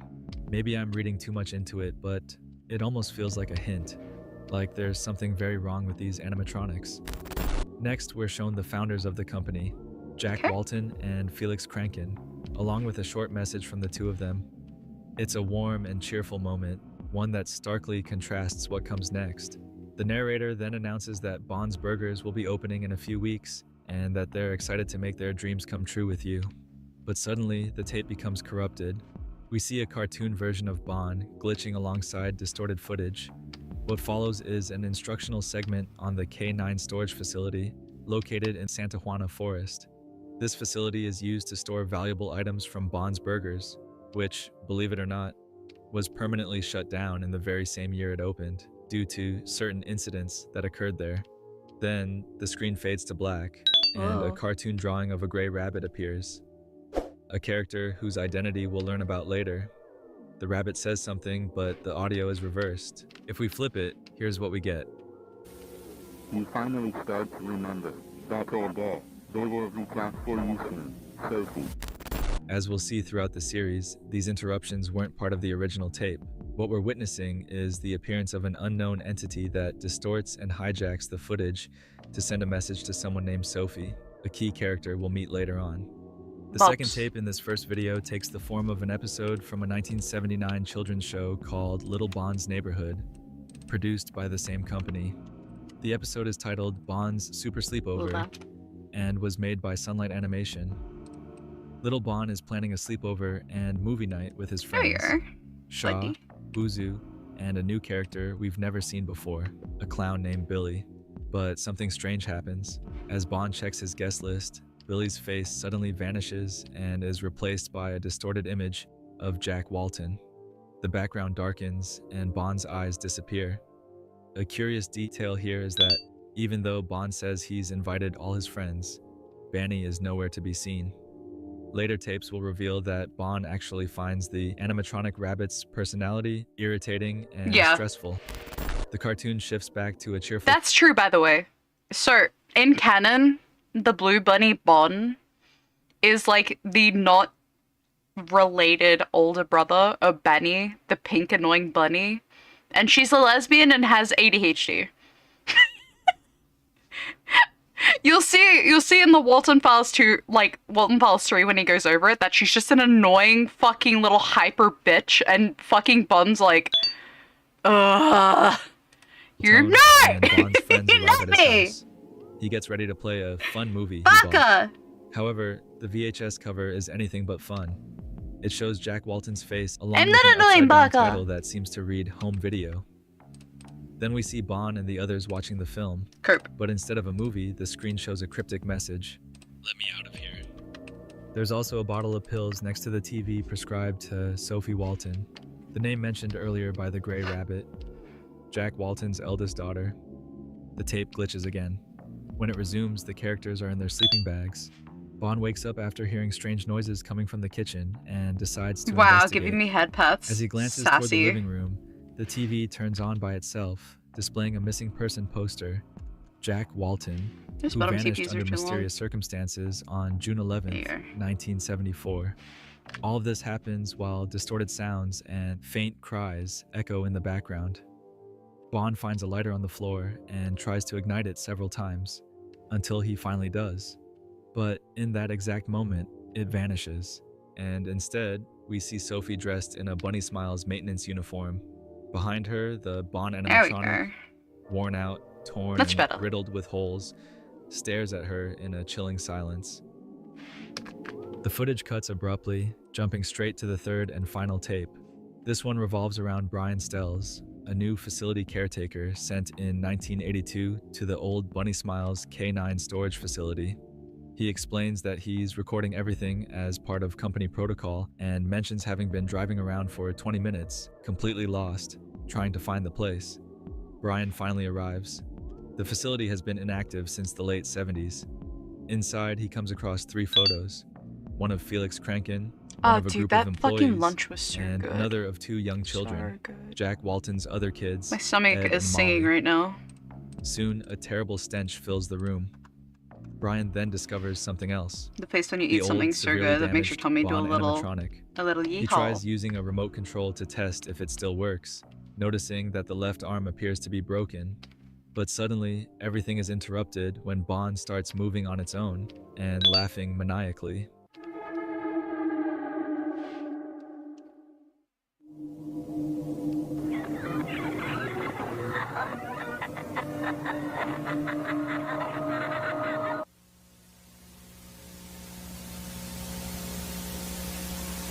There we go.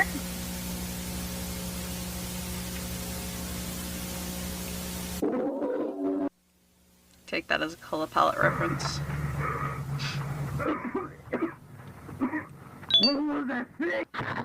What?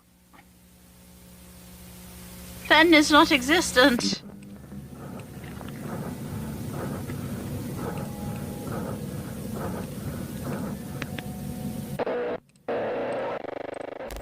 What follows is a short CGI animation of a white human mask, morphing and shifting shapes. Spelled This start is with an most underscore. likely Bond's facial recognition system attempting to identify Brian. The final scene shows Brian's lifeless body on the ground as 2 phrases appear on screen.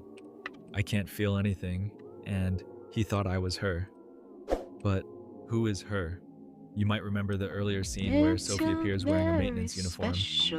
What we're seeing here is likely a reinterpretation of what we just witnessed, only this time from Bond's perspective. He's confusing Brian for Sophie, which leads us to an unsettling question. Why does Bond want to kill Sophie? Finally, we see Brian Stell's ID card, followed by a photo of Jack Walton, one that's sure to send chills down your spine, as Claire de Lune plays softly in the background. Considering everything we've seen so far, and the story this series draws inspiration from, many might think Jack Walton's spirit is trapped inside the Bond animatronic. Yes. But things are far more complicated than that. I've prepared an exclusive section in this video to explore this in depth.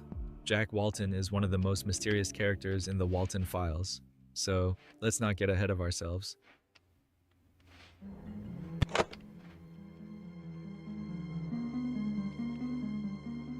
The second episode in the series, titled Relocate Project, presents us with a new compilation of tapes related to the relocation efforts for Bond's Burgers.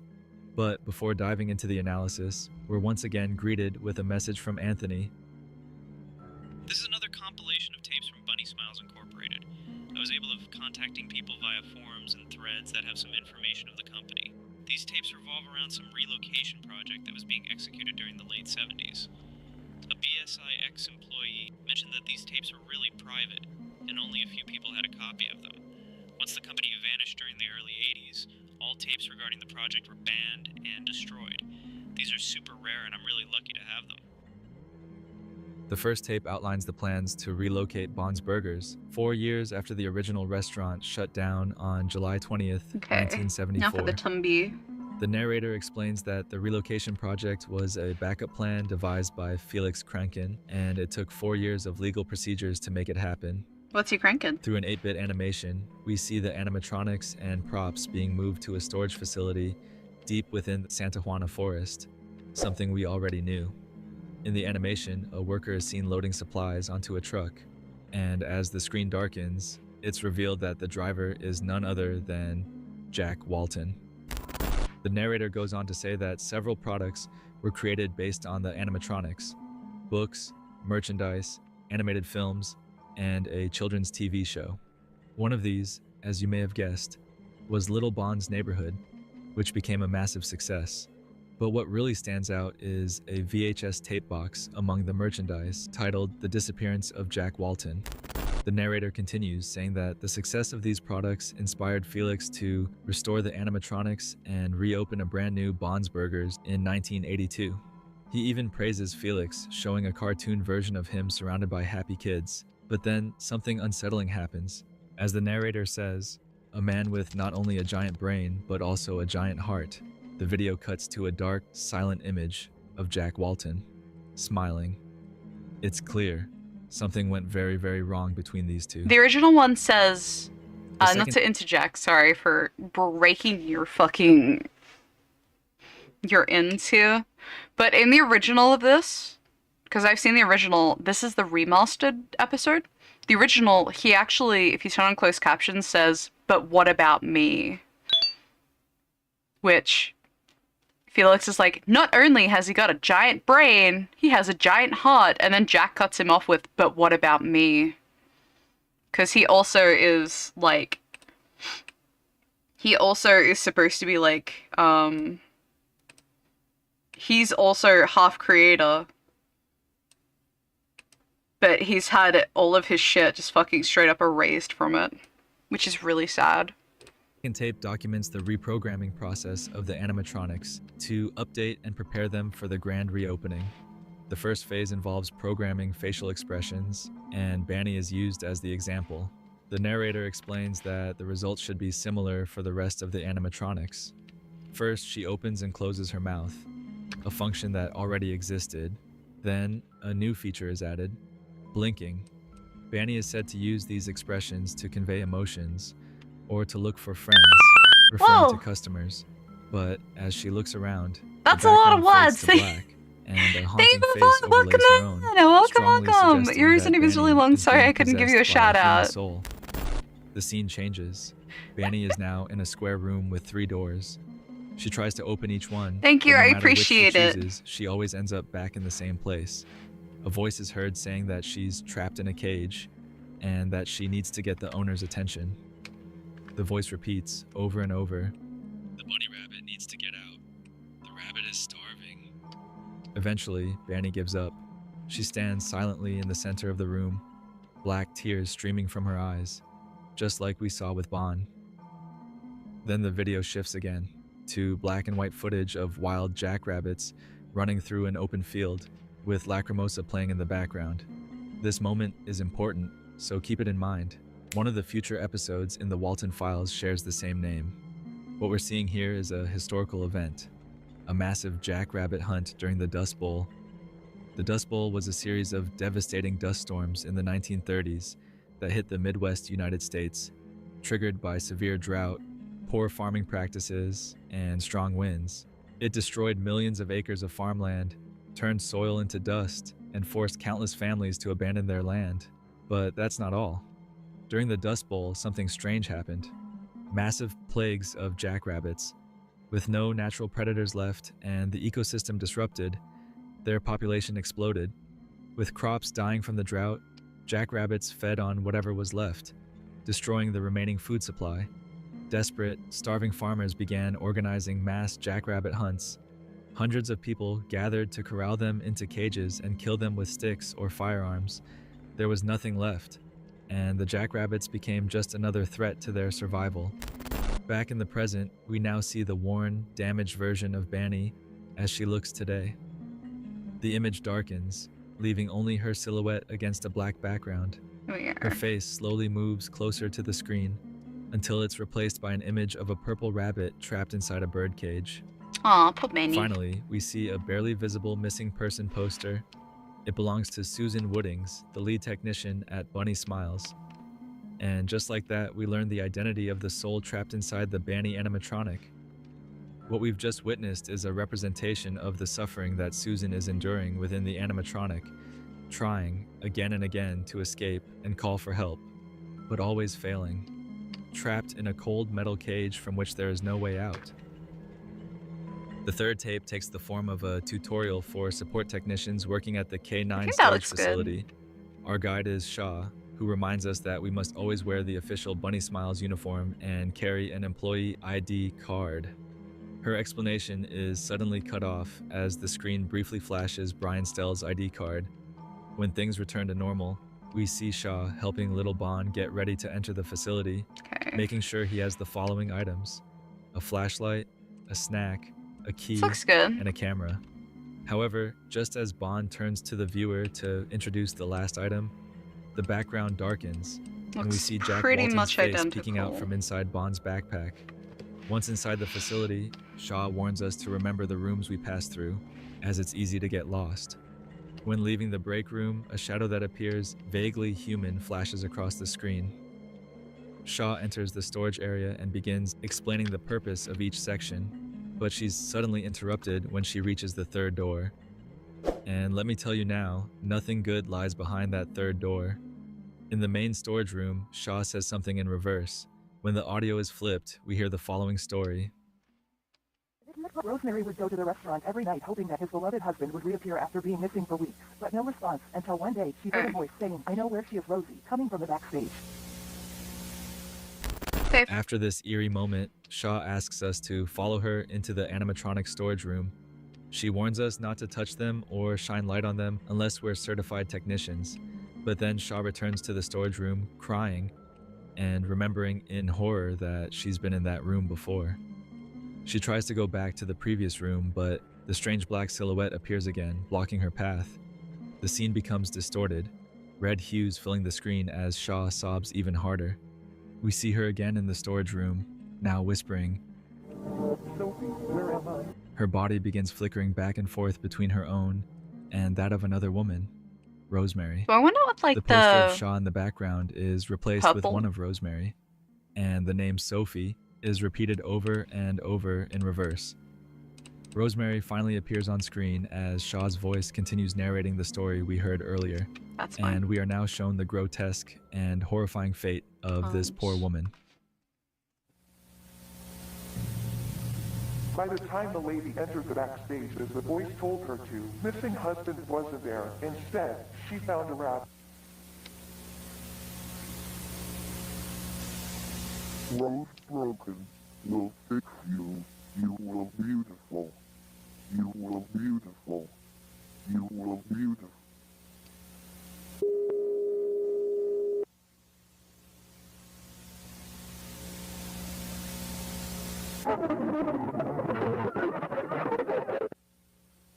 When she woke up, she looked beautiful. But on the inside, It felt like every single part of her body was bleeding out.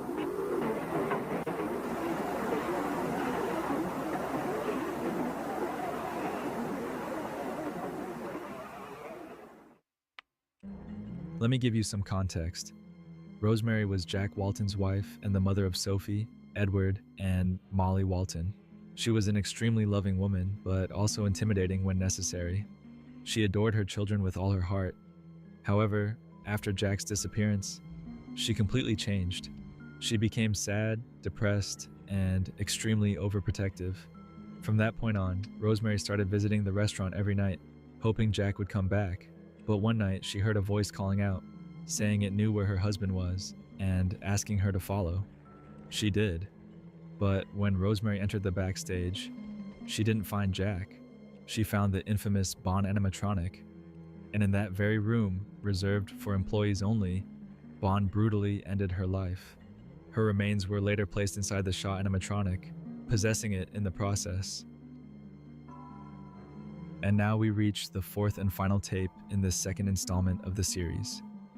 This footage was recorded by 3 Bunny Smiles technicians who volunteered to spend 3 days and nights inside the facility to reprogram the paste that? animatronics. Probably. Hillary, Ashley, and Kevin. Once inside, they find the deteriorated versions of Shaw and Bond and begin discussing whether it's still possible to repair them for the relocation project. Hillary believes the damage is too severe, but more importantly, she suspects someone intentionally damaged them. As the group Fucking prepares to Kevin. sleep, Yeah. Ashley mentions they were given a small key by the company, but no explanation as to what it's for. She wants to investigate, but the others insist they should focus on fixing the animatronics.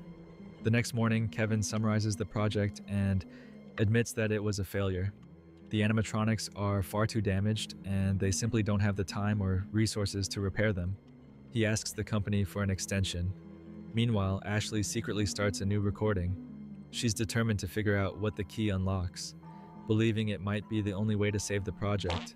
Eventually, she discovers that the key opens a door labeled Back Doors, which leads to multiple hidden rooms. Come on, Gerard. Inside, she finds replacement parts, detached heads, and a strange gray rabbit. Yes, the same one we saw in the very first tape. But the most important moment comes when Ashley enters the final room. There, she finds the Billy animatronic. Something about it deeply unsettles her, so she decides not to approach. Instead, she notices a Fade away strange to a tape dated non-cybertone. June 11th from some year in the 1970s. True. She inserts it into the player built into Billy. A birthday song plays, before suddenly cutting off. And then a list of names is spoken: Jack, Susan, Charles, Rosemary, and Sophie. Suddenly, Ashley's flashlight dies. When she finally gets it working again, Bon is standing right in front of her.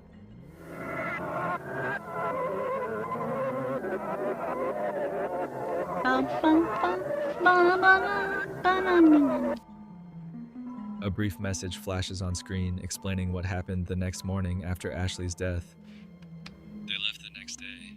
They thought Ashley left early, but she was in the back doors, screaming as much as she could. But no one heard the screams. The following days, the caretakers would complain about an awful smell coming from the back doors. The company decided to shut down the facility until new advice. The relocate project was unsuccessful. Ashley is still there, but she's not screaming anymore. She saw something she wasn't supposed to see. And now she's beautiful. And now, she is beautiful. Once Yippee! the credits finish, a voice is heard whispering, Shadow Man sees me when lights go off. and then we're shown an image of Bunny Farm, a video game that will play a major role in the third part of this series. The showstoppers stand in front of a barn, but behind a tree, a mysterious figure watches from the distance. Lucky You is a hidden video from the Relocate project, which can only be accessed by piecing together the two parts of a secret link shown throughout the second episode. The tape begins innocently enough, with the classic Bon's Burgers logo, but what follows is a visual journey through key dates. Fragments of history told through images. The restaurant opened its doors on June 28, 1974, and the first birthday party held inside took place just 2 days later, on June 30th.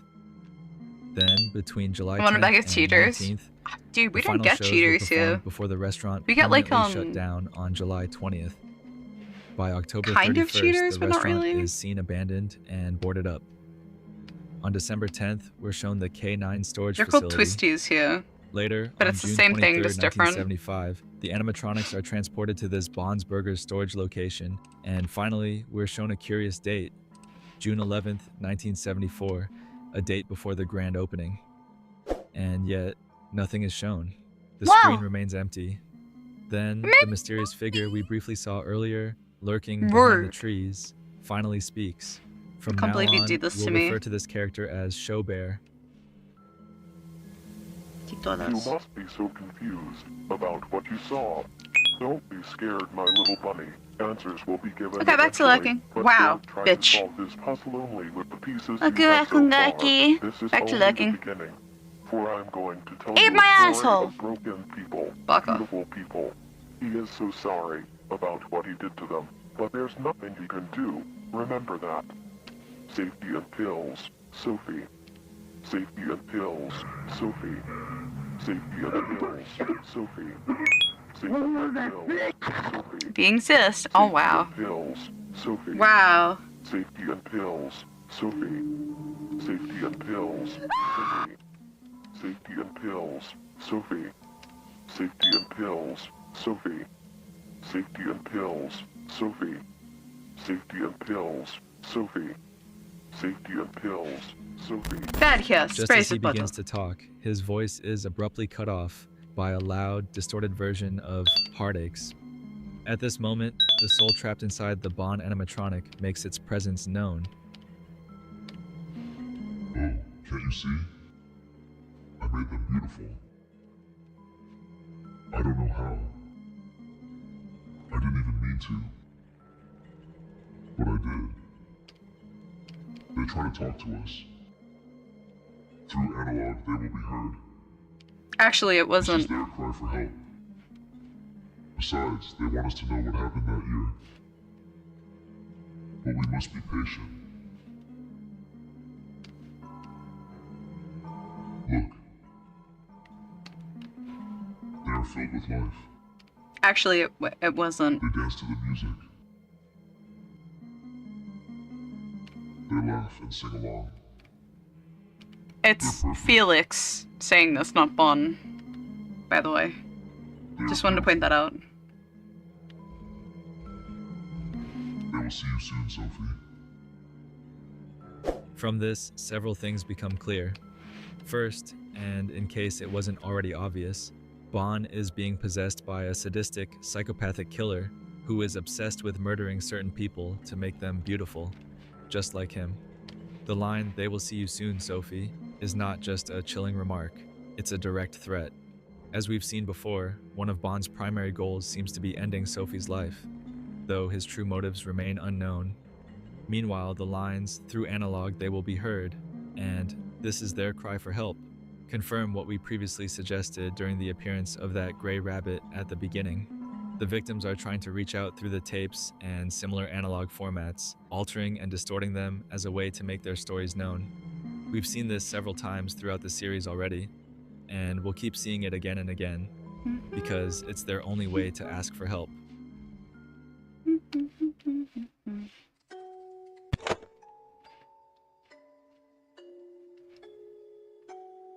Bunny Farm is the third installment of the Walton Files, and just like the previous main episodes of the series, Anthony is back with something to say. Hey, long time no see. Wow, Blur's music The box. following Haven't heard footage this in a is from bit. 1980s video game created by the company. The reason it took me so long to get this footage was because the game never really released to the public, and all the footage available was from the beta version of the video game. During October 1982, a few test The forever second in animatronic, yeah. around Brighton, Michigan, the city where Bonds opened in June 28, 1974. This footage was from the arcade machine center and from a hotel. The two girls playing the game seemed to have lived there. The particular thing about these machines was that all footage from the game was recorded and then revised by BSI technicians to see if the game was ready to be published. This was one of them and quite possibly the only footage remaining of this game. The footage itself was extremely corrupted, however, and it took me weeks to be able to piece everything together with the help of a friend of mine, but I'm glad you've all been patient for this. Seems to be a huge one anyways. As you just heard, this episode is based on the recording of a gameplay session from a rare beta version of the Bunny Farm video game. And it also marks the first time we meet Sophie Walton and her girlfriend Jenny Letterson, who both live at the Enfront Hotel, the location that received one of these test versions of the game. The first recording takes place on October 15th, 1982, starting with the Bunny Smiles Games logo and a warning indicating the game is still in beta. One brilliant little detail is the main menu theme. It's literally Morse code for SOS, but set to a rhythm. Once again, the souls of the victims seem to be interfering, crying out for help.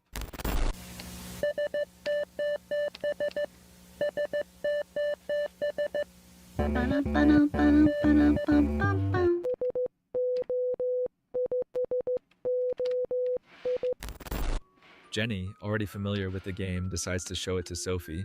So Sophie creates a new save file and starts playing. The opening scene of the game introduces us to animated versions of Bon, Shaw, Buzu, and Banny as they prepare for the fruit festival. However, they've forgotten to bring any fruit, putting the whole festival at risk of being cancelled. Luckily, Pete the Hippo offers to help if the others agree to run some errands for him on his farm. And that's the premise of the game. Everyone agrees, except for Billy, who suddenly appears, screaming his own name out of nowhere and with no context. Just before the gameplay starts, we catch a glimpse of the same shadowy figure we've seen appear in the background of previous episodes. Once the gameplay begins, Jenny teaches Sophie how to control the main character. I mean, Vaughn. I think Billy She saying mentions his name that she's is played it quite a bit and has noticed the game feels fucking very unfinished and good enough as glitchy. it is. Visual Billy! bugs, crashes, strange behavior, which might be expected in a beta version. However, Jenny points out that these glitches are particularly disturbing, and she wanted to show them to Sophie because she knows she's into that sort of thing. As they explore, they come across a memorial statue dedicated to Bobby the Hippo, described as the original owner of the farm and father of Pete and Johnny. His birth and death dates are listed as older year and other year. This is an obvious reference to Jack Walton. While Jenny is talking about how bizarre and broken the Really, game but feels, sign me up. Hell Sophie yeah! suddenly interrupts her Yippee. to ask about BSI, saying the name sounds familiar. That's already strange, considering her own father is one of the company's founders. Even more unsettling, throughout the tape, Sophie doesn't seem to recognize any of the animatronics. Something's clearly off, right? But let's not get ahead of ourselves, though some of you probably already know where this is heading. Jenny explains that BSI was recently in the news after an employee named Brian Stells vanished without a trace. She also mentions another worker who supposedly died in an old company bunker. Some say she was secretly buried there, while others believe her body was never removed. These are cases we've discussed before. As they talk about all this, we briefly see Showbear and the Grey Rabbit silently watching Sophie from afar. Clearly disturbed by the topic, Sophie tries to change the subject and launches Billy's minigame instead. During the loading screen, Sophie once again comments on how familiar everything feels. Fragments of memories flash in her mind, but nothing is clear. Everything is just a blur. Eventually, Jenny tells Sophie she has to leave to finish an essay, leaving Sophie alone in the hotel's basement with the game. And that's when things start getting seriously disturbing. All the glitches and distortions in Billy's minigame seem to be connected to Ashley Parks, which makes perfect sense, since Ashley is the one possessing the clown animatronic. The glitches grow more and more unsettling, making Sophie increasingly nervous and uncomfortable. The game becomes nearly unplayable, and at one point, we briefly spot two completely red figures in the top left corner of the screen. Figures whose true identity will become clearer later on. In the middle of her panic, Sophie bumps into the Grey Rabbit, and the game crashes completely. Shaken and disturbed, she decides to stop playing. For now. The next recording takes place the following day. We're made aware of this as the Grey Rabbit's face slowly appears onto the screen. Then we see the Bunny Farm title screen, while Jenny asks Sophie what happened the day before. Sophie simply says the game crashed and showed her some extremely strange visuals, almost like it was trying to tell her something. Jenny, a bit confused, jokes by asking if Sophie thinks the game is haunted, but quickly admits that something similar happened to her too. Since Sophie is playing the game at night, Jenny suggests they wait until morning to play together, but Sophie just can't get the game out of her head. She insists on staying and playing alone, telling Jenny she can go rest if she wants. After saying goodbye, Sophie enters the save file selection screen, but when she tries to load her game, the screen glitches, showing an error message stating that the save data has been corrupted. It warns that continuing might lead to unknown errors, or even a complete shutdown of the arcade machine. Despite the warning, Sophie refuses to start over, especially if it means replaying what she calls that clown level. So, she decides to keep going, right from where she left off. Oh. At one point, Sophie returns to the statue she had seen before, but this time, a completely new message flashes across the screen in the blink of an eye. He promised to take care of the two kids during that day. He told the parents that everything was okay. It's sad that we can't really remember you, Sophie, but soon we'll be together forever and ever. Rest in peace, the two lovely red children. May 15th, 1962 to May 2nd, 1974. August 22nd, 1965 to May 2nd, 1974. This message references one of the most tragic events in the entire series and the two red figures we saw earlier, but you'll have to wait a bit longer to fully understand this. Eventually, after wandering around for a while, Sophie enters Banny's minigame. In it, Banny, known for her hyperactive, fun-loving, but not so bright personality, disobeys That's a one way character to put named it. Holly, who appears as a mare. Just because she thinks it's funny, Banny releases 3 pigs that had been locked up. These pigs run off toward the hippo's house, and Sophie's mission is to find them. Several unsettling things happen during this segment, things that are easy to miss at first glance. For instance, there's a brief appearance of Susan Woodings's face on the right side of the hippo's house. There's also a moment where the Bond animatronic can be seen hiding behind some trees, eventually replaced by a white figure wearing a straw hat, standing next to a missing person poster for Jack Walton. That mysterious figure? It's the soul inside Bond. The key clue here is the straw hat, which directly connects it to the Bond we see in the game. If that doesn't sound convincing yet, don't worry. It'll all become clearer very soon. The game starts in a living room, where we see 2 hippo children, Johnny the hippo, Banny, and Holly. At the back of the room are 3 doors, each one secured with a lock. 1 blue, 1 green, and 1 red. But one of the strangest details is in the lower right corner, a table with a lamp and a bottle of pills, a clear reference to Sophie's medication shown at the beginning of the series. After finding the blue key, Sophie unlocks the blue door, which leads her into a dark room with multiple exits. This is the same room from the Walton Files 2, where Banny was previously trapped. Sophie, confused, wanders around aimlessly, until the shadowy figure reappears and makes contact with her. Suddenly, she's back in the original room, but now things have changed. The hippo kids now have no eyes, and they're completely still. Johnny is gone, the pill bottle is cracked open, and Banny doesn't move at all. Sophie notices that the red key has suddenly appeared in the upper right corner of the room, next to a photo of Felix Kranken. When she picks it up, Banny's face shifts into a disturbingly strange expression. Sophie walks through the red door, which leads her to a room with a moving conveyor belt, blocking her from reaching the pig on the other side. In order to proceed, she has to solve the puzzle beneath her feet. As she works on it, Sophie remarks that the glitches keep appearing in a very specific way, almost as if something, or someone, is trying to communicate with her. Once she solves it, the screen shows Bond, Banny, Shaw, Billy, and, hidden behind them, the gray rabbit.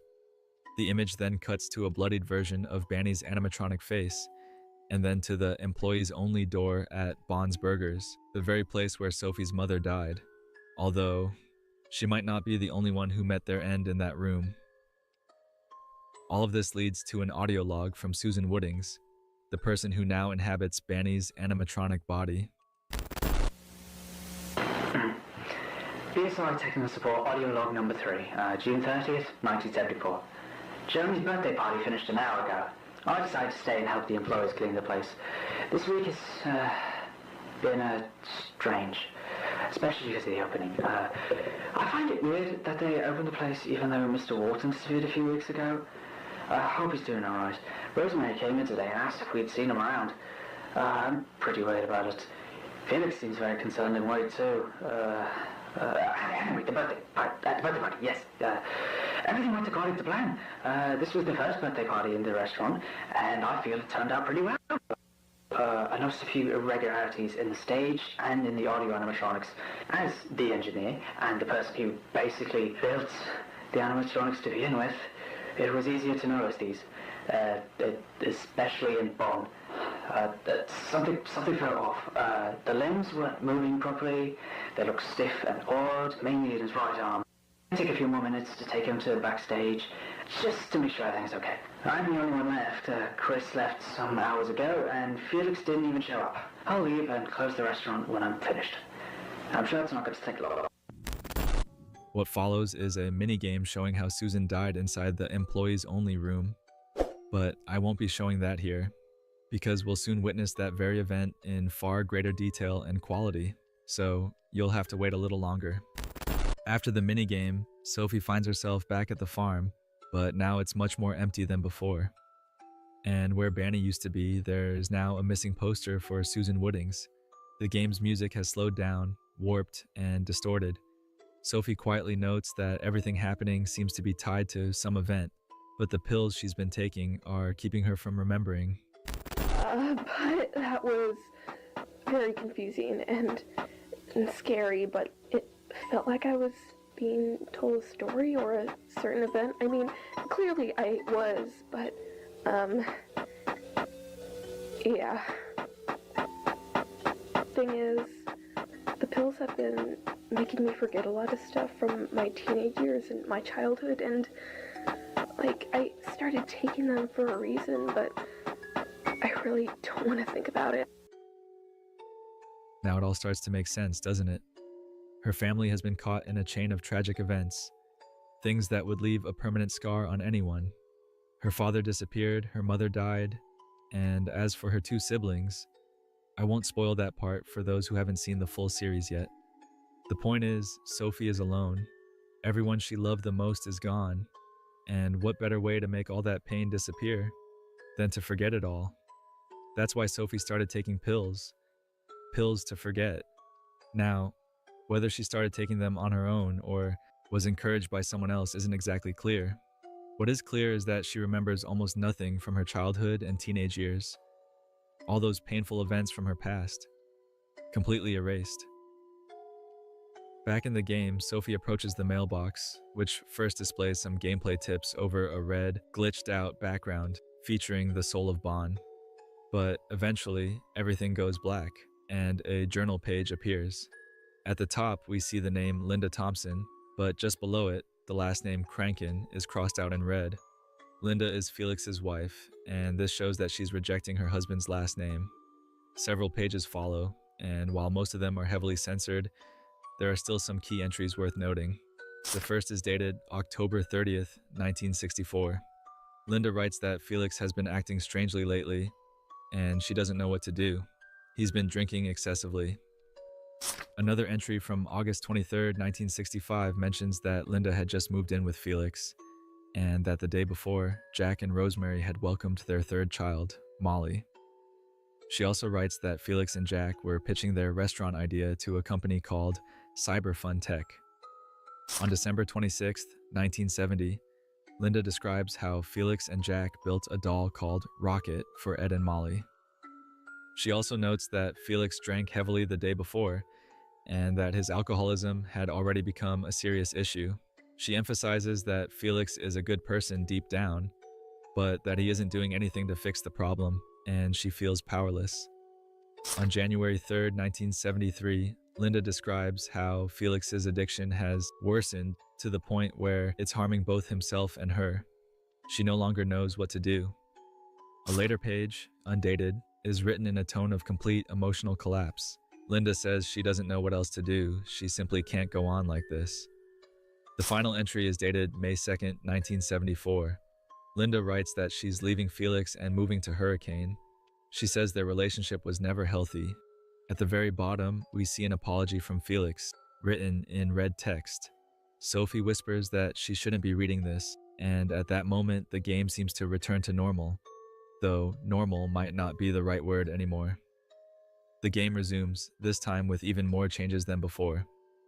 The most striking one, on the door to the bathroom, where Holly used to stand, there's now an image showing two red figures standing next to a car.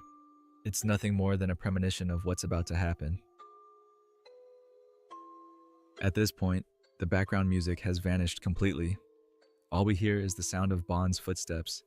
Sophie remains mostly silent, in shock, trying to process everything she's experiencing tonight as she walks toward Buzu's minigame.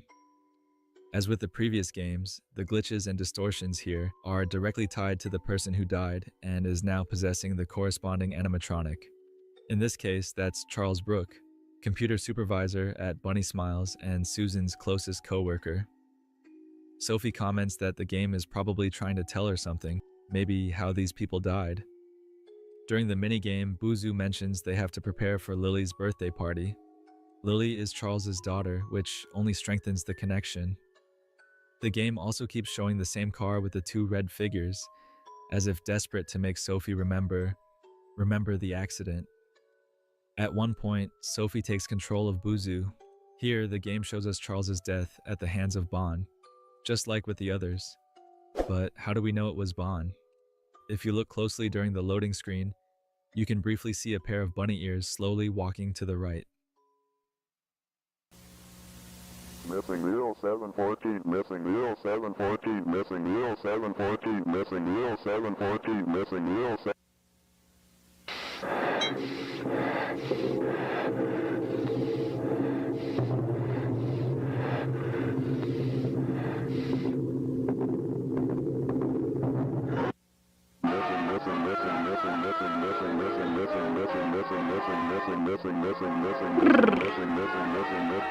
Spooky.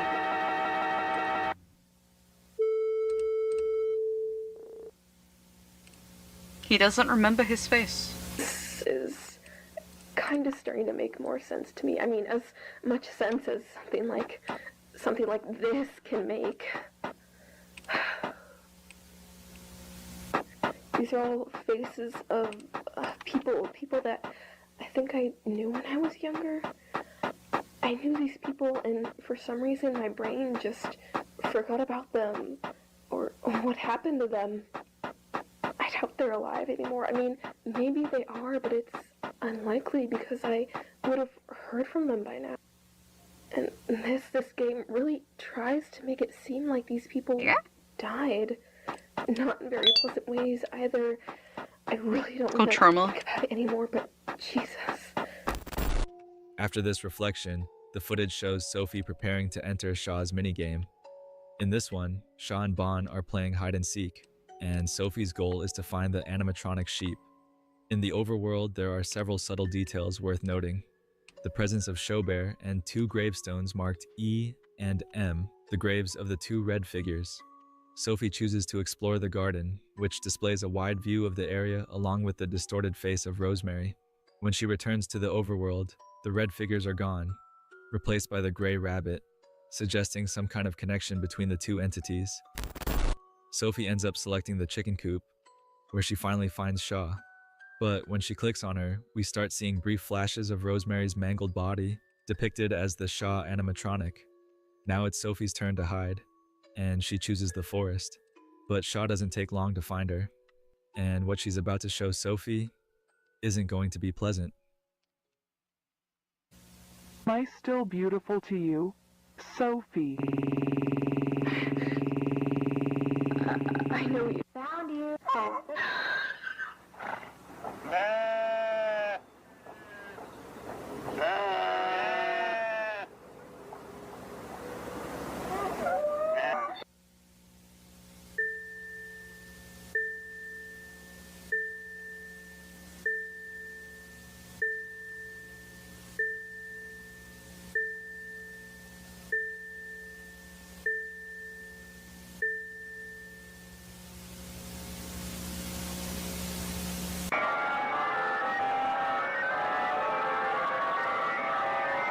Wow! Hi, Lion!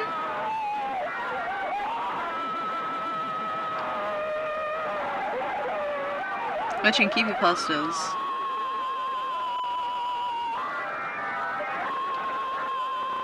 Holy shit. Holy shit.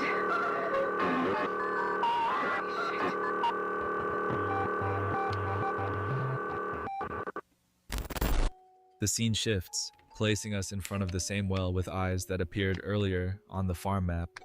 The well looks around from side to side until it locks eyes directly with the player, with Sophie. Suddenly, Showbear begins to rise from within the well, welcoming her to his magic fountain of memories and asking what she'd like to remember. But before anything else, Sophie asks him who he is. She receives no answer. Instead, Showbear begins to show her the tragic accident that took place on May 2nd, 1974. Sophie is about to uncover a dark truth, one that has been buried deep within her mind. And as a result, many elements that have appeared throughout the game finally start to make sense. The game shows an image of a house, which we're making at with the the 2 moment, red actually. figures standing at the front door. Sophie is stunned and terrified. This is her old house, the one she lived in with her family, before everything fell into darkness. Next, we see a corn maze with Showbear lurking in the shadows at the far end, followed by the gray rabbit.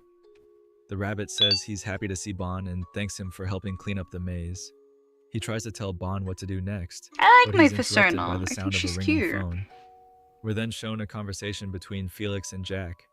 Jack asks him for a favor. Why, you not like my to take his persona? kids, Ed and That sounds like a Molly, you problem. to a school party that evening. Jack is swamped with paperwork, and Rosemary is at the dentist with Sophie, so he can't go himself. Though hesitant at first, Felix eventually agrees. Jack thanks him warmly and asks him to pick them up at 5 p.m. and bring them home by 9 p.m. As the call ends, Sophie quietly remarks that somehow she remembers that conversation. The scene changes again, this time to a minigame set in the corn maze, where Sophie once again controls Bon. Wow. During this sequence, Word. Showbear's deep voice warns her to be I'm not a careful. furry, I just have This a memory is deeply persona. buried, and she must find them. As Sophie explores, she speaks to herself aloud. She's overwhelmed. She says she knows what's happening now, that she's beginning to recognize all the faces she's seen, and this is where everything begins to unravel. Ed and Molly Walton, 11 and 8 years old respectively, are shown in their bedroom, getting ready for Uncle Felix to pick them up. Suddenly, Felix appears behind them, asking if they're ready. Molly doesn't want to leave without her favorite doll, the gray rabbit, which now, finally, we can name Rocket. After that, the three get into the car and head to the party. The day goes by without anything unusual happening, but it's already past 9 p.m. and time to go home. Ed and Molly go looking for Felix and find him at a bar, drinking. The kids call him out. He shouldn't be drinking if he's going to drive them home, but Felix brushes it off, saying he's fine, just a little dizzy, and gets up, ready to drive. A terrible mistake. Felix makes a fatal decision, one that will haunt him for the rest of his life, because in the crash that follows, he's the only one who survives. Uncle Felix, were you drinking? Our teacher says drinking is not good. No, I'm just feeling dizzy. It's not that big of a deal, alright? Oh, good line. Thanks for coming in and calling me a fucking furry. Boston. Molly, we're almost there. Don't you think you're driving too fast? Listen, I'm just trying to get you to home quickly, alright? Look, I'm sorry, I'm not feeling too good right now. I really I just want to lay in the bed and go to sleep. It's alright. We get that today wasn't the best for you. We understand. Everything is gonna be okay. Thanks, Molly.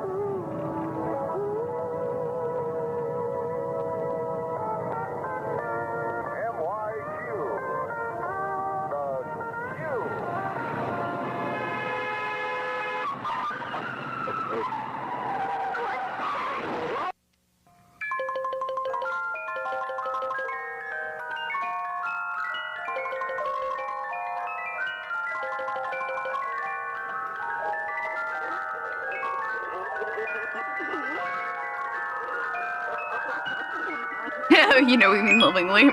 Sure.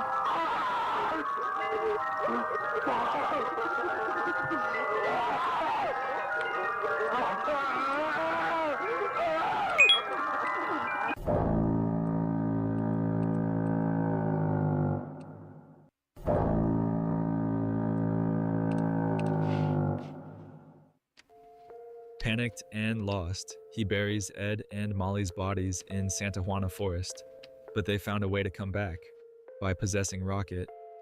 Then the screen goes black as the phone rings again. Fine, Jack be is like that. desperately calling See Felix, if I care. but he doesn't answer. The machine starts playing back 25 voicemails, one after another.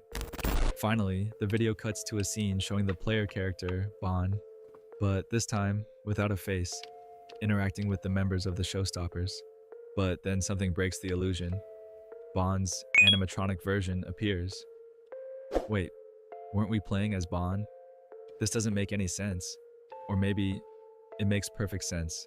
Here's my interpretation. What we're seeing is a lost soul looking for a vessel to possess. It observes all the animatronics, but none of them seem right. Until it finds Bon and takes him. The fact that this version of Bon has no face makes it even clearer. At this point, he didn't have an identity yet, at least not one we could recognize. Still, that's just my take. What do you think? Let me know your theories down in the comments. And with that, we've reached the end of the Walton Files 3. Bye, Lion. Thanks for popping in. Guilty is a hidden video whose link can be found by piecing together the 2 parts shown throughout the Walton Files 3. The video opens with the Bunny Smiles Incorporated logo, followed by 3 archived audio recordings, each one from the same person, Felix Kranken. The first recording, dated April 15, 1967, features Felix formally introducing himself, alongside Jack Walton, as a co-founder of the company. He explains that Bunny Smiles was built on a single belief, that with hope, anything is possible. He believes in his company. He believes in his dream. The second recording, from December 10th, 1972, shows Felix delivering a holiday message to his employees, wishing them a Merry Christmas and expressing pride in the company's achievements. But the most important audio tape comes next. Although partially censored, it's titled Guilty and is dated May 2nd, 1974, the same day as the accident. Here, we hear a deeply remorseful Felix. Sadly, the past can't be undone.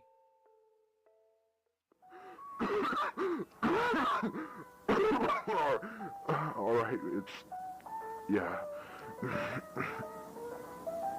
Messed up. It's been so long since I last used one of these. Last time I used this, I was driving. In the same conditions. I messed up. I have a problem. And this has been a problem for so long that I can't even remember. The first time I got drunk, I don't remember most stuff.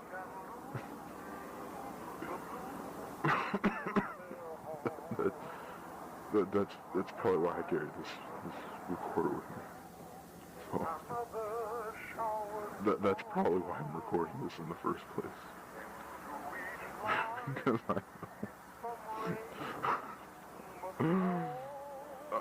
I know I'll wake up tomorrow and I'll think this was all just a nightmare. That Ed and Molly are okay.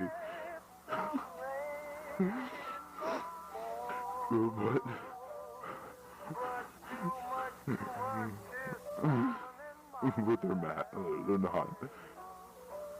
They were just children. Jack. Oh God, what am I gonna tell Jack?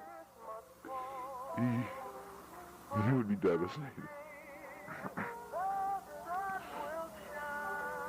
That's why I buried him. Just the idea of Jack seeing what happened to him. Jack's been the best friend I've ever had. I'd never do that to him. That's when the accident occurred. I just panicked and I buried him in the forest. St. Juana's forest, the forest next to the road. The road in which the accident occurred. I can't remember where I buried him.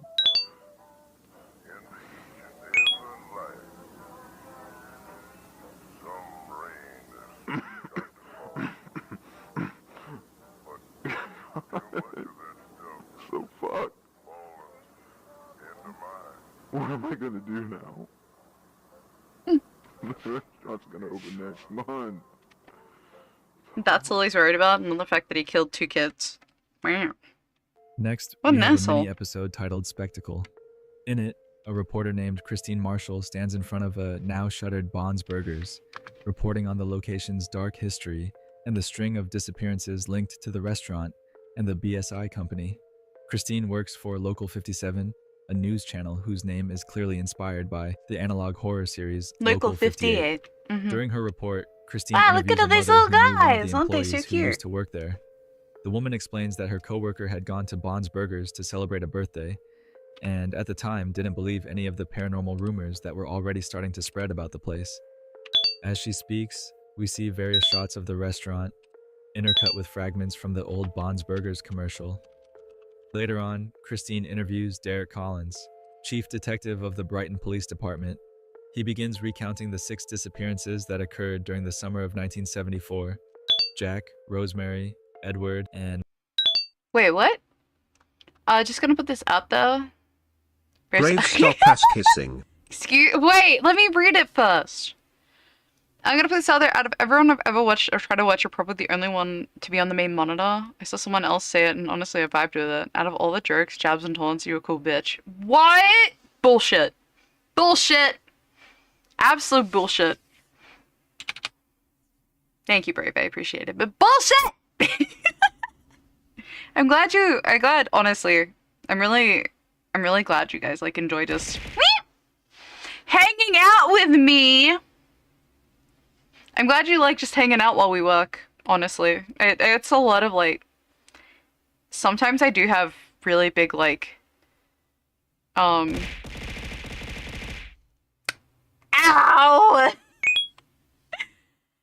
Hi, Beetle! No, sometimes I do have very big, like, I'm not doing enough, like, hanging out with you guys. I'm not, was it a bad time? No, it's fine.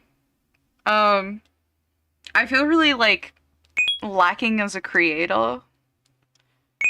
I feel kind of like I need to do more. I need to, like, make YouTube shorts and stuff like that. But knowing that you guys are just, like, happy to come in and vibe with me and hang out, have me on, like, one of your monitors, like, watching creepypastas with me while we, like, work, really makes me really happy. Thank you. I really appreciate it. Like, I really do appreciate it. Because I'm trying to make it, like, I'm trying to make this as comfy as, like, you sitting and watching a YouTube video, like, 3 o'clock in the morning, you've got your headphones on, it's cold, you've got the lights off, you're just hanging out, you know? Comfy, cozy vibes, I think, is my brand. Creepy, comfy, cozy vibes. I do have an announcement for games that we'll be playing probably tomorrow and the next day, though. I'm not sure if you guys have ever heard of Voices of the Void, but I've been itching to play that game. I bought it ages ago on my private account. I'm actually on, I went and double checked because I saw my private username, right, on the front screen because I donated a whole bunch of money to, like, the dev, and I was like, man, I really love this game. Thank you so much for making it. Like, I fall asleep watching this game. And I was on, like, I was in the thank you list. And I was like, oh shit. Yeah, I donated like $50. Yeah, I'm on the thank you list. And I was like, but I can't say which one's me because, like, it is my private account, so. But yeah, I am on that. I was watching with my brother the other day and I saw it and I was like, I never really noticed the thank you list on the side, it scrolls. And then I saw my name and I went, wait, which account did I buy Voices of the Void on? I went and looked and it was that account. And I was like, oh, fuck. Oh, shit, that's me.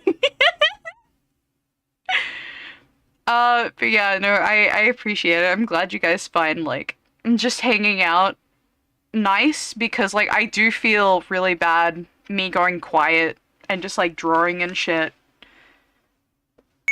And, I feel like I need to be, like, constantly narrating or something. I don't know. I feel like I need to be like, oh, look at this, oh, that, and that, and that, and that. Yeah. Molly Walton, Charles Brooke, and Susan Woodings.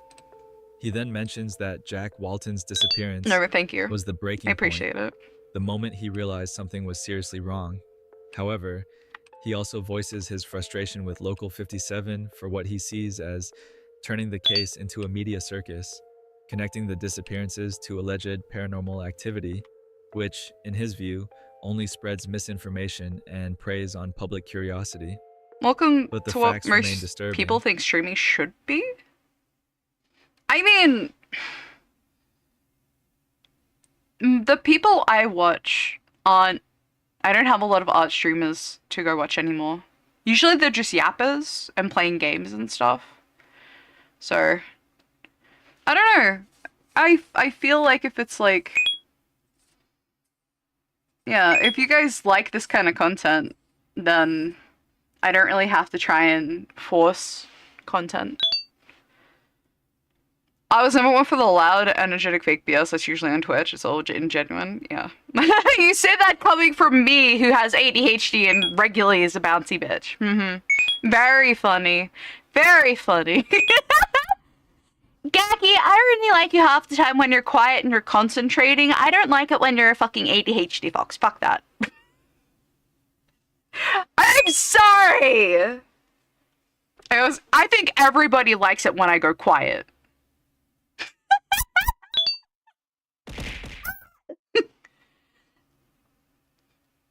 Is people getting in their own head thinking they always have to ramble? No, I get it. I'm being sassy because everyone's like, Gaki, shut the fuck up.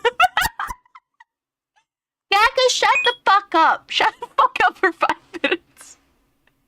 Ah, fucking hell. Sorry. Sorry for interrupting the movie. Let's get back to it. Christine continues her report, citing various incidents tied to the restaurant, loud music playing late at night, car alarms going off, lights turning on. Yeah, but listen, you're not like XQC or Tyler 1 kind of bullshit. Oh, you mean like the fake, like, let's go do this, let's go fucking get Rondo. Oh, jeez. Shit's like that, right? I would say the hours where I have your stream muted is some of my best moments.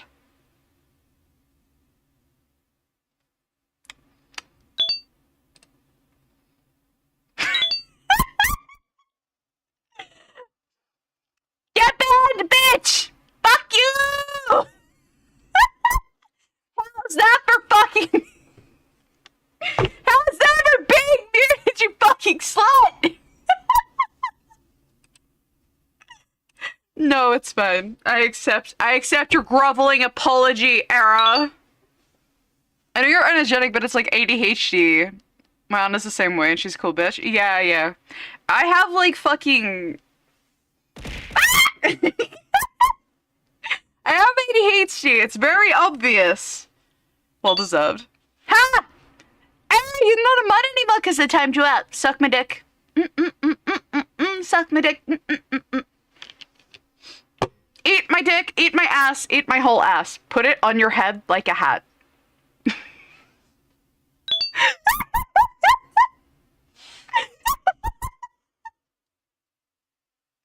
I'm sorry. Jokes on you, I still am. On Discord? Is that what you're gonna say? On Discord? No, it's okay. I'm just waiting for it. I'm having a little sippy hangout. I'm waiting for it.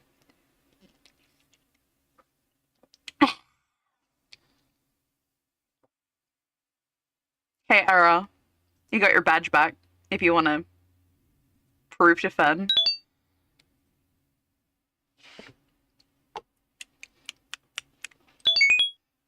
No, it's okay. I gave it back.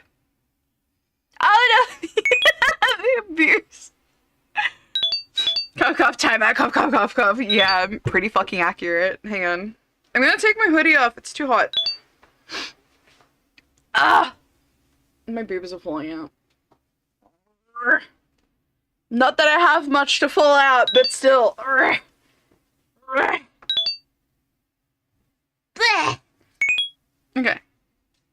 The abuse. Don't question me about my boobs. Just because I don't have much to work with, there's something there. I say as I look down my shirt and I immediately see my gut. Ah! I'll look at my tits and prove a point. Never mind. Pancakes are still something. Oh, I wish I had pancakes. I wish I had pancakes. That would require, pancakes would require you having big tits to begin with that deflated. I don't have even that. I didn't have big tits that deflated. I have like nothing. I've got like fucking... What would you even call that? Hold on, I need a washboard to clean my clothes. Rip Gaki's chest streams. Yeah, no, it's fine. My mum's got big bonkers. And apparently they suck to have, so I'm kind of glad I've got little bonks. I never had much to begin with anyway. So, having no tits is... Honestly, it's great. I really like having no boobs. I have, one of my best friends, Montana, right? She had G-size boobs. And she played hockey professionally. She still does. But she plays hockey nationally, right? She has to get... G-size exists? Yeah. G is just... really big boobs. She has to, like... I remember asking her, like, dude, how do you even play hockey? And she's like, oh, I have to wear, like, 2 sports bras. Just to squish them down, and then put, like, a compression bandage over them. And I'm like... Whoa. And she goes, I can't do it tight. So my boobs go to, like, a size D. And I'm like... Okay, never mind. I don't care that I have big tits anymore. Yeah, no, if she didn't, like, bind her chest, she legitimately would, like, knock herself out. Gaki be like, can you shush the boob? I don't care about having big tits! I don't care. I don't care I have no tits. It's fine. My model can have some tit. I don't care I have no tits. I'm quite happy having no boob. Quite happy. On inside. And back to the movie eventual though. Closure of the establishment. Yes, Sven, that's a question you can Google. Yeah, I'm all fat fucking from the like my chest down. Under my chest? That's where my fat starts, around my belly and down. I've got a fat face. I've got a fat face. I've got a fat ass. I've got fat thighs and a fat stomach. No boobs. No, it's really funny actually, right?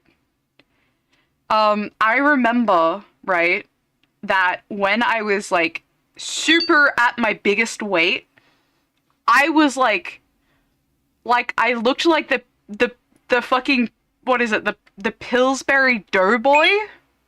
I think that's his name. Yeah, the Pillsbury Doughboy.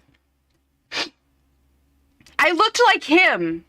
I was just like a little fat round guy, right? He doesn't have boobs. He's just like completely round everywhere else. That's what I look like. The touch his stomach jiggle guy? Wait, have you guys never seen the Pillsbury Doughboy? Hang on. This guy. Yeah, Jiggle Man. Yeah. So I look like this guy, right? Do you see... Yeah. Do you see how he's just like... Everything on him is round and fat? That's what I looked like. Or the... I think it's called the Michelin Man.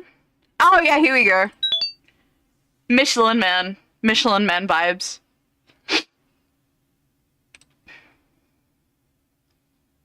Like, just fucking... I just straight up, like... At my highest weight, I look like this fucker. Just a round, fat roll man. And I still had no tits. Look at these fuckers, they're super scary. Creepy. Also AI. No! Wait! Is this AI? No, it's not. Please tell me this isn't AI. Because I read it in French. Oh, thank God. Okay, it's not. Non os bibendo. C'est-à-dire? Oh. Et votre santé. Le Michelin. Michelin star. Michelin, boy, le obstacle. This fucker is so cute though. Like, they have him smirking. Yeah, they made the Michelin star to sell more tires. Yeah. Yeah, I look like this fuck. He doesn't have big tits. That's what I look like when I got fat. After it was shut down, the building was declared condemned, Ooh. and no one has attempted to purchase it due to Alright, the back urban we go. legends surrounding it. Even so, there have been reports of break-ins and acts of vandalism on the property. Witnesses claim they heard the chilling screams of an adult woman the night before the restaurant's final shutdown. Yet when police No. arrived and forced their way inside, the place was empty.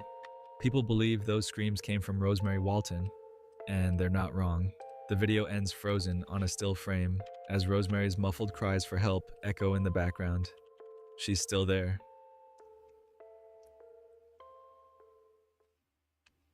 Also, I'm gonna give you guys a little forewarning.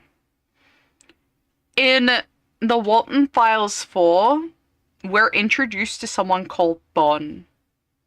He's the spirit who resides in Bon the animatronic. But I 100% believe Bon is what is left of Jack. He isn't Jack anymore. He got corrupted by dying vengefully and became like some fucking kind of like monster. All he does is like kill people and he likes it, right? I 100% believe like he became like a fucking monster and people are like, oh, it's supposed to be symbolic, right? So he tells you straight up, if you get inside the animatronics and you stay in them for long enough, you become them. That is why his name is now Bon. And not like Jack, because he's no longer Jack. Yeah. He's now something that's like a fucked up creature. That's like the what's left over of Jack. So so Bon is straight up evil.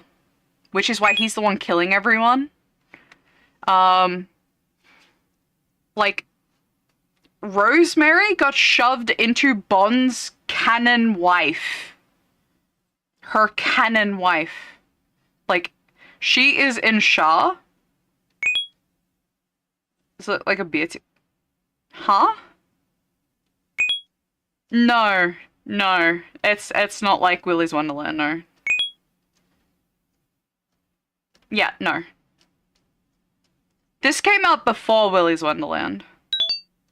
But yeah, so pretty much Shah is Bond's canon wife in law, and Rosemary designed her to be his wife.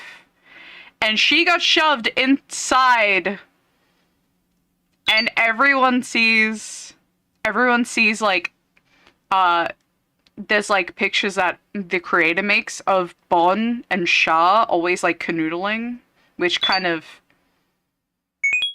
hint. I'm struggling to get a drawing mood. Ah!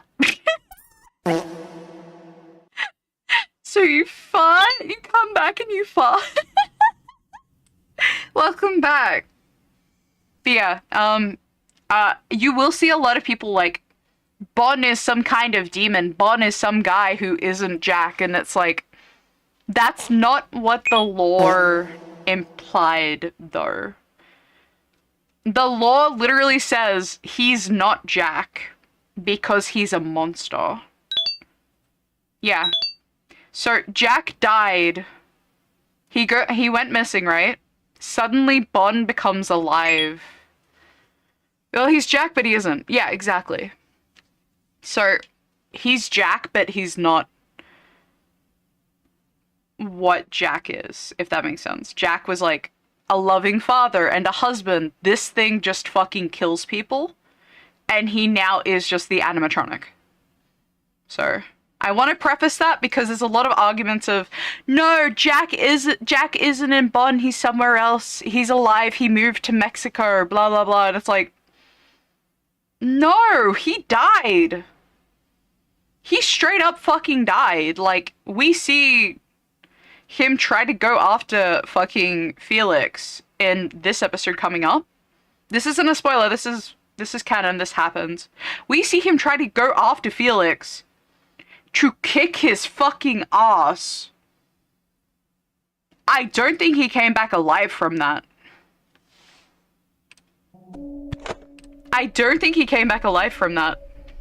Fellas, I think he's fucking dead. Cyberfun Tech is the title of the 4th episode of the Walton Files. Fellas, I and think it he's marks fucking a major dead. turning point in the series. Unlike the previous chapters, this one adopts a much more cinematic approach to storytelling and features a stunning visual upgrade. It also serves as the beginning of a trilogy, this episode being the first of 3 parts still to be released. But first, as always, let's hear what Anthony has to say. Back when I found the Bunny Farm tapes, I was met with a dead end. Bunny Smiles Incorporated and Bond's Burgers gave no more results. Locals had no more info. I went back to Connecticut to live with my dad. That was until my friend David approached me with an amazing find. David decided to ask locals about the terms Walton instead. Apparently that's a name that pops up a lot in the tapes. Haven't watched the tapes myself. We were directed to a vintage strip mall that had this one bowling alley, Starley's. Originally there was a workshop in that building instead, and when they moved everything out and Starley's bought the space, one locker remained labeled Walton. Inside a box with a cheap safe, apparently the box There it is is, the Walton Files. because they haven't managed or bothered to open it. Me, Ron, and David did some digging through the previous tapes and noticed a pattern. The code is 722. Sorry, I'm opening my drink bottle. I'm gonna put some ice cubes in it. Inside there were a total of 23 tapes. I moved back to Brighton, Michigan to help my friends fix... Obsessed but never listened, fake fan, Tapes yeah. are what we call He uploads the them Cyberfun Tech Collection. in This is canon. one of 3. Cyberfun Tech is a company that funded and created most BSI projects. It's unclear whether CT owned BSI or whether they were simply partner companies, but perhaps CT bought BSI at some Hang on. point. Either way, all the tapes were labeled Cyberfun Tech, and supposedly these were supposed to be handed over to... Okay, I'll give a quick preface, right? Quick preface. Cyberfun Tech is the people who made the animatronics, right? They're the ones who collabed with Bunny Smiles, who are comprised of, like, Jack, Susan, etc., right? So, essentially Jack Walton's team for Bon's Burgers is Bunny Smiles. Cyberfun Tech is the animatronic makers. So they came in later. But. So, in canon on the website, this kid named Anthony, like 30, 40 years later, is getting these VHSs he finds and uploads them. He hasn't read them. He sends them to his friend. The friend compiles them, and then they both upload it to the channel. So he doesn't technically have to watch them through. The editor does. Anthony's just the front man who owns the channel. So him saying, oh yeah, I've never actually watched them, he never technically did. He didn't have any reason to. But he's really into ghosts. So hearing about like ghost stories and shit from their end, he was like, oh hell yeah. This is all about like the ghost people. So Anthony, we don't know how he plays into, like, is he related to the Waltons? We don't know. Because we know for a fact that Mary has a sister. So Rosemary has a sister, right? She might have kids. but we don't know yet. Which it's coming out. So he might be like the kid, the grandkid. We're not sure yet. But we'll figure it out when like it actually comes out next time. So we have to wait until the next episode of Walton Files. But yeah, no, it's not that hard to understand, but people are trying to make it a lot more complicated. Like literally, last time people saw Jack alive, he was going to Felix's house. He disappeared. This is before Anthony joined Smash and Matt had Little Lamb. Oh my god. Regardless, continue. Technicians and artists. I should note, some bits of this compilation are weird. On some screens it would appear as minutes and minutes of empty static, and on other screens it would appear to be a white screen with faint voices heard on them. The episode begins with the school party scene we first saw in the Walton Files 3, but this time it's reimagined with the series' brand new visual style, immediately showcasing how much the production has improved. As the siblings approach the adults' area to find Felix, the environment suddenly shifts, everything turns white, and for a few brief seconds we see a strange location that we'll explore in more detail later on. Wonderland. The tape then cuts to the Bunny Smiles Incorporated logo, followed by a view of Bond's Burgers storefront, and then a scene of Bond dancing and entertaining the guests just before the Cyberfun Tech logo appears. From there, the footage begins to rewind, repeating several of the earlier shots, including another glimpse of that strange location, this time showing what seems to be Felix's car. Yum. Sophie also flashes on screen for a moment, though it's impossible to tell where she is or what she's doing. Next, we see a disturbing baby doll lying on the floor in front of cardboard cutouts of the showstoppers, with the words Cyberfun Tech written beside it. A menu then appears with 4 available videos. The first one to play is Bond's Burgers promo. Upon selecting it, we see an image of an employee logbook from BSI, followed by an entry written by Charles Brooke on October 10th, 1970. In it, Charles says he's just been hired as the computer supervisor for the Bunny Smiles restaurant, which, at that point, still didn't have a name. Right away, we sense his excitement. He's eager to get started and already thinking of potential names for the place. What's interesting is that Charles isn't a newcomer. He says he's known everyone for a long time and had worked alongside Susan and the rest of the team for years, even before Cyberfun Tech existed. He considers them family. We then transition to a musical sequence featuring the Showstoppers, each performing a song. Buzu sings Tiptoe Through the Tulips in an animated garden scene. Then Banny performs Drift Away while gleefully hopping across a hill. Finally, Shaw sings Sweet Music, surrounded by flowers in her segment. However, during her performance, the tape starts glitching, and for a moment we catch a glimpse of the employees-only door backstage. Next up is Bond performing I Can't Feel Anything, but just as his animated sequence begins, a red square suddenly appears, censoring part of the screen. For a split second, we can make out a white figure, which, given what we've seen before, is none other than Bond's soul. Interestingly, the song title, I Can't Feel Anything, might be a subtle reference to the fact that Bond feels no remorse for the horrific murders he's committed. The next scene introduces us to the endoskeleton of Shaw's animatronic, identified as CBF-72, which begins to move as a new character, Cybertelly, appears. Cybertelly is an animated mascot who explains the technology developed to bring Bond's Burgers to life. We're then given a brief history of the Showstoppers, along with a shot of the restaurant's sign. The footage glitches again for a moment, and Bond's soul briefly reappears before the narration continues. And to avoid repeating this constantly, it's worth noting that this happens numerous times throughout the episode. Cybertelly starts talking about the Showstoppers concept art, but he's suddenly interrupted by a jarring tape glitch that cuts to a series of early sketches made by the BSI art department, with Rosemary Walton credited as the lead artist. A curious detail, there's a cut right before Cybertelly is about to mention that Rosemary is married to Jack Walton. Next, we hear a voice recording of Rosemary explaining that her goal when designing the characters was to make them visually appealing to children and easy to remember. We then see Shaw performing once again while Susan Woodings narrates the relationship between BSI and Cyberfun Tech. Initially, Cyberfun Tech was only contracted to build the animatronics, but eventually, a deeper partnership was formed. Susan starts discussing her role as BSI's lead engineer, but the narration is abruptly cut again, this time showing several photos of the restaurant's interior. Susan continues, detailing the technological features implemented in the animatronics, such as free movement and the ability to interact with customers. The tape goes on to show several shots of incomplete animatronics, all set to the background music of Claire de Lune, interspersed with the steady sound of loud banging.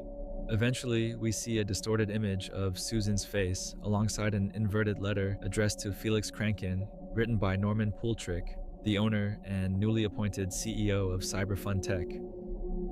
Mr. Kranken, this is Norman. I'm sending you this letter on behalf all of our deal between Bunny Smiles and Cyberfun staff, and most importantly, the well-being of our Cyberfun staff. We've been getting a lot of complaints about a member of our staff going missing who was highly associated with you and your team. Susan Woodings has been missing for a week now, and here in Cyberfun Tech we are working as hard as we can to try and manage to get in contact with her. Is there perhaps any detail you could hand us to help locate our missing employee? I'm going to be entirely honest with you, Mr. Kranken, and tell you I have a ton of questions and suspicions about whatever is going on with your company. Whatever it is, it's making both your company and mine look bad to public light. So, again, if there's anything that could help us find Susan, write us back immediately. Thank you. I'll see you Monday. Right after this, the screen turns blue, and Bond briefly appears.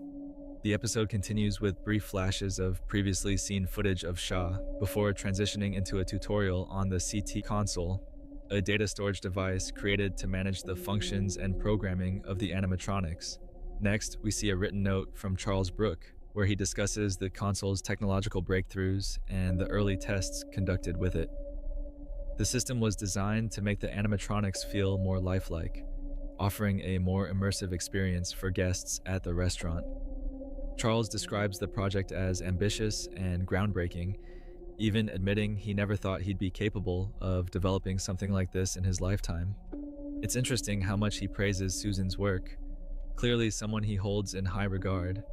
According to Charles, her contributions were spectacular and delicate, impressive enough to capture the admiration of both Jack and Felix, though in very different ways. Jack is fascinated, likely excited about the possibilities this innovation could bring. Felix, on the other hand, seems amazed, but also afraid, to the point where he admits he doesn't even understand how the technology works. After this, we're shown a second note, much more technical in tone, documenting the test results from the animatronics' first 2 weeks of operation. The mood shifts.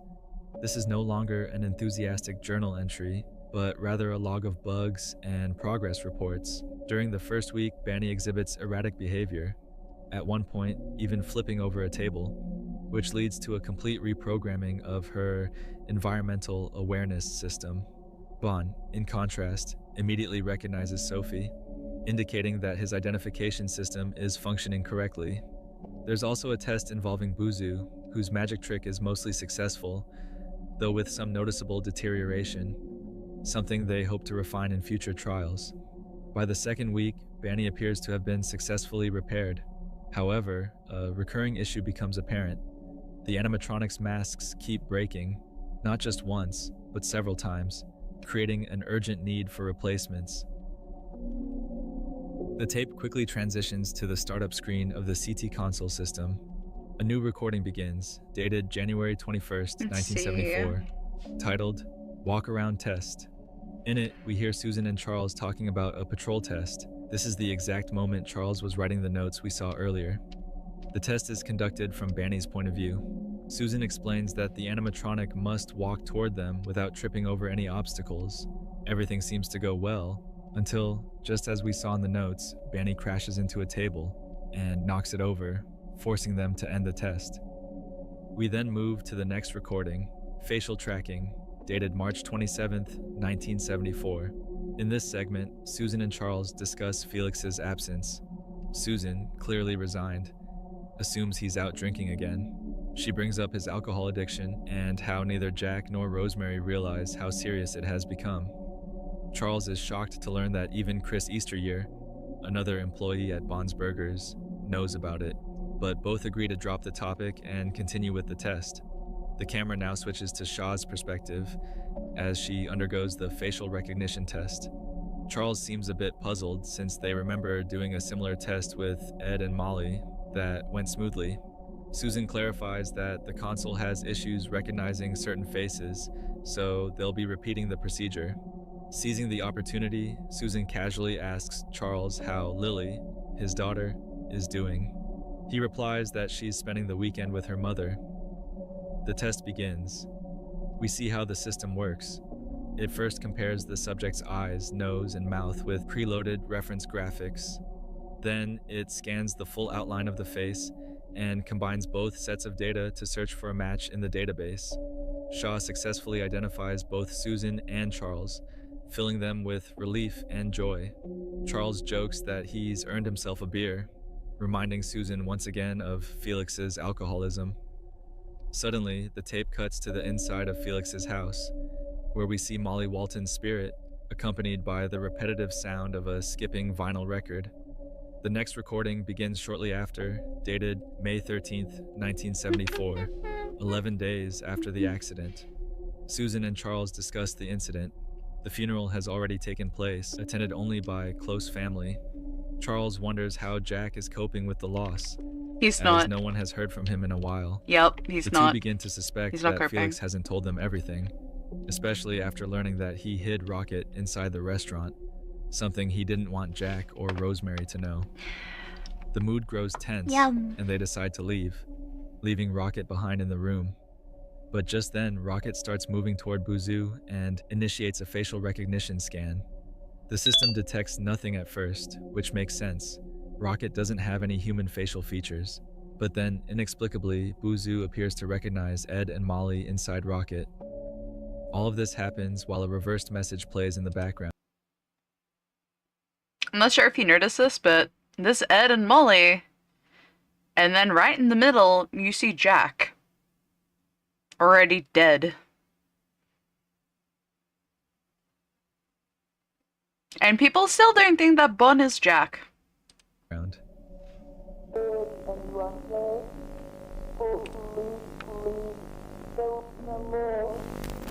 After that, the final tape in the sequence plays, titled The First, dated June 30th, 1974. In it, we hear Susan Woodings recording the same audio diary we heard back in Bunny Farm. So many of you probably already know what's coming. Here it is. Trigger warning, by the way, for spooky stuff.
God, V2 models look so weird when they're not layered.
He broke her neck.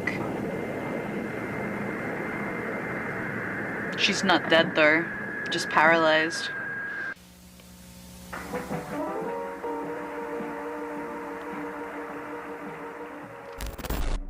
Following Susan's death, the scene fades out and transitions to midnight on May 3rd, 1974. Incorrect, Buzz Jack Annoy, Walton she's is not driving furiously dead! down a road, heading toward Felix Kranken's house. He pounds on the door in a rage, screaming Felix's name, but receives no answer. We see a man completely consumed by desperation. He tries peeking through the window, threatening to kill Felix if he did anything to Ed or Molly. The image becomes distorted and static-filled as Jack begins slamming on the glass, overwhelmed with rage. Then we shift to the morning of the same day, deep in the Santa Juana forest. Felix is seen sitting at the bottom of a large pit beside the graves of Ed and Molly. The tape briefly shows the car accident. Molly's body lies in the back seat, while Felix is unconscious at the wheel, his head slumped against the blaring horn. Back in the present, Felix climbs out of the hole, carrying Rocket, Molly's backpack, and one shoe. He tosses the bag and the shoe off a cliff, but keeps Rocket, likely trying to destroy the evidence. He then slowly approaches the edge. Guilt is eating him alive. And yet, just as he was too cowardly to face his addictions, he's also too cowardly to take his own life and pay for what he's done. But maybe that's for the best. Living with this torment is a far worse punishment than simply fading away. The tape continues with an audio journal recorded by Felix on May 5th. In it, he confesses to having told Jack and Rosemary what happened. Felix describes it as the longest hour of his life and the most painful conversation he's ever had. Now, He both didn't of tell them them the hate him. truth though. In fact, he says he hates himself, and understandably so. He admits he hasn't been able to sleep, haunted by the knowledge that the children's bodies are still buried in the woods. He says he doesn't know what to do with Rocket. He can't get rid of him, because no matter where he goes, the doll follows. He describes Rocket as a constant reminder of his mistake. The tape then returns to the employees-only room right after Susan's death. Here we see Bond placing her body inside Banny's animatronic shell. But before continuing, let's pause to briefly examine the cause of her death. Some parts of the series suggest that Susan died of starvation, but that doesn't add up. She's clearly murdered by Bond in this moment. Or maybe not. It's possible that Susan was still alive after the attack, but left completely paralyzed after Bond snapped her neck. Although alive, she was gravely wounded, barely able to breathe. I'm gonna interject here. It says, not even joking, 5 minutes after this in this episode, literally that she didn't die, and Bond gives her exposition of like, you will die though, and you will perish and your soul will die. You have to be shoved inside another body if you want to survive. Which it kind of confirms that she didn't die immediately. She's like, she's fucking paralyzed. She also says that in literally the Walton Files 1, he thought I was her. I can't breathe. I can't move. My stomach feels weird. She's starving to death. And with her stomach feeling strange, likely due to internal damage. This could explain No, why she she fucking felt is starving like she to was death. starving to Douchebag. death in her final moments. As Bond continues inserting Susan's body into Banny's suit, Rocket watches from the corner, helpless to stop him. We're then taken back to the strange, ethereal realm we glimpsed at the beginning of the episode. A white, surreal space known as Wonderland. A haunting kind of limbo for souls who died with unfinished business. Here we see Ed and Molly in spirit form. Molly tells her brother that she wants to find Susan and help her. Ed hesitates, but ultimately agrees. Meanwhile, Susan wanders the same realm, crying out for help. In the distance, we hear someone whistling, drawing closer. It's none other than the soul of the merciless, psychopathic killer who took her life.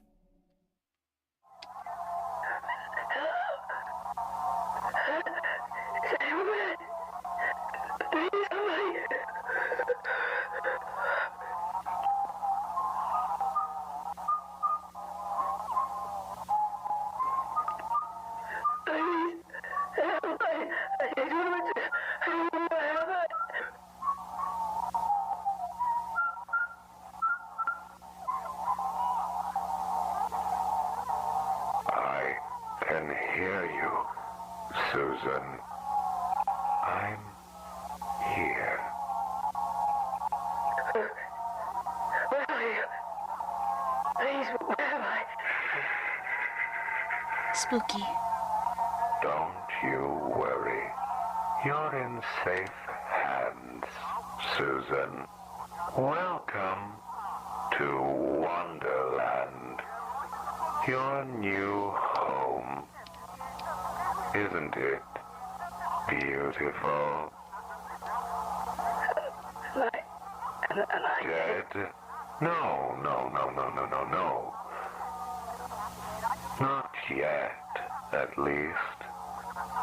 Your heart is still beating, but your body is now functionless. Out there, you're slowly suffocating, but here, you're safe. The spirit doesn't pass on quite as fast as the body does. I would know. Oh, where are my manners? Pleasure to meet you. My name is Bond, and you're Susan. I've had my eye on you. I know you very well, my friend. I know you like to fix things, isn't that right? Well, so do I. Wouldn't you like me to fix you? What are you talking about? Perhaps I could help you. Here, a gift. Take a look inside.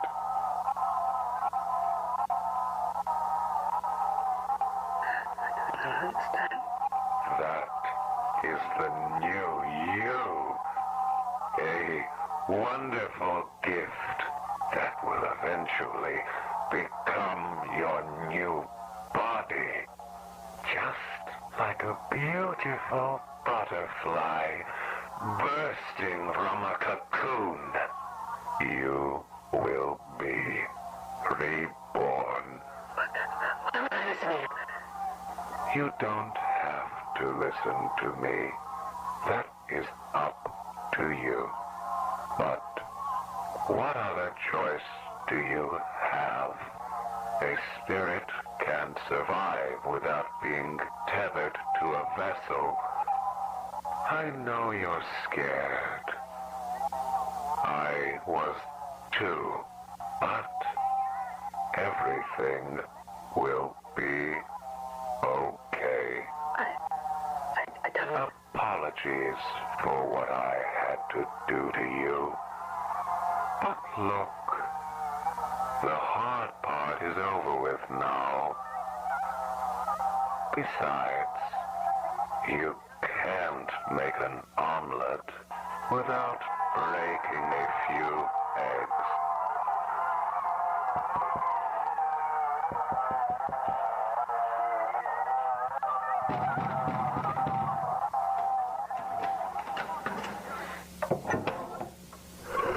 And she wakes up in Bunny.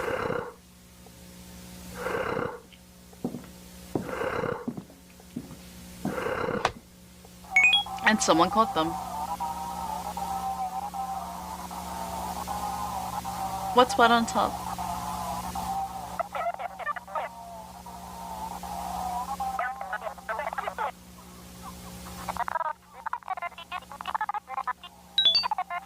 Walton Files. Creepypasta.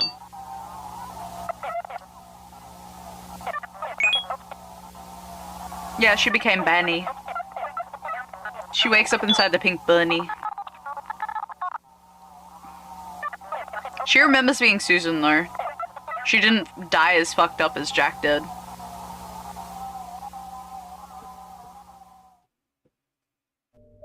We've finally reached the last available video, Lacrimosa, a hidden entry belonging to the Walton Files 4, which, like all the others, can be found scattered throughout the episode. The title is a direct reference to Mozart's Lacrimosa, the same piece that played during the infamous Rabbit is Starving scene in the Relocation Project tapes.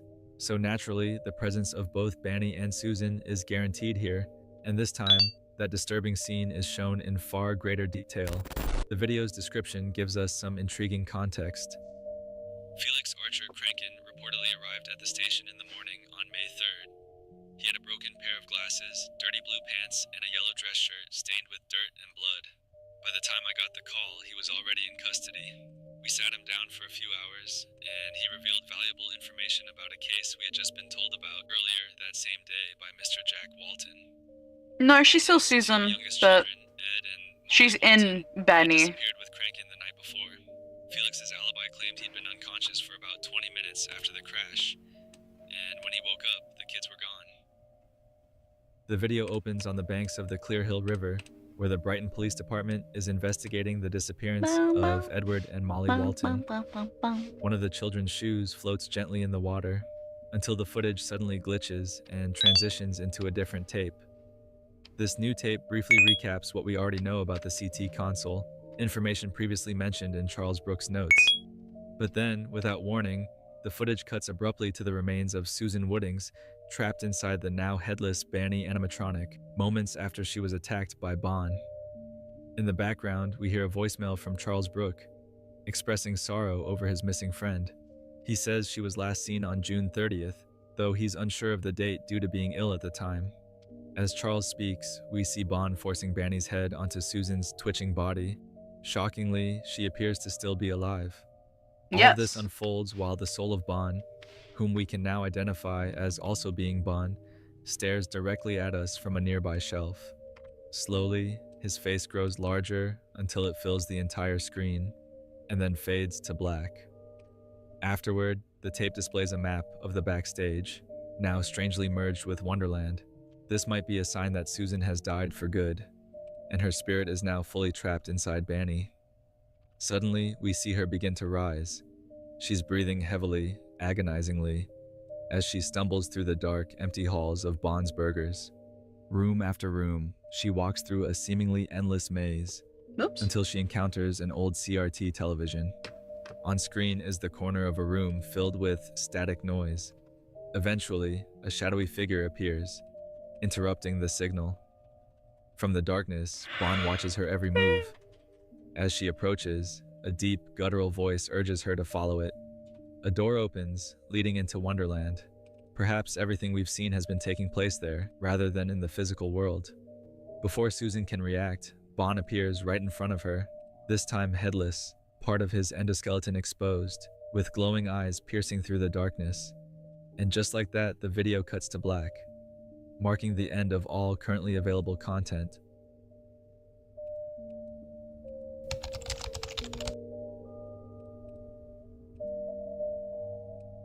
Alright, it's time to talk about this in more depth. What really happened to Jack Walton? We don't actually know.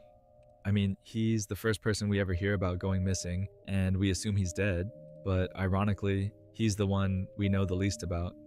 There are countless theories floating around out there, but none of them feel truly conclusive to me. On one hand, a lot of people believe Jack's soul is the one possessing Bon. That's pretty much what everyone thought at the start of the series. But that theory kind of falls apart the more you look at it. Not only does the entity inside Bon look nothing like Jack, and openly refer to itself as Bon, but their personalities are completely different. One is a sadistic, psychopathic killer, while the other was, at least on the surface, a hardworking father and seemingly good person who would have done anything for his kids. And yet, the fact that Bon almost always shows up right around the time Jack appears on screen, it's a clue that basically screams at you. They're connected somehow. Yes, clearly. Some have speculated that Jack's soul might be trapped within the tapes themselves, but I don't really buy that either. Most of his appearances seem to be the souls of Ed, Molly, Rosemary, Susan, and Charles trying to jog Sophie's memory, pushing her to remember what happened to her father. Maybe I'm wrong and there's something more going on, but at this stage, any theory we can come up with feels a bit premature, especially considering that, believe it or not, the series is only just beginning. Then there's Find Jack Walton, a website entirely dedicated to his disappearance. It's full of interesting information, plus some hidden links that lead to other pages. If enough people ask for it in the comments, then in addition to the upcoming video on the non-canon episodes, I'll also make one where I dig into everything that can be found on findjackwalton.com. But for now, we reached the end. Wait, it's over already? Huh. Alright, that's all for today. I honestly can't wait to see how this amazing series continues, and I really hope the 5th installment drops sooner rather than later, so we can all finally enjoy it together. That said, let me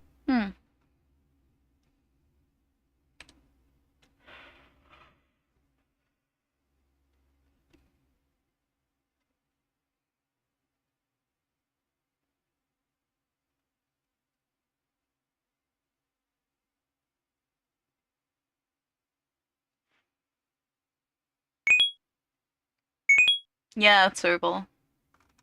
It only took an hour and a half.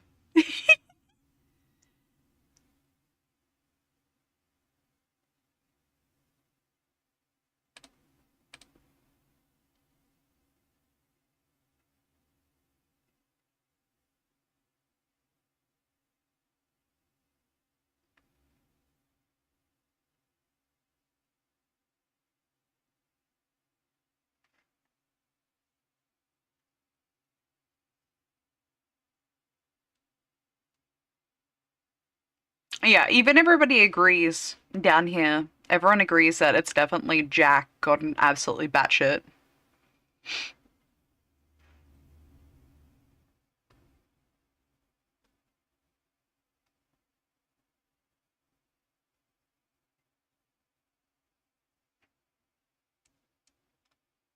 Let's see, how long ago was this? 8 hours ago. Oh, whoa. What if humanity committed the Oh, I didn't like Angel Engine. I heard it was AI. That sucks. Hi, Nay!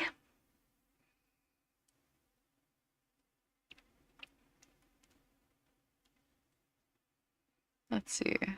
I really like this channel. Get a sub. What would be a good something to listen to?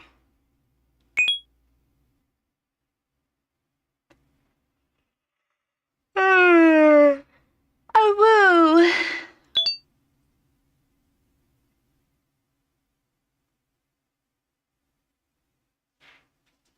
Still struggling to get the art juice flowing? Okay. Nay. Draw yourself if you were a worm. Show me your worm form.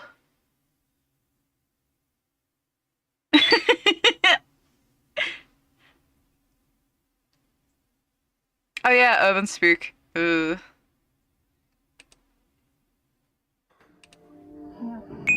Would you love us if we were worms, Gaki? Look, considering Have you ever Renee is a wondered what moth, lies beyond the technically reality they we would know? be a worm. So, Have you ever questioned the I have to think impact about of it. horror on the human mind and how it can distort our perception of reality? Today, we'll dive into the terrifying universe created by the channel Dr. Nowhere, where we will explore I would a love series you of if you were a horrifying worm. entities through transmissions, beings that can cross I the would still screen love and you if even you were a influence those who worm. watch them. Don't forget to leave your precious like and subscription Okay. to help the channel grow and reach more people. If you're unsure what to comment, feel free to I write would love a you if simple you were a meow worm. in the comment section. Without further ado, let's begin with the Boiled One phenomenon and the disturbing world of Dr. Nowhere. Look at my ears. So little and floppy. They're not actually little, it's just because they're like at the This top of series my videos head, starts folded with down. TOE See? starving.help, where we witness a strange humanoid creature pounding on the screen, Wiggle, slowly wiggle, wiggle, cracking the wiggle. glass as it tries to break free. The story continues with the next tape, where a frightened boy begins recording the creature on his TV, pleading with it to leave him alone and asking what it wants from him. Despite his efforts, the creature manages to shatter the screen and break through. The boy tries to hide, but the creature quickly finds him and ends his life. Authorities found his body intact without a single scratch. What method did the entity use to kill him? For now, it remains a mystery. The next video presents another television broadcast, a program about the fear some people experience when going to sleep, turning off all the lights in the house. During this process, they feel as though something is watching them, following them from the shadows. But don't worry.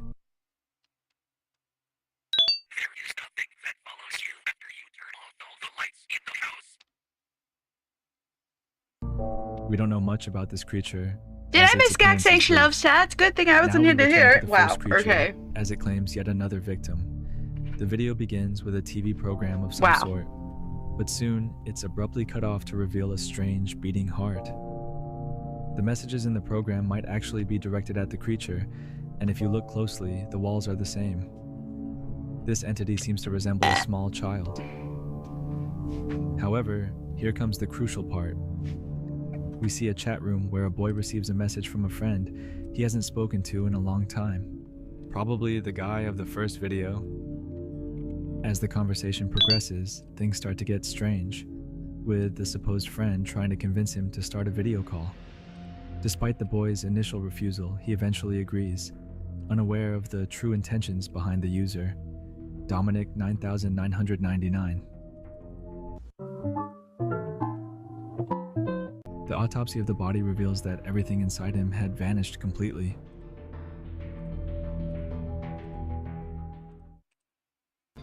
Boy got The next sucked. tape reveals much more information, explaining 3 out of the 10. possible origin of all these creatures, the boiled one phenomenon. It all begins with a set of instructions. You must have earplugs, paper, a pencil, and the Christian Bible open to Psalms 91:10. If you hear anything unusual, This is you be making prepared to music, cover by your the way. ears. You also need to be ready to write the following text on the paper, although it seems an Not that entity it's is interfering important with the or anything tutorial. as well. After writing, you must recite the passage from the Bible mentioned earlier. If you still see disturbing images in your mind, your only option is to pray, though you can also call the authorities for help. In the late 90s, a documentary series aired about the flora and fauna in Pennsylvania. Unfortunately, the show ended when its host died in 2001. After that, something strange happened. On August 13th, 2003, the 13th episode of the series began, airing out of nowhere. This episode talked about the Tree of Heaven, a type of poisonous oak. However, the signal was interrupted by a strange being called Fen 228. Cause a manifestation of my being in the future. You will be asleep in bed. I will be there and watch over you. When you wake, I will not be able to move any part of you. When the doctors eventually find you, they will not see me, but you will, and I'll see you too. Forever, I'll see you. At first, we might think this entity is related to sleep paralysis, a condition where a person, upon waking or falling asleep, feels conscious but is unable to move or speak. This episode can last from a few seconds to several minutes, and is often accompanied by visual or auditory hallucinations. The person may experience a sensation of pressure on their chest, or feel like they're being watched. But no, it's far worse than that, as we will see later. After this entity spoke, videos of hospital beds started overlapping with the creature's face. Most people recall that Fen 228 spoke in English, but even non-English speakers understood everything. Around 530 residents of southern Pennsylvania watched the broadcast. Some started feeling strange things, like constantly seeing the entity's face everywhere, even hearing its voice. His name is the One boiled person one. claimed that the creature's face was inside their brain, feeding on their spine. Others reported hearing trumpets before falling asleep. Unfortunately for them, this was only the beginning. After the interruption, Freda ordered the NRC to cut the power supply to prevent the broadcast from escalating further. During the event, I Freda did took it at the the wrong opportunity spot. to God erase damn it. any trace of transmission 813, including articles, news, and anything online related to it. However, the damage had already been done. 12 days later, more than 500 people fell into a pseudo-coma, leaving them completely immobile except for their eyes. They could blink, see, and feel everything around them. The US government began investigating this strange occurrence. A common factor among all the victims was that they had watched transmission 813, and although they couldn't speak, they communicated using Morse code through their eyelids. Most interviews revealed little, while others led to the patient's elimination. However, after some time, Alfredo was informed about a peculiar patient, an elderly man named Job Zamperini. Zamperini, a war veteran, communicated fluently in Morse code. His grandson had taken a terrifying photo in their backyard, leading the family to believe the place was haunted. So they called a priest to bless it.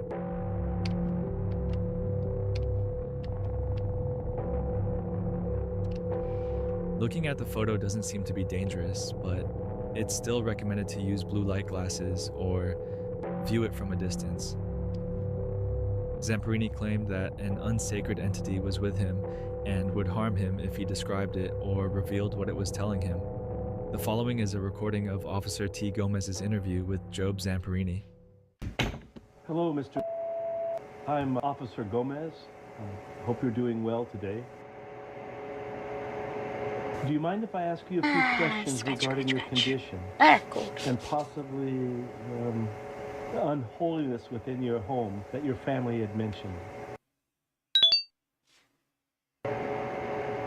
Okay, first and foremost, did you notice any onset symptoms before you lost complete mobility of your body? Dude, we've been going for nearly 7 hours.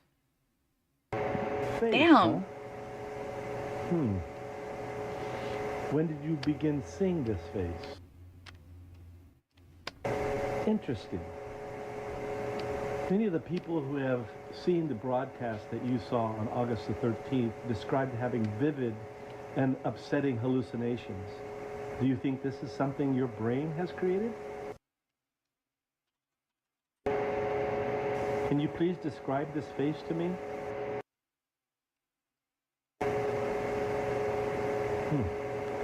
I still don't see it. Have you been having any hallucination aside from the face? I'm sorry to hear that. Are these screams constant? Thank you. You shedding light on this is helping more than you know.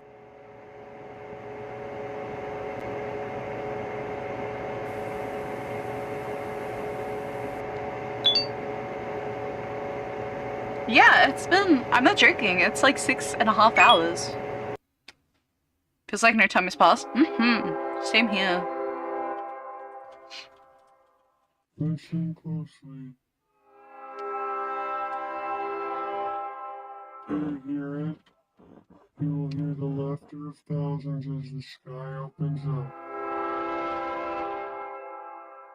You will hear the trumpets play their happy sounds. The scalding blood of life will pour down onto us all. Together, we will be still. Together, a feast fit for a king. Together, welded by love and purest connection. Be still. There we go, that's better. Save.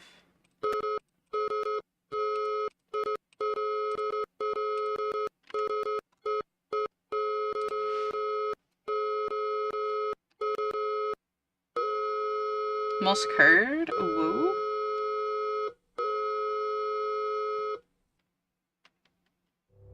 The entity speaks of the approaching apocalypse, that the trumpets of the end times will sound, and the skies will tear open with rains of blood. Let's talk about some theories circulating out there. The two Japanese phrases seen in the video, fear of birds and fear the one and only Watanabe bird, may reference a Japanese war criminal, Mutsuhiro Watanabe, nicknamed the Bird. This man relentlessly tortured his victims, but was never punished for his crimes. One of the prisoners he tormented was named Louis Zamperini. After surviving the torture, Zamperini became a devout Christian, drawing a direct correlation. The entity could be Mutsuhiro Watanabe, and Job Zamperini might represent Louis Zamperini. Another theory highlights the resemblance between the creature and Jesus Christ with the crown of thorns, perhaps hinting that Fen 228 is, in fact, the Antichrist, who will bring devastation upon the world. Wow.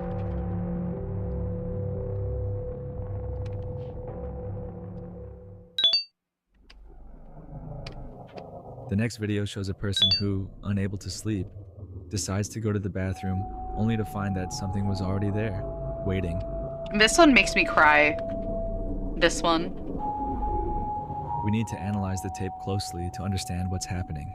This one actually is really sad. It's very, very sad. Make my heart hurt.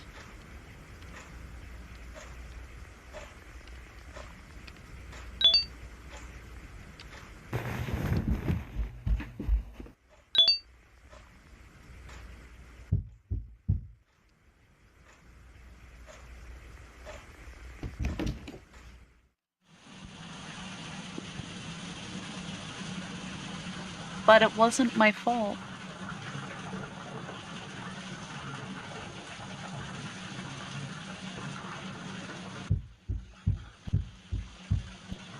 And here he is, the boy.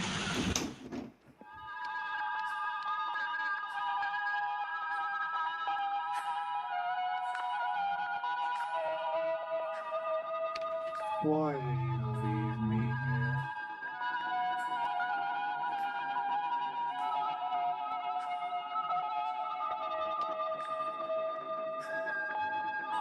I never existed to you.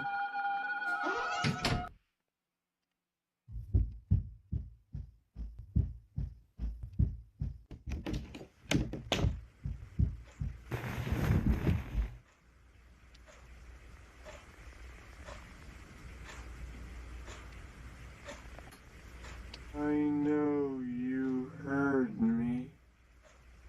It was all your fault.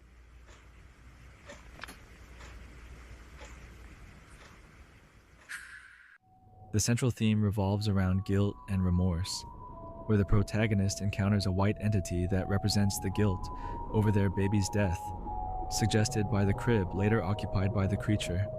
It's possible the protagonist left their baby alone in the bathtub, leading to the child's drowning. With the phrase the entity utters, "I never existed to you," we can theorize that the father or mother was negligent with their baby, perhaps even wishing to get rid of it at some point. The entity's awareness that it was heard implies the baby cried and screamed but was ignored. A truly heartbreaking story.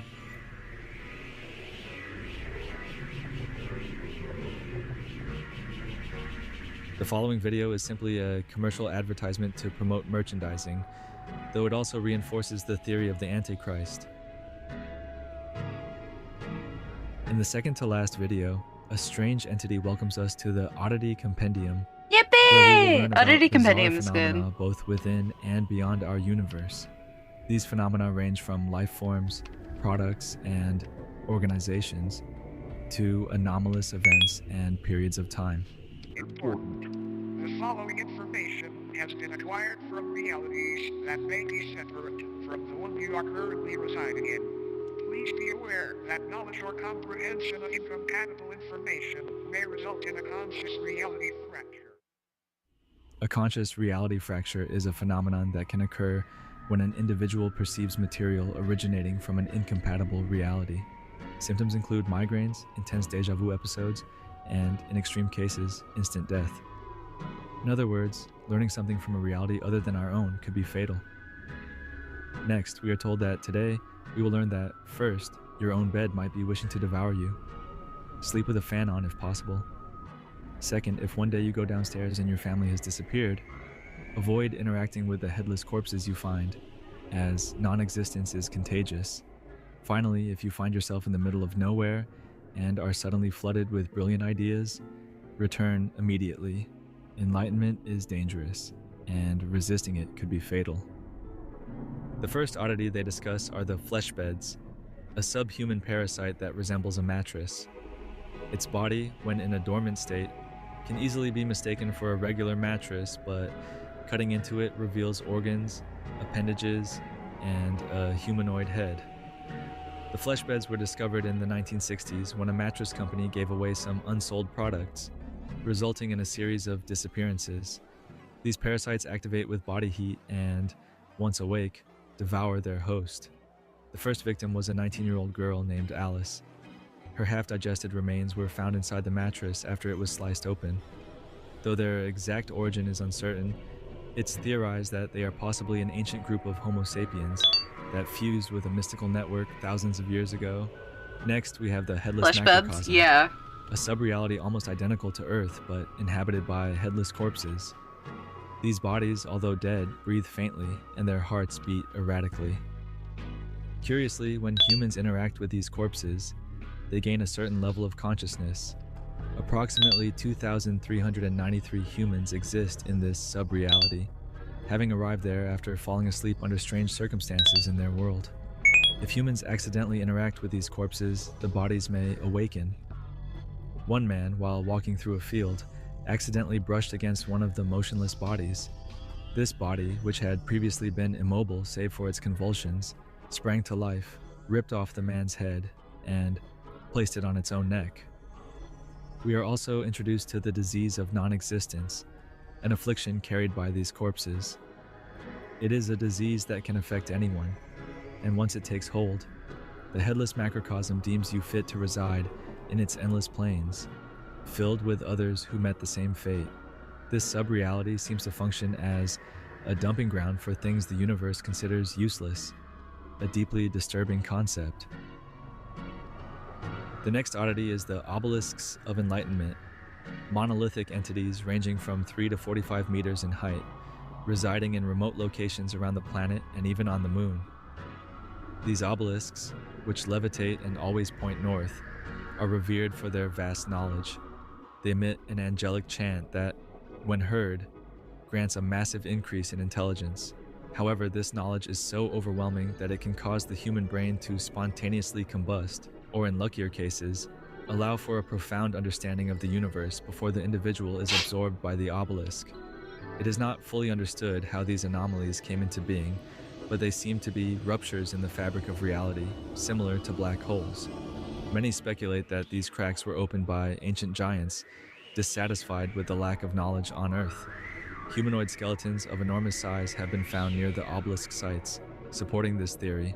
Wow. When the obelisks made their debut on Earth, they aided in the construction of the pyramids of Giza by providing understandable levels of sacred knowledge to the Egyptian pharaoh, who was drawn to the desert by the sound of the obelisks.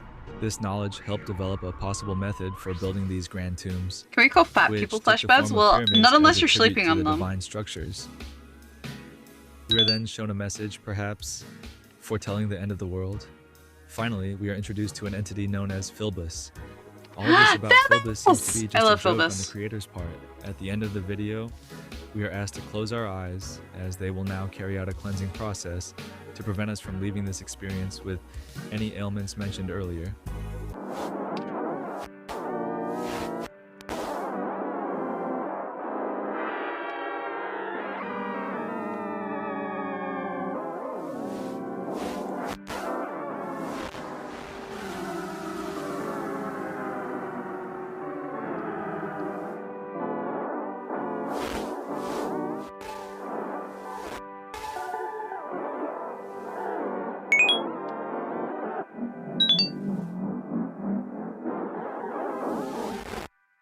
Thank you for attending Dr. Nowhere's Office of Wonders.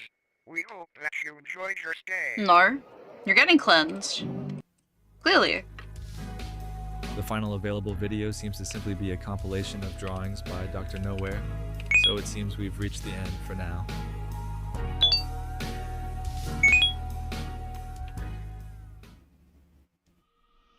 All of this is very strange, don't you think?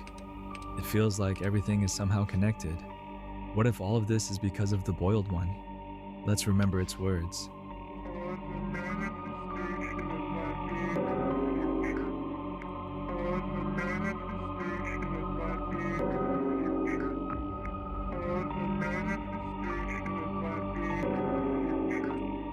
my theory is that everything before and after the Boiled One phenomenon is the result of the apocalypse caused by this entity.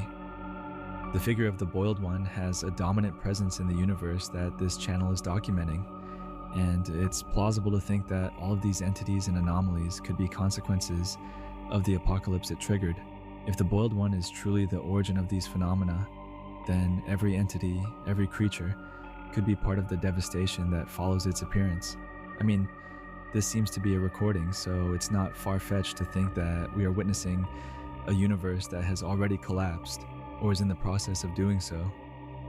It's like the pieces are falling apart slowly, and we, as spectators, are witnessing the last remnants of this reality before its complete dissolution. We also have this other phrase that suggests the worst is yet to come, implying that these entities and events are just the prelude to something far more catastrophic. What do you all think? On this channel, we'll continue to document all the content as it comes until the very end. Once again, if you enjoy...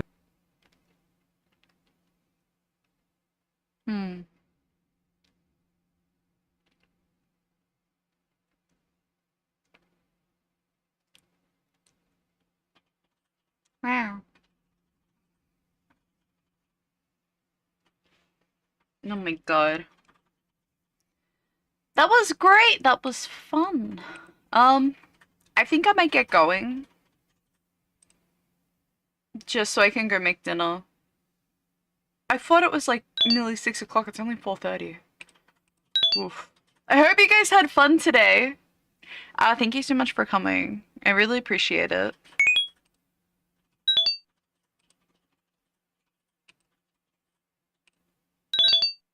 I very, very, very much appreciate it. Yeah, it's 4:30 p.m. Because usually I stop at like... I haven't been streaming properly, have I?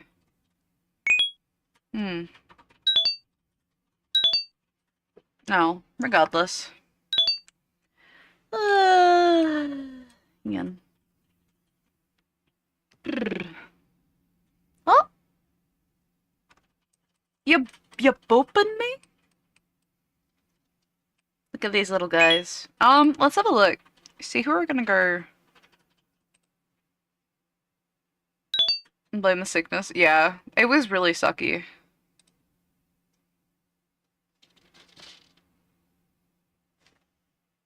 Oh, Denny. Denny's asleep.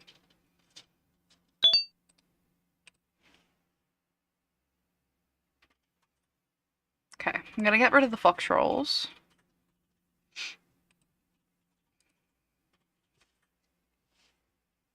I'm like, yeah, I see that. I thought you were supposed to be my mod. Getting your own VTubing career? How dare you? Rude! Bastard! Betrayed. What, am I supposed to be your mod now? Shakes my head. I agree, Finn. Shakes my head. Let's see. Who else is online? Oh man! No, Mary just quit. Okay.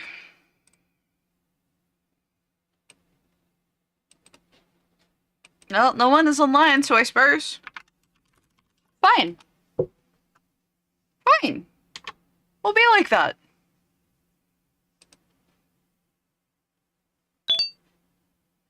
We will be like that.